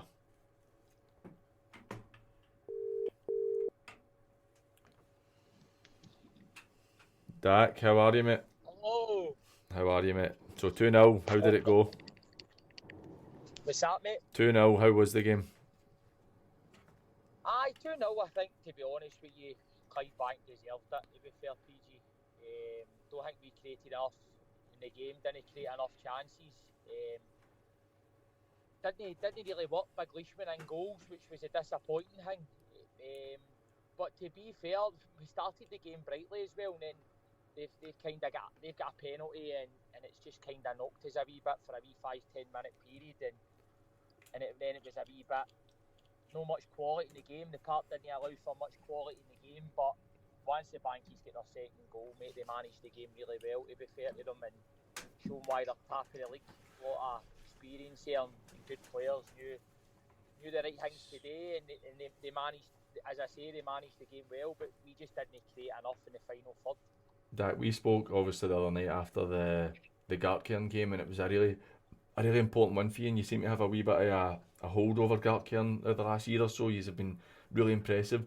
We did mention on the show earlier, you have been really struggling in terms of, everybody knows that the budget's been cut for the last year and a half or whatever since you guys have been in, but in terms of injuries, you were quite low on bodies today.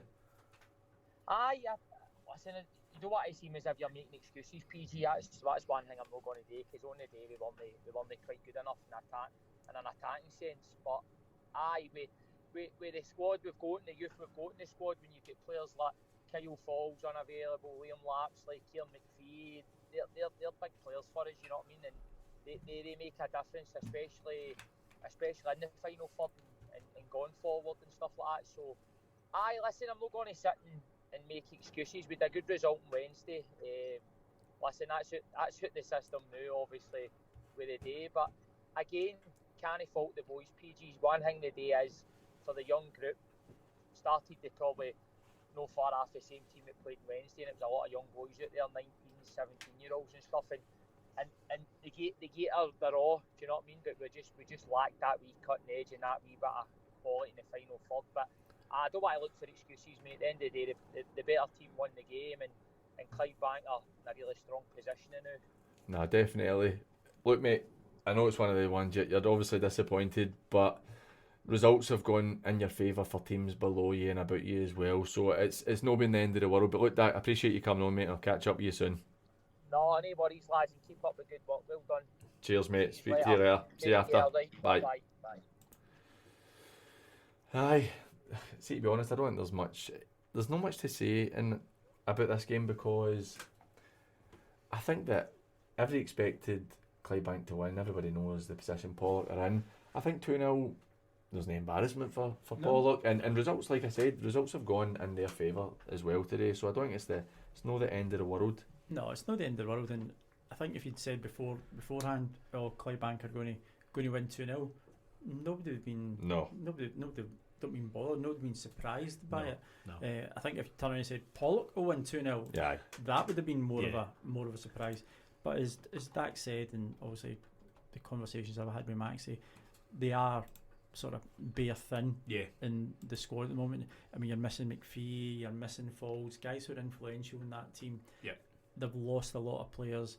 They've lost obviously Main to East Kilbride, who's just been booked for a late challenge for East Kilbride there, and they're still 2-0 down.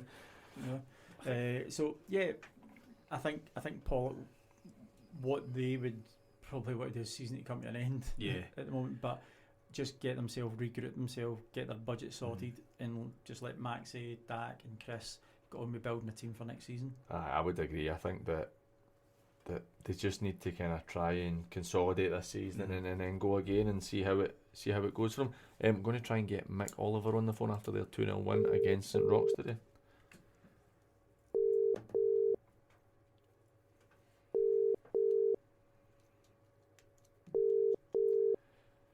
Maybe need to come back to Mick. We'll come back to Mick shortly. For Darvel though, that was a good result for them. That's a team who are, in terms of the setup, directly below them. They've gone and beaten them 2-0. It's another good cup win for them. Well, looking at league places, Darvel are 16th in the Premier League and the Rock are first in League One, so it's 16th v 17th, isn't it? So it's two teams in direct competition, but it's a big win. I just feel as if Darvel have got all their eggs in one basket now. At Uh-huh. this point, I know they kind of keep writing them off. Yes, they're sitting in 8 points, but they're a bit far away. Obviously, Benbur are sitting there on 15, Gartcairn 12, so they can still get out of it. But I think the focus for them is the cup run, and now obviously that's into the semi-finals as well. So you've got to be thinking, do you know what? Let's just push and try and get a cup win under the belt. At the same time, Gartcairn losing points all over the place. It's mad. They're sitting 4 points behind Gartcairn, 3 games in hand. I appreciate it's easy to say, well, you go and win 2 of those games and you're ahead of them, but it could potentially be the case. Even a win and a draw, and you're still in with a shout. The Gartcairn have picked up 9 points in 10 games. In saying that, it takes them off the bottom of the table, but it still keeps them level points in relegation. So the relegation threat's still very much there, whether they win their games in hand or not. So yes, it takes them off the foot of the table, gives them a better chance, but they're still effectively in the relegation. I know. Look, I get it. I completely understand, and I feel like I'm maybe kind of. I'm being a bit kind to them at times, but it's just, see the cup form, for me it shows that there is something there that they have enough about them to go and pick up points somewhere. I get, you don't like to do it, but have we written them off too early? Personally, I don't think there's enough there to get them through it. But there's nothing to say that they can't. The ones that I would be more worried about is anything up to 11th, Cumnock. Because shots are starting to pick it up as well. Yeah. Do you know, I'm starting to think, have I written shots off too quickly? Because I've written them off for ages. And I'm thinking, is it too early? And John McEwen has shown everywhere he's went that he's a manager who can get results, and he builds teams. So maybe just shows you the collective brain between the three of us. I think the results show that when we pick them. Just looking round about that at the bottom of that league though, again, it's, I know we're talking about the Premier League a lot in the bottom half, but it's just that tight. Like, I'm a bit of a stats guy, so I look at the goals for, goals against and all that, and Benburb are scoring goals, Gart Cairn are scoring goals, but then you look at Hurlford, Shotts, Darvel and Cumnock, all pretty goal shy. I mean, I know we spoke about Paul, and I do think they'll be fine, but Cumnock, that's another point today. That takes them 4 points. 4 points behind Paul now, so they still need to have a wee look over their shoulder just now, Paul. They're not 100% out of this relegation battle. No, they're not, but see, if you're saying about stats there, the only team in that bottom group that has a plus goal difference is Gartcairn. Aye, and that's and it's at one goal. Well, it's gone away now. It's gone. It's gone. Sorry guys, we're just going to go to Gary Fleming at Greenock.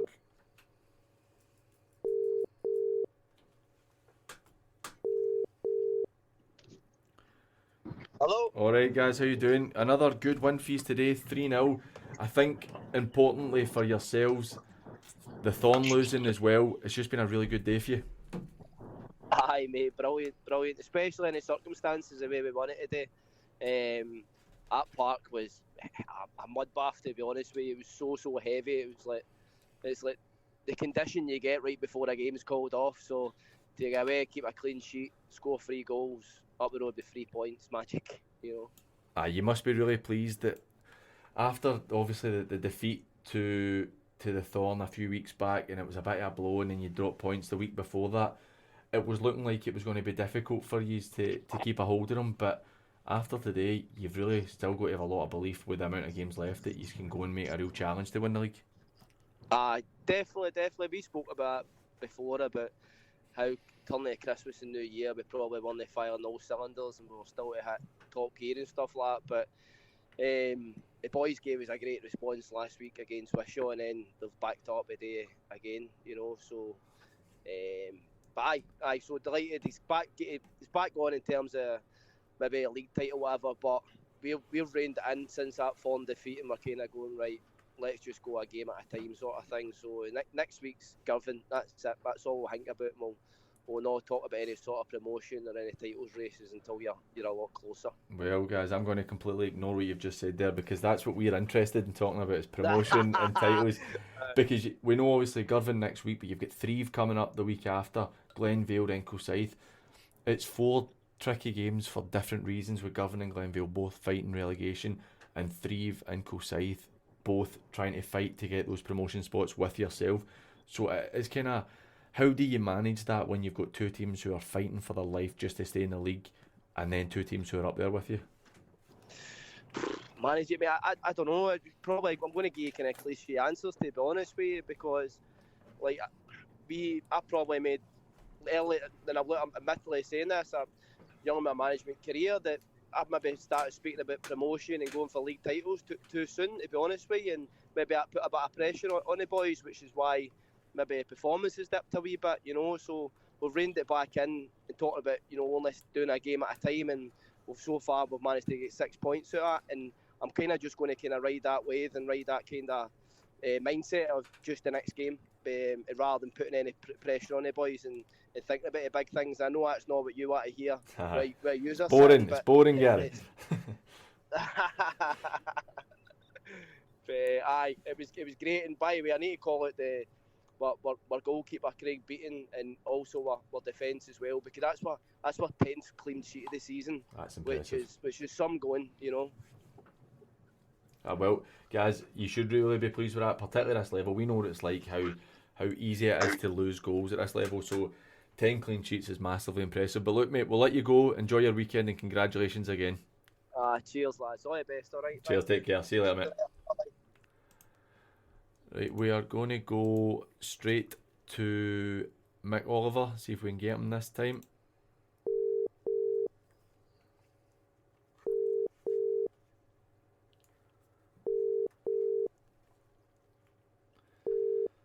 I think Mick's dodging our calls. Too busy celebrating. He is, I know it's... Wins have been hard for them to come by, so he's told me to phone him as well. Text me saying to phone him. We'll try him again. It's one of those ones where just maybe no crossing paths at the right time. I'd said to you off air, I got a message from Sean. We were talking about young managers, and Sean says, I'm only 8 years older than Bailey. I won't lie to you, Sean, you look a wee bit older than that. But that is a good point though. Sean's early 30s, he's still such a young manager, and I think that we will looking, if we're fortunate enough to be continuing to do a show in 10 years, you're talking about Sean and Bailey, mid 30s, early 40s, and they're still young managers, but massively experienced. You've just used that word there. What Sean has built in the last 3 years at this level is experience of this level. Going to different grounds, seeing what the atmosphere is like, seeing what the crowds are like, seeing the run of the play, etc.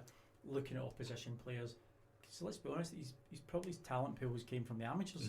Yeah, completely. So he's now getting exposure, and again, what he's doing himself, he's giving himself exposure to up the leagues for hopefully teams to look at him and look at his players to move them onwards and upwards. Well, in that third division, it's a game that we hadn't actually looked at because sometimes we're very dependent on what results are being updated.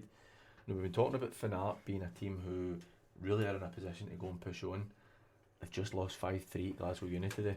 That's a really sore one for them. That's 9 wins, 1 draw, 7 defeats. It's that inconsistency. That's killed them. It's really, it's so hard to deal with that inconsistency. Glasgow Uni have definitely found a level for me. I think that you've seen it when they were up in the first division and they had a really hard time, get relegated. Second division, really hard time. Even though they had some wins in the second division, they struggled. Oh, we've got Mick Oliver giving us a wee call. Mick. How you doing, mate? Hi, Mick, how you doing? Another win in another cup for you. You must be really pleased with that 2-0, particularly when going to St Roch's. It's not the easiest place to go. Aye, no, definitely. We knew it was going to be really difficult. St Roch's are a good team. They're no top of the first division for no reason, and the pitch is difficult, obviously for both teams. So it wasn't much of a game of football. It was scrappy. It was a bit more probably long ball and playing off seconds in a game of very few chances. But thankfully we were able to do the dirty side of the game pretty well, and we're nicely solid and took our opportunities when they came. So I look delighted to be in the semi-final. You've obviously had a really tough start to the season, just taking over the team, and then obviously the points deduction has caused issues in itself. How are you going to go about translating these good cup results into points in the league? Because you really obviously need to start picking up some points. But I thought during the week that was a massive result for you, beating Largs 2-1. Aye, well in the last couple of weeks we've had 2 good results in the league, beating Talbot and beating Largs. We should have beat Glenafton. We threw a 2-0 lead away at Glenafton, so it should have been more. But look, we can. It's all we can do is try and take the cup form into the league. I mean, it's such a demanding league, and we've had a very, very thin squad for the most part, especially in recent weeks. I've only really had 10 or 11 first team players. Again, today the bench is filled with mostly under 20s, but thankfully we were able to get a couple of new faces in the door this week to bulk up the squad a little bit. But it's just hard to get players in because they're all under contract at clubs, and it all costs transfer fees, and unfortunately right now we don't really have any money for transfer fees. So look, we'll keep working away. I can feel that things are starting to turn hopefully in our favour, and we're no daft. We need to start putting a few wins in a row together in the league, and hopefully it'll see us get out of that relegation zone. But it'll certainly not be for the lack of trying, that's for sure. Look, Mick, every week I keep backing you to stay in this Premier League, right? So if you could do it for me, because I'm miles off of my predictions recently, so I don't want to be off with another one. But look, mate, congratulations on your win again today. Well done. I know. I'll try my best. I hope I can turn that round, because I don't want to be going down either. So, I'll try my best for that, and thanks for your words. It's appreciated. No worries, Mick. Cheers, mate. Have a good weekend. See you later. Right, see you later. Bye. Bye. Look at you two making faces. How many times have I said that I think Darvel got enough to stay up? Don't start looking at me like that and pulling faces. Mere faces in the Tin Hall Club. Honestly, wait till the next couple of weeks and we've got the YouTube sorted and everybody can see what nonsense you're pulling. Honestly, because I'm not having that. Not having that in the slightest. We've just had Toby walk into the studio because I've probably messed up a bit too much on the controls today. But that's a big one. Do you know what I'm actually going to talk? Because we've only got 10 minutes left and we've spoke about how next week we are going to go for the Lowland League comes into it for us now, and it's going to be a wee change. So it's nothing to take away from the West of Scotland, it's just to add to it. And in terms of the Lowland League, we obviously touched on the top two playing. Cali Brave still 2-0 up against East Kilbride. But I think more importantly at the other end, we've got Gallagherry, Broomhill, Cumbernauld Colts. Colts are the three teams that are down the bottom. Cumbernauld Colts managed by John Doyle. They're getting a good win right now, so they are looking to potentially push themselves further away. Broomhill are getting beat 3-0 by Broxburn.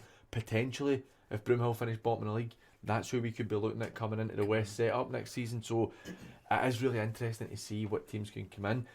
Broomhill, I don't think we're making it up or telling that anybody doesn't know. If Clydebank win the league and win the playoff spot, we're losing a better side.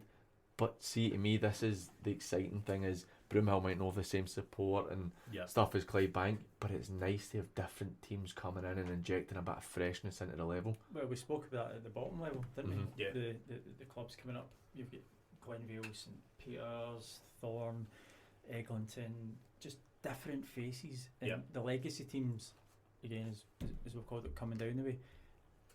That's what the pyramid's there for. The pyramid's there to promote from below and to relegate from above. And the peak of a pyramid is people moving up the way. Yes, we'll lose a lot of quality in Clydebank. What I think a lot of teams will lose miss from the money. they'll miss the money, because Clydebank have a fantastic travel and support. Broomhill don't carry a lot of support. No. And I wouldn't necessarily say Broomhill coming down will be challenging for any honours coming down. No. Because the thing is, you look at Gallagherry, and if they go down, they go into the south, which, let's be honest, they'll absolutely romp that, and they would be. But then again, even at that, say if we're talking about Gallagherry go down right and they're going into the South League, Gallagherry, again, I don't believe are as good as our top teams, right? But they would be competitive against our top teams, and also with the East teams, they'd be competitive. So we're getting to the stage you could be looking at the playoffs being really interesting across the board, because as it stands, you really just dismiss the South of Scotland team and it's about whatever happens between the East winners and the West winners. And I think that you have potentially Gallagherry. Berwick Rangers are in fourth bottom. There's still the chance that Berwick Rangers could get sucked into it again. They could go into the South again. It's really I remember refereeing them as a senior team. I know, and it's you look at that Lowland League, right? You've got Albion Rovers, East Stirling, Cowdenbeath, Berwick Rangers, all teams who have been relegated from League 2. Albion Rovers is the only team that are in the top half of the league. East Stirling 10th, Cowdenbeath 13th, Berwick 15th. It shows that we're pyramid promotions now. That's what we are, and that's what we're talking about. And to me, the pyramid's what's so important. We've had it lacking this for so long, where, without being disrespectful, East Stirling, your Cowdenbeath, your Berwick Rangers, for Albion Rovers for too many years, not through any fault of their own, it's just been the way the setup is. They've managed to finish bottom of the league and it didn't make any difference. Now we have genuine competition throughout the whole setup, and I think that this is the year, this is the season that we see a West of Scotland team going in the Lowland League. Even with the pyramid being in place for how many years has it been now? The last six or something something like that. This is probably the first time that we've actually seen it properly come to life. Or do we think that because a West team finally make the chance of getting up? I think it's been too long in coming, the pyramid set up. I think it should have been 10 years previous. I think it's too long. East Bride had a right good chance at it last year, and obviously fell at the final hurdle. Yeah. But I wouldn't be surprised to see Clydebank. Well, also we think Clydebank will go up. I think Clydebank will be a right competitive side in there next year. Oh, I agree. I agree. I mean, you look at Linlithgow, Trinent, even Broxburn, who have had a wee bit of dip recently, and Bo'ness. That's 4 winners of the East Premier, all in the top 8. Yep. And add to that the one that's done the best out of anyone, Bonnyrigg. Edinburgh City. Edinburgh City. You know, as well, it shows that there's definitely a need for it and a desire for the expansion. And I honestly think that, see, your winner of the East, South and West should all go up, and then you have a round robin for potentially a 4th team going up. I think if you win your league, you should go up. Yeah, there's got to be a reward for winning your league. The problem for me is that the south of Scotland is so weak in comparison to the east and the west that you almost want to say, well, it should be the winners of the east and the west that go up and then a playoff after that. But the south are at the same level. I know. There's got to be some level of fairness. Yeah. And it's just it feels different this year, even though Darvel lost to Trinent. That was a bit of a surprise, but I think that was a surprise through our ignorance, and we didn't realise how good Trinent were, because Trinent are clearly proven they're a good side. Yep. They're top 5 the last couple of years. They show they're a good side and they deserve to be in the Lowland League. But I think that it feels a wee bit different with Clydebank this season. Would you agree? I think so. I think, as Des said, they've got that support. They've got the backing. They are a big club. Even remember, Clydebank used to be a professional team. I know. I mean, like, Premier League team, exactly, 30 years ago. Exactly. So there'll still be that desire for them to go up and do well, and I think they will. I think they're on the right trajectory. I think they've built well the last couple of years, and they've slowly pushed to this. Last year they kind of fell away a wee bit, but I think it's the right time for them to go up. And I think, as you said, get into the Lowland League. I honestly wouldn't be surprised to see them get out of that league within a couple of years. Yeah, I think they would certainly hold their own in the first season, and then I mean, you look at the crowd they took through to Hibs. They're right there. If they can generate that kind of home base as well, the sky's the limit for them. They've got everything there, I think. Absolutely everything there to keep. They're the best geared for it. Forward, 100%. Yes. They are without a shadow of a doubt the best geared for it. And I won't lie, I'm personally looking forward to having the Lowland League come in as part of our show, and hopefully over a bit of time the clubs in the Lowland League who won't really know much about us can embrace us, and the channel and the station and the show can grow, and it could be really interesting, because I just believe that it's the best thing to have it. There's so much potential there for. It'll open up our eyes as well to see what's going on there. Open us to new exposure of players and teams and what's going on. So it's a win-win. No, I agree. I think that it really is. It's the best route to go with the pyramid, and hopefully it can be opened up. Because I find it funny, you get the Lowland League complain about the fact that the winners have to play the Highland League to get into the then play bottom of the League 2. They complain about that, but then only have one place available for 3 leagues to come in to the same setup. So it's a bit contradictory, and hopefully it's something that changes. And I do hope that it is something that they'll look at, because it's so important for the setup just to get it through. But we're nearly finished. We've got about a minute or so left, so we're going to look at it like we did Johnson Borough. We both got that right. Now, within 5 minutes, it changed from being horrific to being less horrific. So Johnson Borough, we both had that. We both had co-winning. Then you guys had Lark Hall. I had Lanark. So that's 3-2 to you guys. And then with the Thorn both wrong. And then I had the Port wrong and you'd a draw wrong. So a 3-2 win for the Pundits, and that is back-to-back weeks I've lost. I'm supposed to be the guy that knows about this level, and it really, really does not look that way. So I would hope that it would change pretty quickly, because early days. It's a bit. Early days means I could lose by a lot more. There could be a lot more defeats to come. Positive. No, I know. But look, next week is the first proper week. Like I said, we've got the Low League coming in. It's going to be quite interesting. We've had so much going on this week where hopefully the league's updated it and I can actually say the what we're sitting at in terms of points in the Premier League. But so that's it updated. We're sitting with Darvel in 8 points, Shots in 10 points, Gartcairn in 12 points, played 20 games, so 4 games more than the 2 teams below them. Yep. Shots, 1 win, that's all Shots need is to get themselves up. Hurlford with a really impressive win and put themselves in a good position over the last couple of weeks. But look, it has been another great show. Thanks to everybody for listening. It's really appreciated, and I hope you all have a great weekend. Take care. Cheers. Weekend. The party's underway.